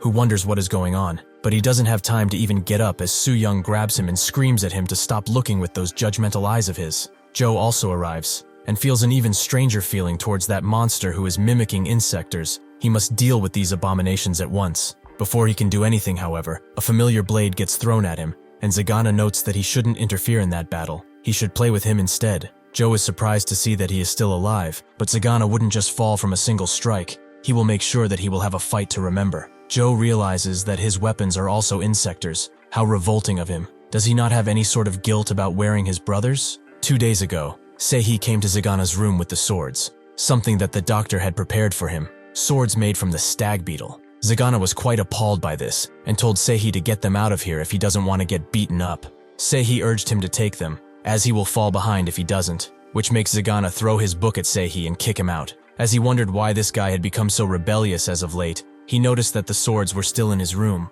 all part of Seihi's plan. Zagana tells Joe that he talks way too much. He lets his actions speak for him. Joe manages to barely deflect his attack and go on the offensive, but Zagana redirects his attack and blocks it easily. He asks Joe if he cherishes his kind so much, why did they throw away 6-shot? Joe doesn't understand what he's talking about, making Zagana break the clash and charge in, saying that today the vengeful Zagana has been born. Joe tells him that he's not worth even a whisper while also charging in, and their real clash begins. Sun continues to look at Su Young, who attempts to punch him out of anger, but Sun easily punches his hand and uses this opportunity to impale him with his mandible. Ye-jin tells Hana that she shouldn't try and waste time. Even if she did get out of her hand somehow, she would not be able to get out of the air. An insector turning back into a human is just not possible. That's when she realizes that Su Young did it, and Hana sees her reaction, saying that all she needs is that worthless guy. Su Young attempts to throw Sun into the wall, allowing him to charge in and hit Su Young again and again, who refuses to give up and tries to bite with his tongue, which allows Sun to cut it off. This makes Su Young lose his power, and as Sun tries to cut his head off, he slumps on the ground. He notices that Su Young is crying and apologizing for everything that he did. He knows that he is wrong. After a long-fought battle, Zagana appears to be the victor and is very proud of himself. Sun asks if he needs help, but Zagana tells him to shut up, as he's enjoying his victory now. To think that this bastard is only the 4th leg. If he didn't have these swords, he would have lost already. Joe tells him to hold his tongue, as he's not done yet. He will show them his second awakening. Sun asks if he needs a hand now, and Zagana doesn't refuse him, but says to not get in his way, as he will kill him. Su Young's body still hurts from the beating he got, but he is also interested in Sun, as he didn't remember him being an insector. Suddenly, Hana puts a hand to his mouth and tells him to fall silent, before disappearing with him entirely. As Joe continues his transformation, it's becoming evident to both Zagana and Sun that this is quite concerning. When one surpasses their limits, the power of the insector rises from within,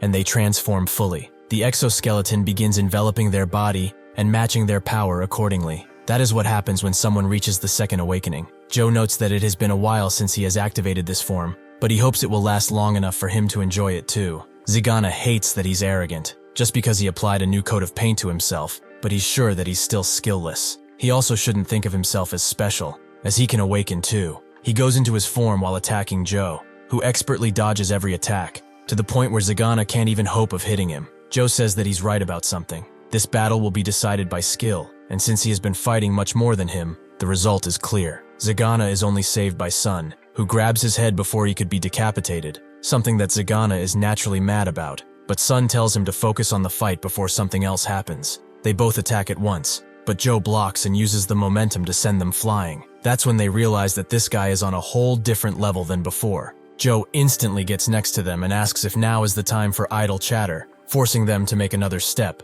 which Joe was waiting for. This creates an opportunity for him to attack Sun with all that he's got, who can't do anything because of the difference in speed. Surprisingly enough, Zagana comes to the rescue, allowing Sun to go free, but he is injured, to the point where he can no longer wield his blades. Sun rushes in out of anger, which Joe takes full advantage of. As they clash, he constantly hits his stingers until they break apart, making Sun completely defenseless, allowing Joe to charge in with one final strike. That's when Sun grabs one of Zagana's blades and hits Joe's neck. Joe expected him to resist so much. He is their emperor's brother after all, but his blade skills are quite lacking. That's when another blade gets put at his neck by Zagana, who is in extreme pain, but through sheer anger he pushes through, and they both start pushing as hard as they can to decapitate this mantis bastard, putting every ounce of power they have left into this one attack. Joe has had his enjoyment with them, so he activates an ability they didn't know he had, Green Tornado.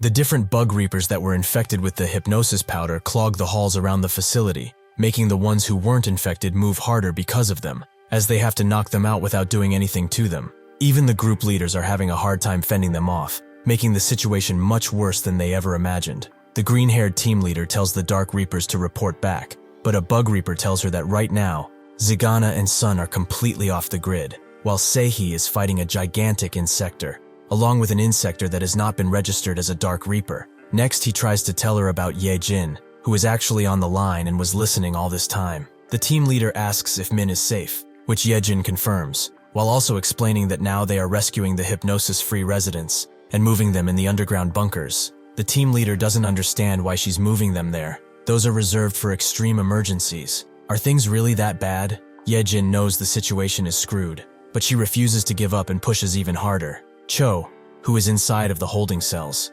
sees the commotion going on outside and closes in on the only window she has in order to get a clue. Suddenly, someone appears, and she asks what is happening, but the door suddenly pops open, making her afraid, not for herself, but for what she might do. The Bug Reaper is unfortunately hypnotized and sees Cho as a bug, one of the things he must eradicate. In response to this attack, Cho starts to activate her insector abilities, but that's when someone knocks the guard over with a baton, that someone being the old man, who is extremely angry that someone would try to touch his precious experiment. He beckons Cho forward, as they must get out of here, but she is reluctant, considering the things he's done in the past. The old man tells her to stop fooling around and come with him. They must get out of here. Joe has succeeded in his attack, leaving the entire area in dust and destruction. If he's honest, he just wanted to look around, but he didn't expect to run into such characters. Zagana has been cut up more than a few times in the chest, and Sun also lays defeated, only much less injured. Joe isn't done with him, however. He will have his neck and present it to their glorious king. As he approaches, Sun looks at him and grabs a fragment of the blade. As the power of the red ant is depleting slowly, this is his last shot. Before Joe can fully approach, Zagana gets up and asks if he's done with him, because he sure isn't. Joe turns around and responds to him, giving Sun enough time to move in closer. Joe notices him halfway through and slashes at him, but Sun ducks, making Joe madder, as this bastard really seems to enjoy ambushes. Before he can slash downwards, Zagana grabs his arm. If it's winning they are talking about, he would do anything, absolutely anything. Joe cannot believe how honorless they are, which doesn't stop Sun, as he rushes in with the sword fragment and stabs Joe right in the stomach, who thinks of this as a pitiful attack, but he does not know that something has awakened in Sun. Suddenly, his arm starts to absorb Joe's insector powers, making Joe extremely shocked. Sun is not done yet, as he grabs his face and notes that he will take everything. Joe doesn't know what's going on, and Sun unleashes his absorption powers on him, making Joe realize what is going on. The power he is experiencing now is just like their king's. Sun absorbs him whole, not leaving a trace, but this leaves him in a strange state, between insector and human. Sun feels the power forming inside of him, and one of the 5 crystals inside of him fills up with the power of Joe, making it available for Sun later. Zigana is mad that he didn't use that earlier. That's like an instant win.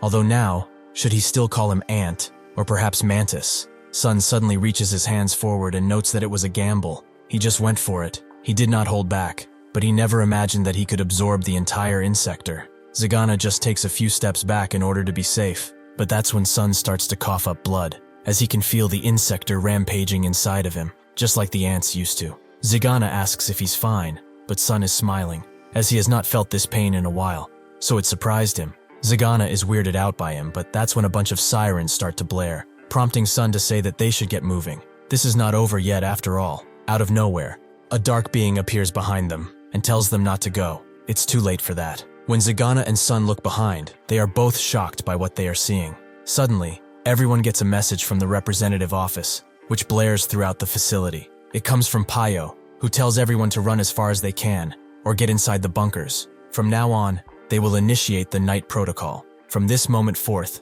humanity shall prevail. Seijin pulls him into her mind realm, making Payo ask what she wants. Seijin knows about that protocol. It's one where this entire HQ will blow up, eliminating any and all life around it. Payo asks how she figured that out, but she saw it. And for her grand plan to unfold, the Bug Reapers must vanish. Payo gets furious at her. As long as he's here, her schemes will not work out. He bites his lip pretty badly in order to get out of Seijin's ability. And just as a single drop of blood falls on the desk, he charges in, scythe in hand. Seijin is shocked that someone managed to get out of her mind realm, and tries to pull him again, but Payo immediately gets out this time. He will not allow humanity to be defeated. That will never happen. Seijin is amazed by his determination. He truly is adamant on dying today. He gets close enough to cut her right wing apart. He will keep his promise to humanity no matter what. Seijin tries to retaliate with some ranged attacks, but Payo deflects all of them and cuts her left wing too, leaving her defenseless. While walking throughout the halls, Cho seems to notice something far away, something familiar. The old man knows that the protocol is about to be activated. They must get out of here quickly. He also tries to apologize for the ugly tests he did on her. He never should have tested on a human being. Could she forgive this old man? Unfortunately for him, Cho has disappeared, as she seems to be running to the place that she noticed. The office Payo fought in is littered with blood, and his scythe stands mighty in the ground. He pops open one last cigarette, which isn't for him. It's for initiating the protocol fully. It appears that he is controlled by Seijin, who somehow got the upper hand, but he still has some will of his own, and tells her to keep her promise. Seijin is glad to be done with him, and ends his life. The common people were barely able to get into the bunkers before everything started blowing up in spectacular fashion. Sun and Zigana taking in this shocking sight. Sun asks the stranger if he's really asking them to stay still while this is happening. That stranger being none other than Seong Chi-young. As the fire breaks out throughout the facility, and Seijin picks up Payo's corpse, Cho arrives, seeing Seijin for the first time in a while, who sheds a tear as she sees her. Later, Sun sees a blue ball rise out of the facility, and when that ball approaches, he notices that it's Seijin, who is carrying Cho, while Payo is being carried by a small insector. They both land, Seijin putting Cho to the ground. Zigana knows that she's the girl who's under Hannah, and Sun is more worried about Cho. Upon seeing that she's healthy, however, he asks what she plans to do with Payo's corpse. Seijin tells him that there's no time to explain. They must get moving or they're dead. She starts flying away, and Sun bellows in his sorrow. He never thought that their reunion would be like this. He needs a proper explanation, and soon, a pretty big insector flies over them, and Young tells him to just keep calm and follow for now. He will have his explanation. After a long sleep, Cho wakes up, seeing Sun first. She tells him that she had the strangest dream, where Seijin appeared to her. Perhaps she's still dreaming. Young tells them to get ready, as they are almost at their place. A lookout notices their presence from far away, and announces to everyone that their allies are about to arrive. The gigantic insector rushes through a sizable crevice and directly into a cave, prompting Young to get down and tell everyone to do the same, as they have arrived. Zigana is annoyed because of how stuffy this place is. What are they even doing here? And who are all these people? Is this some type of lawless land? Young tells him to stop with the questions. Sun noticing that there are both humans and insectors living here, but Cho tells him not to worry. She's an insector too, after all, right? Suddenly, they both hear a familiar voice, wondering what took them so long. It appears that Yejin is already here. Young is glad to see her after such a long time, but she immediately starts kicking around, as he didn't respond to any of her messages and ignored them all. As she tries to strangle him, Sun asks how she got here first. Was she not in the shelter with the residents? She tells him not to worry about them, as Seihi told her that he will take care of it, and he also had a new friend, so she just took off. Zigana sees someone in the distance who he doesn't really like, that someone being Hannah, who who has a person chained up. Sun's blood begins to boil at her sight, and he rushes in to grab her little neck, asking what she's doing here. That's when a bunch of insectors begin moving, shocking everyone, as they are all among their attacks on Sun. The blue girl lookout tells him to back off, as they are also pretty strong. Zagana tells Young to get his merry little group off of Sun, but he tells everyone to relax. There's no point in fighting. Sun notes that he would like that damn explanation, and he would like it now. Suddenly, someone in a lab coat appears, telling everyone to stop fighting. Sun recognizes that voice, who goes on to explain that they all yearn to be humans. They long to live alongside humans, and they wish for coexistence. He knows that his brother is the key player in all this, but they will vanquish him like all evil spirits. This is Dr. Gon, the former assistant of Kashi. All of the people here have gathered here for that purpose, to live again. Seijin goes back to Chan with Payo's body, where everyone looks at her with a pretty harsh expression. She bows down to Chan and announces that she has successfully captured the Bug Reaper leader and returned. This individual is the representative of the Bug Reapers, whom Chan remembers. It's the person who protected his grandpa in the past. He isn't that fucking high and mighty now, is he? He starts laughing like a bastard, as it doesn't matter. That old hag didn't survive the explosion anyway. And he's also surprised by the fact that Seijin managed to complete her task. Quite impressive. He also sent Joe there to keep a lookout, but it seems that he has yet to return. Seijin explains that she did her best. There's nothing she could have done to prevent that casualty. Seijin is doing all of this because she wants to save Princess. Now she has the perfect excuse to do it, among other things. Chan remembers something about that. She wanted her subordinate, right? Seijin confirms as such. She asks for his grace and begs him to let her go. Chan nonchalantly agrees. He has had enough fun anyway. Seijin didn't expect this bastard to let her go. Chan does indeed shows her Princess, but she has been made limbless, probably at his hands, considering his dirty smile. Seijin snaps. How fucking dare he do something like this? Chan instantly puts her to the ground and asks her to repeat what she just said. Did she really expect such petty tricks to work on him? She's trash. They are all trash. As her eye is being gored, Seijin tells him to charge in now. They must kill this bastard now. Chan does not know what he's talking about, but that's when Payo pulls out a blade from the Insector, and Songta also charges in. Payo does manage to strike Chan directly in the head, but the strike doesn't seem to do much damage, prompting Chan to laugh, as humans really are foolish. Songta tries to charge in to protect Chan, but he is suddenly pushed back by a blue energy, which he cannot go through. Spiralho tells him to step aside. There's no point in trying to help him. Songta asks how he can say that when their lord is in danger, but Spiralho asks if he really thinks that Cho is that defenseless. He has to wait quietly, as he cannot know what kind of schemes this girl has planned. But it doesn't matter. Neither humans nor insectors can do anything to Chan. Nobody can kill him. Payo wonders if that's the case, and spits out a purple miasma that immediately attacks Cho, who throws Payo into the wall. Surprisingly, Cho begins to cough up blood aggressively, asking what the hell they even did to him. Seijin notes that he must be wondering what trick they used, but does he really think he can escape now? What they have is a gas made by mixing venom and all types of other stuff specifically against him. They have been planning this for ages. He transformed her dearest friend into an insector. He threatened humanity. She will personally end his life, right here and now. Chan has had enough of this, and attacks with Sun's ants. But before they can reach her, Payo gets in the way, and takes the attack. He tells her to stay calm. A promise must be kept after all. Before, when she pulled him into her mind realm, she explained that he is the prize. He will be the bait that draws their gaze. Payo was surprised by how much she thought this out, but she wasn't done, as the real challenge was for her. Payo picked up the strange item and said that it really looks like a cigarette, but high schoolers like her shouldn't mess with dangerous stuff like this. He will take care of it. He is the voice of all humanity. He will not let humanity suffer anymore at the hands of these bastards. However, she must promise that she will create a world where humanity can thrive again. The ants eat Payo whole, until there is nothing left except his glasses. However, they also ate the strange miasma, making them die or otherwise act strangely. In a last-ditch effort, Seijin rushes in with Payo's blade, and manages to strike Cho, but it's too late. Do they know why they can't do anything to him?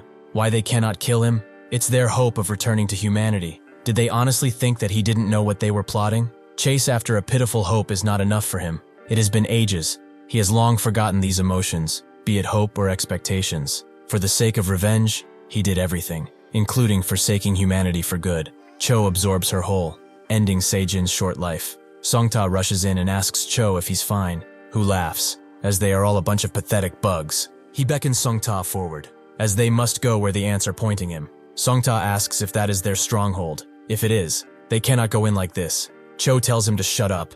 He will go in there and end this fucking mess for good. He will show them what horror means. Back in the cave refuge, Hana is working hard in her makeshift lab, hoping that Seijin comes back safe. Zagana arrives and asks what she's doing buzzing around in such a place. But did she even know about him? After 6 shots fell, he got captured by the bug reapers and had to work with them. What has she been doing? Hana notes that she has been casually making stuff, which makes Zagana interested. What is she cooking up now? She always made some killer imitation insectors. Hana can't believe that humans and insectors are fighting side by side. Are they not supposed to be enemies? Zagana knows this was a nod to him, but he's actually indulging in a deep personal vendetta. Hana is the same. She's just exploring her own mind while in there. But what does he think about his true form, the insector one? Zagana notes that it's his true form naturally. Since he's an insector, this face he's putting on now is so humans don't get scared. Hana agrees, but what would happen if he could no longer appear in this form? Zagana thinks that sleep will probably be uncomfortable,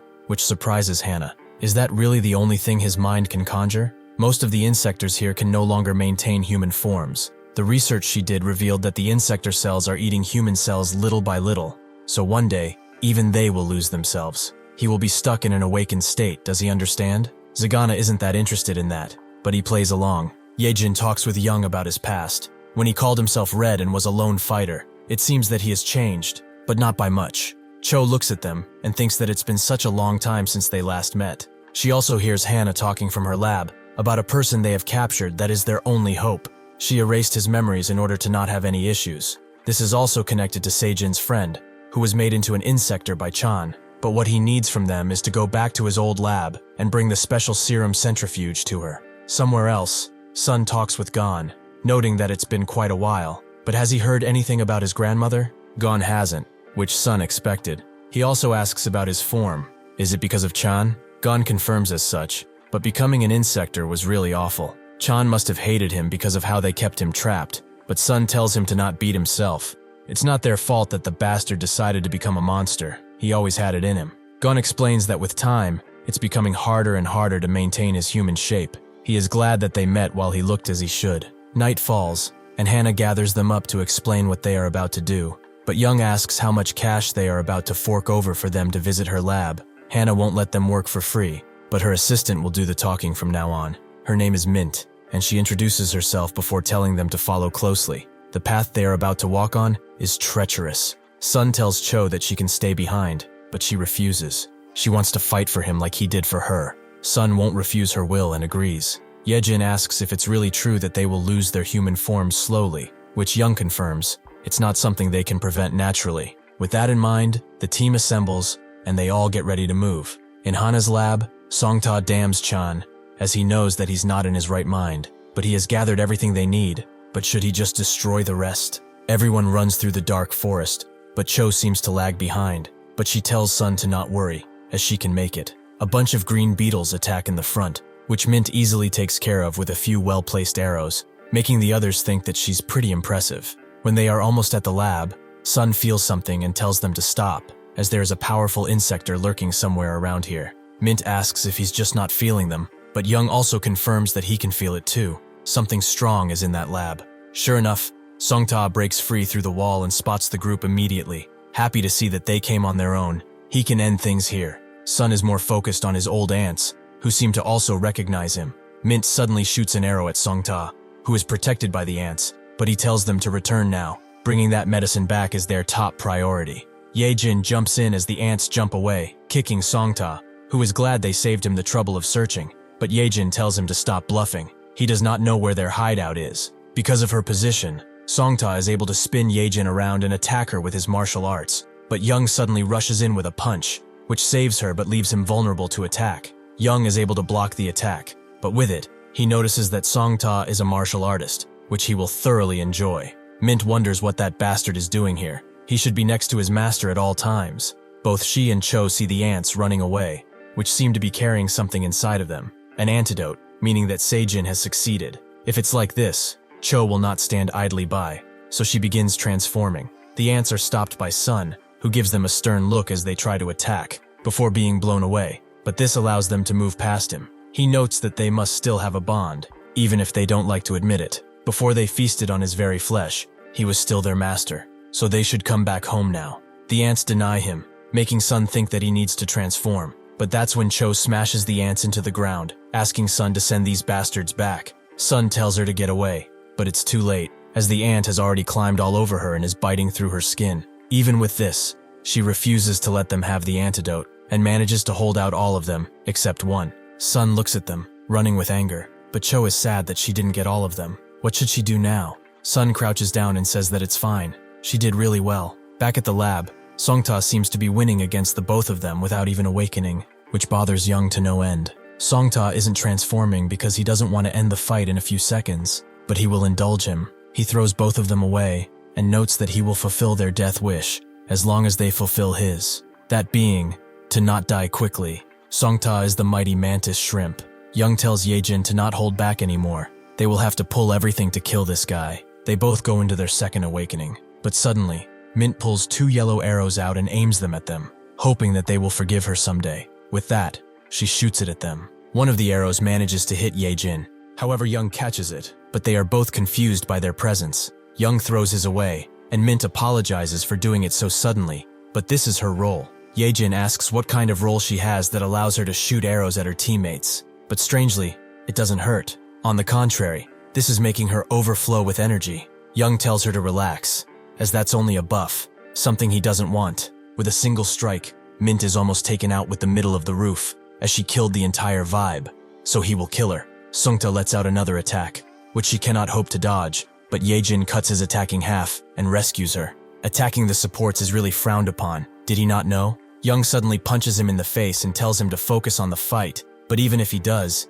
Young is able to hit him with a 1-2 punch, sending him back. This allows Songta to summon another beam attack, but one of Young's beetles takes it for him, allowing him to charge up his power and move in. Songta challenges his punch with another, creating a gigantic blast. The entire lab becomes rubble. Young is surprised that this is his limit after talking so much trash. Songta tells him to not get coincided. This duel is far from over. Young agrees, but he apologizes. This is a duel for him, but a fight for them. One they must win no matter what. Sun and Yejin charge in from behind, but Songta doesn't care. Even if they come in hundreds, he will defeat them all. He suddenly punches the ground with extreme force, leaving Cho to see that the lab has basically disappeared. The group was able to get out, but Songta is nowhere to be seen. Young tells him that he's probably in the water. He must be shedding his skin. Yejin asks why he didn't finish him off, but Young couldn't. His exoskeleton is already shattered due to his attacks. This guy is the strongest foe he has ever encountered, much more than the bastard they fought 2 years ago.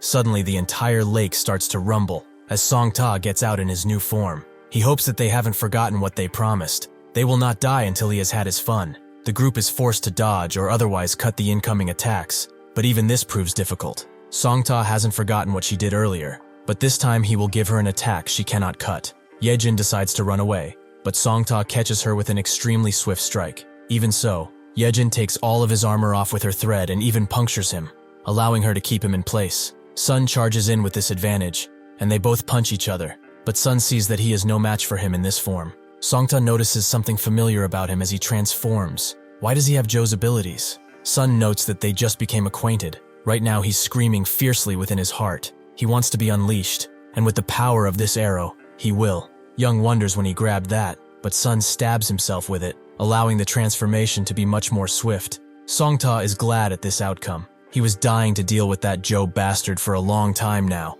and this is the best opportunity he has. Sun unleashes his mantis form for the first time, and they both start exchanging mighty blows. Their attacks are both extremely fast, which Songta is really enjoying, to think that he could experience this again. However, he will never forgive someone who dared to tarnish the reputation of his former nemesis. Sun tells him that he won't get the chance to do anything, making Songta back away and unleash a bunch of ranged attacks. Sun rushes through all of them with ease and manages to cut Songta, but this leaves him open for a punch before he regains his sense and can block his attacks. They both back away, Songta unleashing another ranged attack, but Sun throws both of his scythes at him. However, this wasn't enough, as Songta dodges and held him in place for one of the ranged attacks to successfully hit him. Songta is not done yet, as he picks up Sun and ground pounds him, making his exoskeleton crack. Songta backs away thinking that this is over. He really was a letdown compared to the real Joe. He beckons Young to fight, but he signals him to look back at his fight, as he's about to die. Within a second, Sun rushes Songta and almost takes his head clean off, but he's not done yet. as he holds one of the scythes in his mouth to allow him use of his absorption attack. Songta can't believe what is going on. He will not allow him to destroy this body. He is not meant to be sacrificed to the likes of him. He attempts to attack using the lake, which does create a pretty mighty strike. But unfortunately for him, Sun still stands, now with his scythes elongated, ready to take his head. Songta cannot believe what this has come to, and that is the last thought he ever thinks, as Sun takes his head off and grabs it, allowing him to absorb the power of the mantis shrimp. Yejin comes around and asks if it's all over, before they both transform back. She asks Young what he thinks about Sun's power, which he has seen before, and he can admit it's terrifying. As the sun rises, Young notes that their mission went extremely wrong, which Yejin isn't all that focused about, but Mint tells them not to worry. Before she shot her arrows, she actually grabbed the centrifuge. Cho notices Sun bleeding and asks if he's fine, which he is. Since the sun has risen, it's time for them to go back. Zagana walks around the cave bored as hell, but suddenly his collar comes undone, which surprises him. He goes to Hannah with it, just in time for him to listen in on her conversation. She's talking with Mint, who is telling her about the hexagon they met and about the antidotes, but Zagana is fixated on the hexagon part, as he should have been there to fight. She notes that they worked hard, so she will go on and make some food for them, which surprises Zagana. Is he going to make them a breakfast feast or something? Hannah asks if it really is morning, which Zagana confirms, but the hole has been blocked by something, as it was extremely bright just a few moments ago. Everyone wonders what is going on, and a small beetle insector goes to check, but that is the last thing he does. Gon sees him falling, which prompts another insector to try and grab him, but Gon screams at him to stop, as that guy is already dead. Zagana knows what's going on, so he screams at everyone to get as far away as possible. Chan descends on them. This is the place he wanted to come to. This is the place where he will achieve total victory. Some insectors can't even react before they are emptied out from the inside, leaving only their shallow husks. While Chan continues his onslaught, 3 brave insectors prepare their mightiest attacks and attack all at once, but Chan manages to block their attacks, even if one of them gets through. At the same time, the ants come back with the medicine he wanted, and the moment he consumes both the ants and the medicine, he sends the insectors flying back. Since they have proven themselves worthy by touching him, he will consume them. Su Young gets freed from his chains by Hannah, and immediately asks why she's doing something like this. She just tells him to run away already. Since Chan absorbed Seijin, he knows every secret of theirs, so he will be a part of his objectives. A mother tries to protect her child from the oncoming onslaught,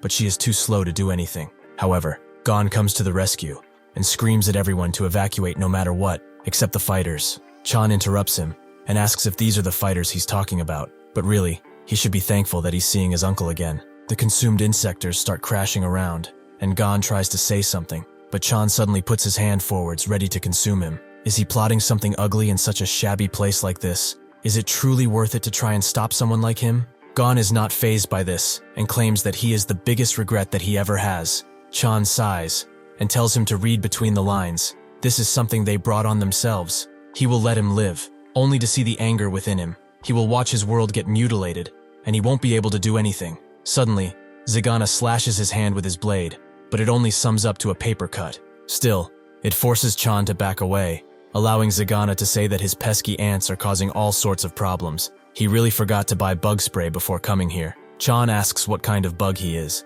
Zagana figured this is the first time they met, but he is just a vengeful spirit, betrayed by the man he served. He is Zagana, a loyal minion, but currently he is his brother's friend. He was always curious about his look. They really are similar to each other, him and Sun. If he would add something though, he looks just a tad bit more ridiculous than a cartoon character. Chan is impressed. His brother picked a pretty ugly friend, but he will make sure he does not fall down easily. Zagana likes his cockiness. He has been waiting for this fight for some time. The group that was on the mission rushes back to the base, and while Sun sleeps, he begins dreaming. He wakes up in an empty plane, with his brother noting that they should have some fun. Sun agrees, but what should they play around here? Chan thinks that it's a good idea to play Tiger Man again, but this time, he will let him be Tiger Man. He feels that the villain role is much more suited to him. Sun suddenly wakes up, making Young ask if he's uncomfortable, and if he would like to slow down. Sun tells him the exact opposite, to go as fast as he can. Something is happening at the facility.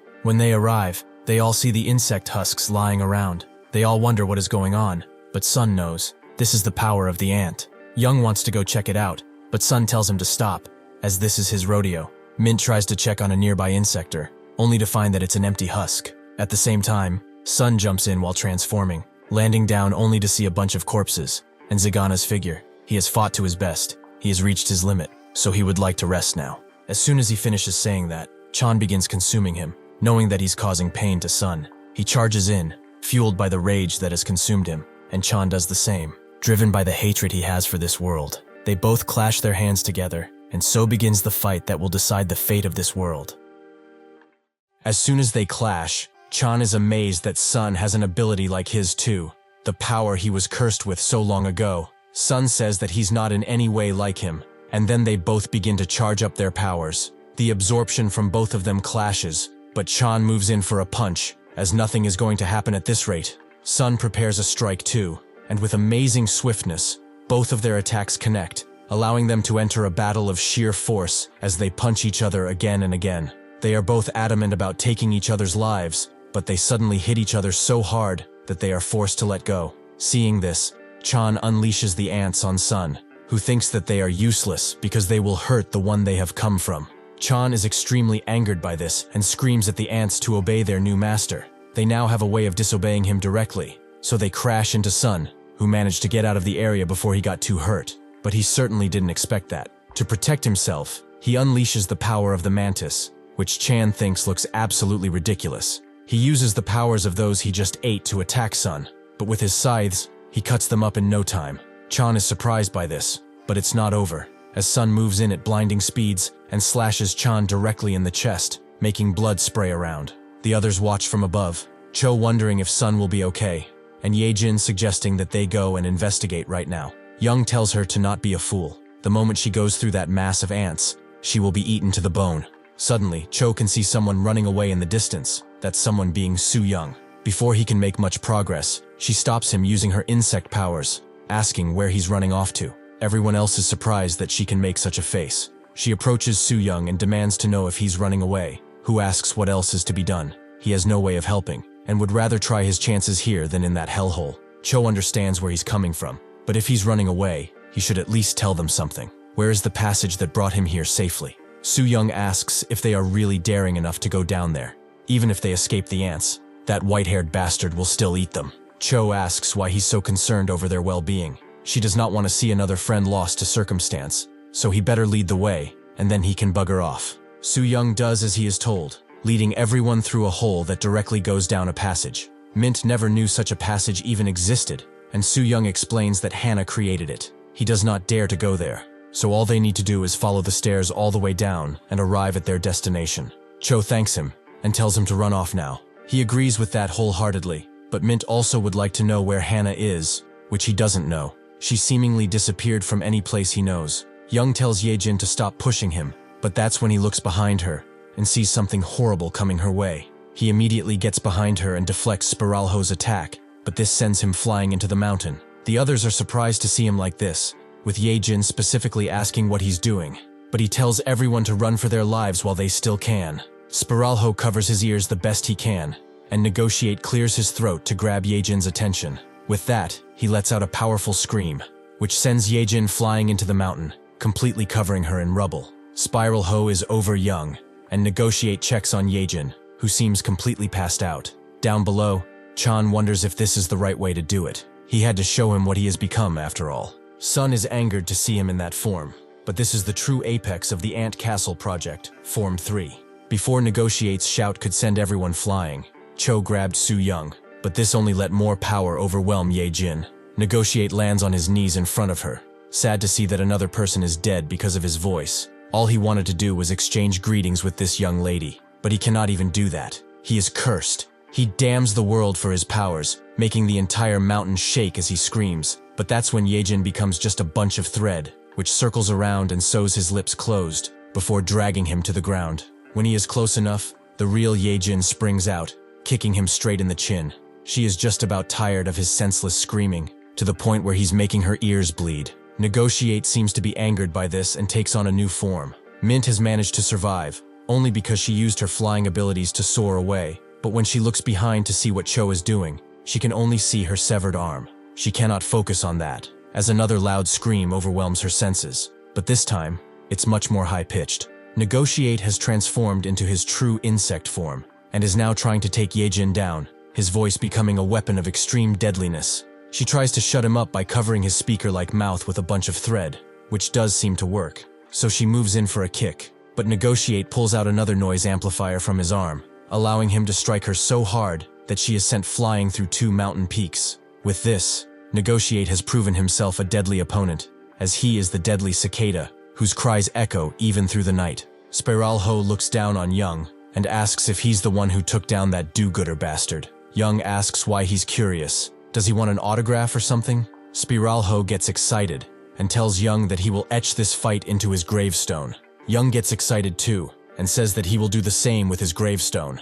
Their battle begins in earnest, deciding who will come out of this mountain alive. Su-young soon wakes up from his deep slumber, only to see that the passage behind them has been completely blocked by rubble. He wonders how there's not a single scratch on him, but that's when he notices a blood trail that leads straight to Cho, who has lost her right arm. Now he remembers what happened. Before Negotiate's attack could touch him, she decided to grab him and block any rubble that came his way. He can't believe this. After all he has done, after he selfishly looked out only for himself all of these years, why is she helping someone as rotten as him? Cho does not answer at first, but after hearing Su-young shed tears, she explains that even she doesn't know why she did it. It's not much consolation, but Su-young apologizes for everything, including this. Chan tells Sun to keep a close eye on his surroundings, as he will show him the true purpose of these ant powers. He has completely covered the entire area in ants, and with a single flick of his finger, sends a spike of ants through Sun, who is forced out of his form almost completely. He breaks the spike by turning into the mantis shrimp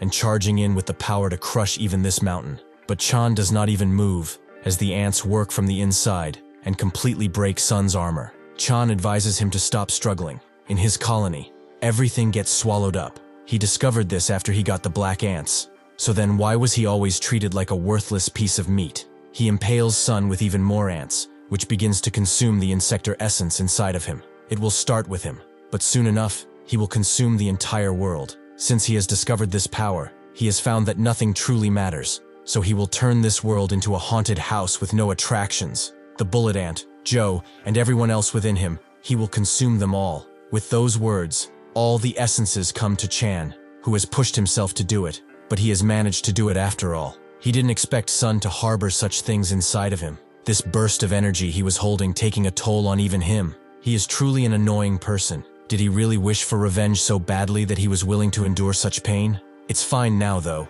He is just an empty shell who will never be filled again. He will no longer be disturbed by the suffering of this world, as he will live eternally inside of him. Before he can commit this final act, he hears something come out of the shadows, which rushes in and strikes his shoulder. Before he can wonder what it is, the attacks continue, driving him into the wall before pummeling him again and again. Chan can feel that every strike is flawless. He knows that someone is pulling the strings, but not even the ants can't find them. He cannot see who is attacking him, but it seems that they don't want to let him win. Before all of this, Chan and Su-young slowly walk down the stairs in silence, both of them not knowing what to even say. As they walked, however, they met with Hannah and Gon, who both looked worse for wear. Cho told Hannah that she would go back down to help Sun, but Hannah thought that this was an awful idea. That place is filled to the brim with death. Even so, she couldn't just let Sun fight that battle alone, but Gon advises her to stay, as there is literally nothing she can do. They should just relax and take a look at her still bleeding arm. Hannah asked her directly,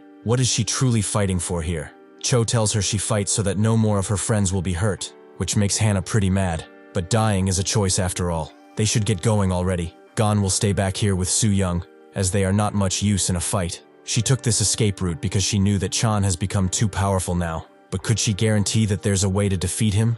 Cho confirmed as much, and so now Hannah is concealing her presence, allowing these hard strikes against Chan. After another punch, he attempts to grab the fist with his ants, but he simply can't, causing his armor to break on one side. Cho tells Hannah to move in now, who grabs her poison darts tightly and zooms into Chan with them. He wonders what hit him now, but Hannah reveals herself, as this is over. He really shouldn't be surprised if he feels the poison overwhelming him, as the dosage she applied now is 10 times, if not more. Even if he is as powerful as he says, he cannot do anything against this final stand. As Su-young runs down the stairs, he remembers what he did with Gon. He pulled out the centrifuge which Cho brought with her. He knows that with this, he can do something about their fatigue, right? Gon told him that it was just a research tool. He would need more time to create something strong. That's all Su-young needed to hear. As to Gon's shock, He has filled the centrifuge with his own blood, hoping that this is enough. He also decided to go down himself and try to help. He cannot allow himself to be the coward he was before.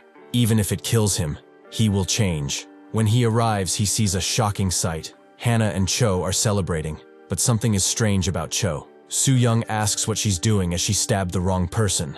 The spell on Hana breaks, revealing that the one she stabbed is none other than Cho herself. Chan congratulates her once again. She was so fucking dumb that she couldn't see he actually had 2 arms instead of 1. What an idiot. Soo-young grabs Cho before she can crush down, who only asks to be taken to Sun in her final moments. Hana recognizes the powers he just used. It was Se-jin's. Chan tells her not to get the wrong idea here. She was the one who attacked him first. Hana leaps in to fight, but Chan tells her that she's as dumb as ever. With a single touch, he consumes her whole, not leaving even a trace. Soo-young does as he is told and puts Chan next to Sun, who grabs his hand and seems to give him something. As Chan is getting quite bored, something swift and vengeful takes his arm off, and when he looks to see who it was, he cannot believe his eyes. He is truly annoyingly tenacious. Sun has transformed into an amalgam monster, led by fury and vengeance, having completely lost all reasoning.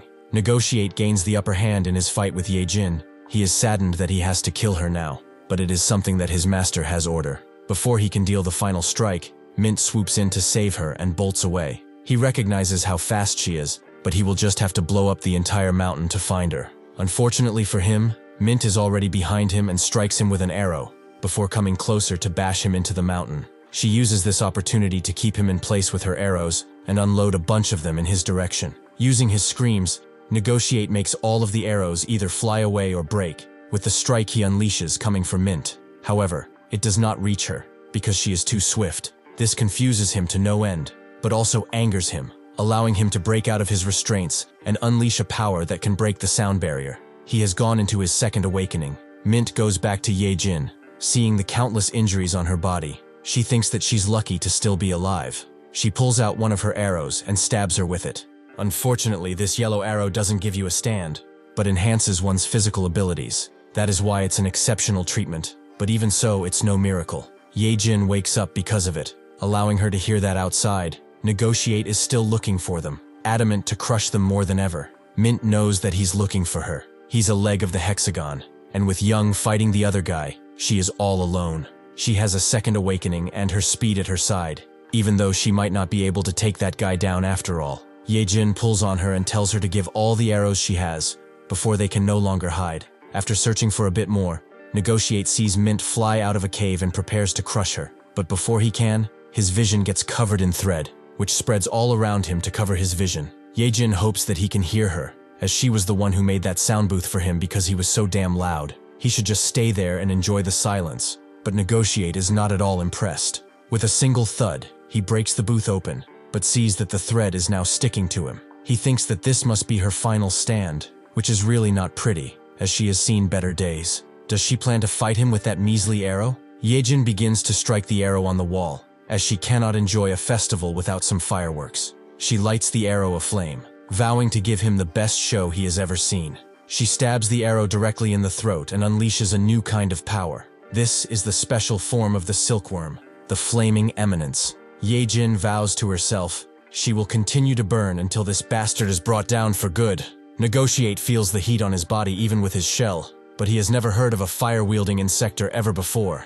He attempts to back away in order to maintain his distance, but she doesn't let him. Ye-jin ties him up in thread and burns it up, making him scream, not to damage her, but out of sheer pain. He can no longer suffer through this pain, so he breaks free and presses his hands together with extreme force, which Ye-jin is not concerned about. His attack is pretty powerful, but Ye-jin creates a fiery thread sword and cuts the sound in half, which shocks Negotiate to his core. This allows her to move in and put him on the defensive as he tries to block her speedy attacks. He knows that if this keeps up, he will soon die, so he begins to scream even harder, as he will never allow things to end here. He has captured Ye-jin in a full blast attack, which eradicates even the ground beneath them. After it, however, Ye-jin's fiery self still remains, because his words are like magic to her. They fuel her angry flames more and more. She uses concentrated thread to pin Negotiate together, who begins to beg for his life. He is the apex of the hexagon. If she spares him, he will become her slave for life. Ye-jin apologizes, as she cannot hear him because his words are all meaningless. With that, Negotiate blows up, ending the fight. Ye-jin has run out of juice too, but in her last conscious moments, she believes that everyone will win their battles, no matter how hard they are. Young continues his fight against Spiralho, and they both seem to be on equal footing for now. Young has noticed that the howls that Negotiate created have disappeared. It seems that his friend has lost. Spiralho tells him to revel in this joy, because this is the only victory they will get. Even after being attacked, Young pushes him back with a headbutt, as he's not about to be defeated by a fool. He is getting bored of him too. Is he just going to continue fighting in that form? Spiralho feels no need to transform against someone as weak as him, so Young concedes that if he's that adamant, he will get stronger. Spiralho believes this to be his limit, as he has already been defeated once. But Young actually begins to shed some of his carapace, revealing an awakening above awakening. Spiralho is confused. Evolution, but that can't exist. Young smiles. If this is not enough to convince him, then he will just have to beat it into him. Spiralho laughs, as now, he looks no different than a puny human. Young notes that it's not about the looks. This is the culmination of the insect's wrath and the admiration for humankind, with their relentless drive towards evolution. This is the final form of the insectors. Spiralho laughs at his admission. What's this about admiration? Such ridiculous words. They are the ones that were chosen by God. Something like admiration is beneath them. With these words, he is bringing shame to their kind. He is a fool. Young suddenly zooms in, telling him to keep his mind on the fight. He doesn't get it either. He knows he's dumb, but he knows that today, a crazy cultist will die. He swings his fist extremely fast, causing him to miss, but Spiralho can see that this one punch caused the skies to be split. Young admits that he missed, his body feeling way too light now, but he promises that next time, he will not miss. Suddenly, Spiralho ascends into the air, Young asking if he's finally going to get serious. He scoffs, as now, he will teach him the difference between them. He uses his secondary evolution, and he begins to grow his wings until they adorn him like a cloak. In response, Young laughs, as transforming into a queen is lame as hell. It seems like his little god didn't know what to do with him. It's no wonder he didn't want to evolve. In response, Spiralho opens his wings and shoots out a stinger wasp, which instantly hits Young. He continues doing just that, but Young charges in, as he had some backup too when he evolved, and those are his punches. He begins to pummel the wasps one after another, before using a projectile ability, the dot punch, to take out the rest. Spiralho uses this opportunity to jump in with a kick, which Young was eagerly waiting for. As for a queen, he sure took a while to attack. Spiralho laughs in response, as the first thing to rip from his body will be his head. Young charges in with a punch, but Spiralho dodges and lets out a bunch of honey, right on Young's arm.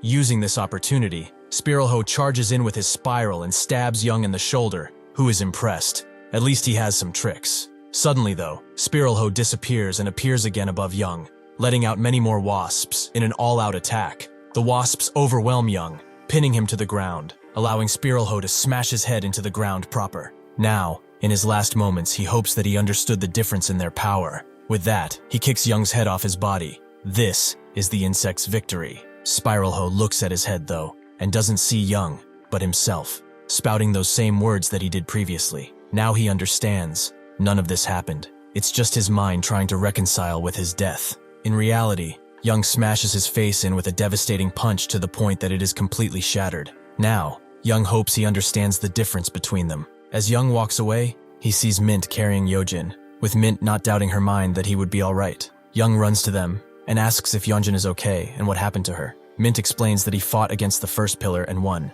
She's alright for now, but her eardrums are basically blown out. Yonjin smirks and raises her hand in salute, with Young asking why she's acting like this is nothing. Mint tells him not to worry, as she will take care of her, but Yonjin thinks that he just insulted her. Young ignores her, and notes that they only have one person to wait for, and that is Misyong. Inside of the cave, he has truly transformed into a being beyond his limits. He growls at Michan, who has lost his arm, and laughs. Just how long is he going to drag this on? He should just die already. Seeing that he's charging in, Michan activates his power, using the punching shrimp to block his attack, then the praying mantis to charge in while another blocks. Misyong just holds his hand up to block the incoming strike, and seeing this, Michan goes the sentimental route, summoning the insector of his friend. Misyong reacts to this. He doesn't dodge the strike, letting it pass through him, making Michan think that victory is within his grasp. But Misyong slaps the snot out of him, before kicking the bastard away. He doesn't stop there, as he uses the centipede appendage to force Michan into the ground. before kneeing him in the guts. Mi-seong screams out at his own assault, and in desperation, Mi-chan unleashes the entire hive of ants, covering the entire area. He screams at them to devour his enemy. But before anything, Mi-seong raises his fist and pummels Mi-chan one last time. The ants suddenly sit still, and Mi-seong goes back to his normal form, huffing and puffing as he looks at his defeated brother. The ants begin to gather from all around, and they slowly all return to Mi-seong. He is surprised, and Mi-chan screams out at the worthless ants. He gave them everything, but even they are abandoning him. He asks his brother if he can really kill him, and laughs. Mi-seong asks what's so funny, and Mi-chan screams out that he can't. He knows he can't because he's a goddamn hero, and heroes don't take lives, right? The little hero that could but never will. He is the villain if that's the case, so he will take on the ending that is meant for him. Truly, he is sick and tired of this charade, but he will go out of his way. He summons number 1, using his own powers on him, and Mi-seong knows this is bad. He screams at his brother to stop, but it's too late, as he activates evolution. Suddenly, a rumble overtakes the entire area, and a gigantic lava flow appears, rushing out of the hole and straight up, ignoring everyone around it. Mi-chan stands in front of Mi-seong, who asks what he has become. Mi-chan explains that this is what it takes to be hailed as the god of the insectors. He is their reckoning, their salvation. He is Kijima. As the big worm rumbles around, Mi-seong asks what he has done. There is no way he can turn back now. Mi-chan finds his words funny. Just moments ago, he was itching to take his life. So what's it to him? What he does with his body? He's pushing his luck as is. He's talking to a god right now, and he'd better stay out of his way. He summons a bunch of smaller worms that charge at Mi-seong and begin ripping his flesh apart. Feeling this, Mi-seong falls back on his old instincts and begins to slowly transform and jump away. Mi-chan is glad to see that he finally revealed his true colors. The first ant castle project specimen, the black ant. Mi-seong remains silent and rallies the ants, charging at Mi-chan, who barely has enough time to dodge. Mi-seong isn't done. He uses his own momentum to jump back in and slap Mi-chan once again, causing him to retaliate with a beetle, which breaks Mi-seong's weapon. Mi-chan isn't that impressed by his use of the black ants. It's a pity, really, as he is not one for cheap tricks. The incoming strike pushes Mi-seong back. It threatens to cut through his arms, so he summons his ant companion, who helps him with the strike, although it still pushes him into the darkness of the cave. Suddenly, though, Mi-seong retaliates with a green beam, but Mi-chan blocks it with another beetle. Unfortunately for him, the beam was made of acid, and through the hole of the beetle, he sees that Mi-seong has prepared a lot more strikes, which he fires all at once in a fiery barrage. Mi-chan finds his efforts pathetic and summons a bunch of insector power, their ensuing clash causing a huge blast. Mi-seong doesn't stay still and rushes toward Mi-chan, who does the same, and they punch each other's faces, this blast creating so much force that it splits the mountain open. After the dust settles, Mi-seong finds himself in the complex from earlier. Mi-chan brought him here. He wanted to see this place with him, the place he lived, and where he was imprisoned while he was enjoying life. Additionally, he has brought someone else, someone very dear to him, their grandma. Mi-seong doesn't get why she's here, but he's not about to sit still. He dashes in to face her, calling out for her, and she sheepishly answers. This distraction allows Mi-chan to strike him, before pinning him with a beetle. Mi-seong asks what he's doing, but Mi-chan believes it's too early for a heartfelt reunion. He is not the only one who wanted to see her. It's their grandma after all. Mi-seong demands to know why she is here exactly the way she was 2 years ago. Mi-chan didn't expect him to be so vocal all of a sudden. But why does it matter? What is important now is that she is alive, although that too is only hanging by a thread. She is barely alive, and he's sustaining her with the bugs. Mi-seong tries to say something, but Mi-chan asks to finish talking first. He has kept her alive because he had a use for her. So can he guess what he's about to do now? He puts all of his might into his hand, directing it at their grandma. But suddenly, he shoots it in the ground, causing it to crackle as a gigantic beast appears before them, looming over the entire area. Mi-seong watches in shock as the divine authority of the insectors has arrived. With this power, Mi-chan is going to turn all of humanity into insectors. He gives the choice to Mi-seong. Will he save humanity from a fate worse than death? Or will he save his grandmother, who is already claimed by death? Mi-seong demands he stop this right now, his ant companion rushing in, but Mi-chan just swipes him away, the cut going to Mi-seong too. He pleads with Mi-chan, telling him to stop this, but seeing him so indecisive, Mi-chan decides to do both. He will grant the feeble humans the gift of evolution. Mi-seong is desperate now. He tells his brother to pull it together. That's their grandma. Humanity should stay just as it is. Mi-chan laughs. Just as it is. If he believes that so adamantly, why doesn't he save them? Despite Mi-seong's screams, he unleashes the divine seed on the world and approaches their grandma, noting that this is goodbye. Seeing this, Mi-seong pushes harder than ever before, trying to get out of his restraint. Seeing what is happening, the loser from before jumps in, using the last of his insectoid powers to get in front of the divine gift, which he actually stops, but it seems to turn him into red powder. Mi-seong has had enough. He unlocks the power of the red ant, charging towards Mi-chan with incredible speed. He turns around to retaliate, but suddenly, he feels himself being gripped. The souls of those he absorbed are pulling him back, and the red ant, his mother, is the final nail in the coffin, hugging him to submission. With this opportunity, Mi-seong dashes through his, making a gigantic hole in his body. Mi-chan falls to the ground and Mi-seong calls out for their grandma, but he sees her slowly disappearing. This appears to be a ruse created by Mi-chan. He explains that he was never able to find her. Mi-seong asks what the point of this event was, so Mi-chan tells him this is the only way he could get him to end his miserable life. This is exactly the type of ending he wanted. Mi-seong tells him that he's going to ruin the entire world. He doesn't get to die.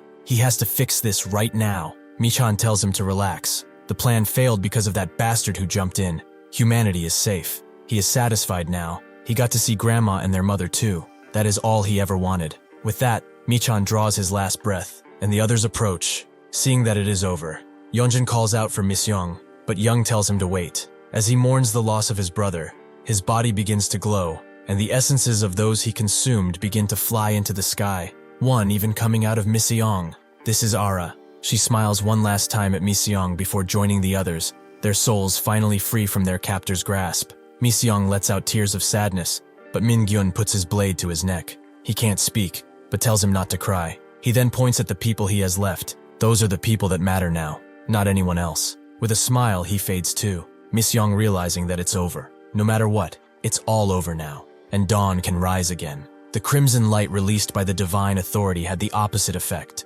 returning all insects to humans. But after losing so many people dear to his heart, Mi-seong's emotions were left with his powers. After going to the memorial, Yeonjun picks him up to drive him somewhere. The light of the world disappeared from Mi-seong too. He couldn't see it anymore. All that he saw was black and white. It had no meaning. They arrive at the place where Yeonjun wanted to get him, and Mi-seong is confused. He sees Bug Reaper Nan, but why is she here? She apologizes for taking so long. Her condition is weak, but it should be pretty stable. He should go inside. As she's waiting, Mi-seong runs towards the door like a maniac, opening it swiftly, the light from the window almost blinding him. He slowly opens his eyes, and light seems to come back to him as his grandma welcomes him back. Mi-seong bursts into tears, holding back a smile. Mi-seong's long journey has come to an end, as finally, he is where he always wanted to be, home. Thank you for watching. See you next time.